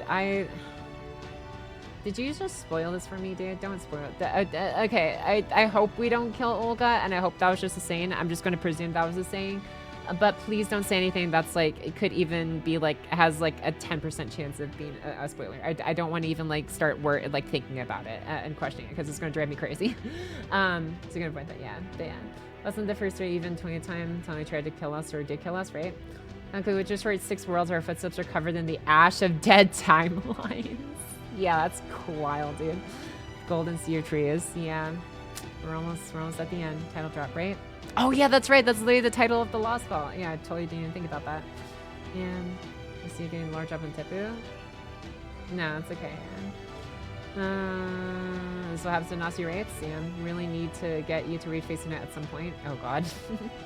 So chat. In fact, what's it down to? Yeah, I'm just at the end of the reading session for today because we just finished part 2 out of 3 of this entire like Lostbelt, basically this entire chapter. So we've got quite a bit more to go through. There's one final third of the story to get through. It's a lot. I'm going to see if we can maybe get through it if we do some back-to-back streams before 10th year anniversary in 4 days. So we're going to do our best. Sorry, I wasn't rolling. He just wouldn't die. I'm not offering breath again. Yeah. Let's see. The Poxy sacrifice in LB1. Oh, yeah.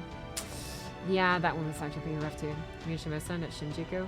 I'm so sorry. It was Shimosa. Shinjuku's the one with Salter and Jalter and literally Shinjuku. Why did I say Shinjuku? Shimosa. I'm sorry. Thank you for the correction, Carlos. Let's see here. Trying to see what other messages I'm missing. The first time I cried after was the Camelot Singularity, where the mom protected her son and her son didn't understand the concept of death. Yeah. Oh, you just reminded me another point I cried. LB4, dude.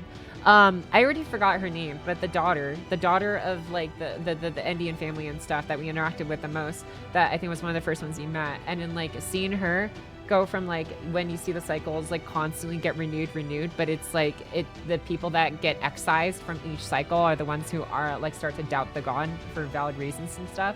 And it's like, but everyone else who's still like loyal to the god just gets their memories like slightly tweaked, but the emotions are still like underlying that they notice something is missing.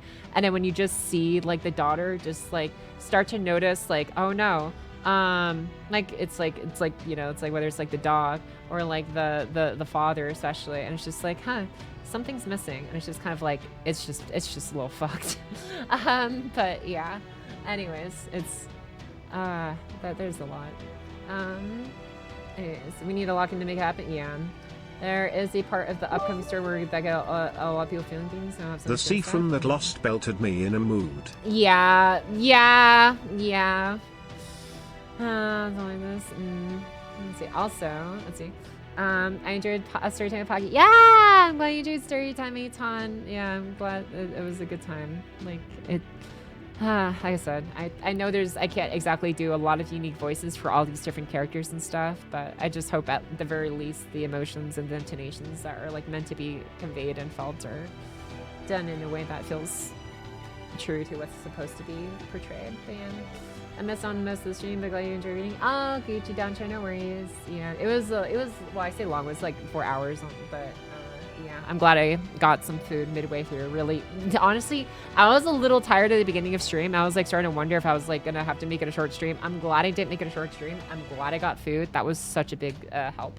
But yeah, I think that's just a thing that has to happen now, because it's like even when I eat food before stream, it like lasts maybe an hour or so, especially if I'm talking a lot, and all of a sudden my stamina is gone. So it's like, I don't know, I need like a pit stop like halfway through, I guess, to make it. Yeah. Thanks for the stream. Looking forward to the conclusion of LB7. Hell yeah, Nazi sleep. So am I. So am I. Buenos noches, Pocky Chat. Yeah, buenos noches, Carlos. Good night, y'all beautiful people. I hope y'all enjoy Pocky sweet voice, gremlin voice, evil voice, serious voice, etc. Love y'all. I do my best to embody them all, I suppose. See you later, though, Cheater. Hope you enjoyed story time too. Have a good night. Started to see in stream is the horse. No, she's not a horse post, is it? What is this? Uma with Excalibur. The fuck? Yeah, I might save that one for later. I'm gonna try and like sign off soon for now. But yeah, I'll just I might want to look at that at the start of stream next time. Good night, Pocky and Chat. Let's also support Pocky through the next few chapters and no spoilerinas. Yeah. Good night, Pocky and Chat. Hope everyone gets good rest. Thanks, Downloads. Yeah, hope you have a good night as well. Thanks for joining us for this one. Night, y'all. Have a good night, DB the Merc. Noches buenas, Pock. Thanks for the stream. Thanks for the stream, or thanks for tuning into the stream. I should say be double. Thank you, for being here. Oh yeah, Indian family was so sad, especially the fact, yeah, I'm just trying Napoleon last year in LB2. Dude, he was so down bad for Ophelia, but at the same time, like, he stood up so hard for what he wanted to protect. It's like, yeah, I respect it. I respect it a lot. I say so down bad. It wasn't like that down bad, but it was just funny. But you know, Napoleon was kind of a giga chad in LB2. On it early already? I mean, it's been 4 hours, but yeah. See you later, that ends here. I know what's going on in the story, but it's kind of a bummer. What do you mean? Oh, the stream's ending, I guess? Or I guess the plot. Yeah, there's a lot that's happening in here, but yeah, so when I do like these longer, like kind of story focused streams, it's kind of just like we're all in on this because, I mean, it's one of the stories I enjoy the most. But yeah, I hope, even if you don't know what's going on, I hope you're enjoying the read along, regardless. Danny Man can. I feel like, I don't know.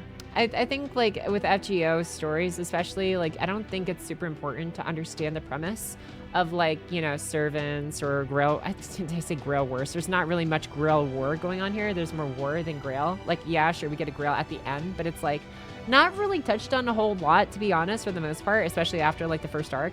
But like it's, I'd say, I've at least maybe it's just my bias. I do feel like there are a lot of FGOs, like several like their arcs and like individual chapters can be fairly well enjoyed if you don't care too much to try and understand every nitty gritty about like summoning systems or magecraft and all this other stuff. It's just like, know that it's TLDR. It's people trying to like fix the timeline because a big god from outer space was like, yeah, the way you guys are living and this world, the way this world like runs is bad. I'm gonna wipe it clean, like literally, like everything is just like white, basically Snow White across like the entire planet.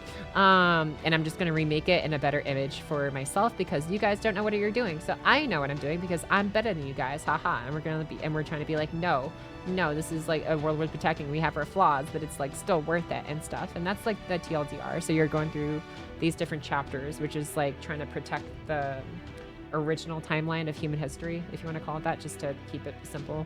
And then it's just a journey within those individual chapters. I feel like is, at least I feel like it's pretty easy to get invested into, even if you're not like as familiar, I guess, with the grand premise of everything. Just like the individual like interactions, everything along the way, I feel like are pretty well written enough to keep it engaging. But yeah. And the mood of the story, the vibe is more grim than last time. Oh, for sure. Yeah, for sure. Yeah, but it's how it goes sometimes. I don't know. I'm sure we'll have its highs and lows, I guess, which I appreciate. They feel pretty well done. Just remember that Gerd from I see who you're talking about. Yeah, from LBT will never come back down from the sky. Oh no. In Valhalla forever. Hey, what's up, Christmas? Nice seeing you in here. About to end the stream, but you know, nice to see you once again. We would kill everyone to do it. Yeah, there you go. Defending the past to protect the future. Yeah, that's a pretty good TLDR, honestly. One sentence. Fate summarized or FGO specifically summarized in one sentence. Defending the past to protect the future. Yeah. Anyways, yeah, I look forward to continuing this story with you guys on the next stream, most likely tomorrow, because we don't have a lot of time for our 10th anniversary, and I want to have that experience at least for myself of, yeah, being able to at least enjoy all of our Arc 2 before getting into Ordeal Call, but I can save that for after anniversary, but yeah, this is definitely the biggest one I want to get to. Anyways, I think it's about that time, and I don't really see a lot of the usual people I would normally raid on tonight, so it's just probably going to be the void for today. But I appreciate y'all stick around for it and stuff for those who did. And if you, I don't know, if you enjoyed it, great. And if you're just here to listen to me just like yap and talk about the story and stuff, then I hope that was fun for you too. Anyways. Thanks for your time, and I'll probably just, yeah, I'll most likely see you guys tomorrow, so stay tuned to the Discord announcements channel, I guess, for that if you want.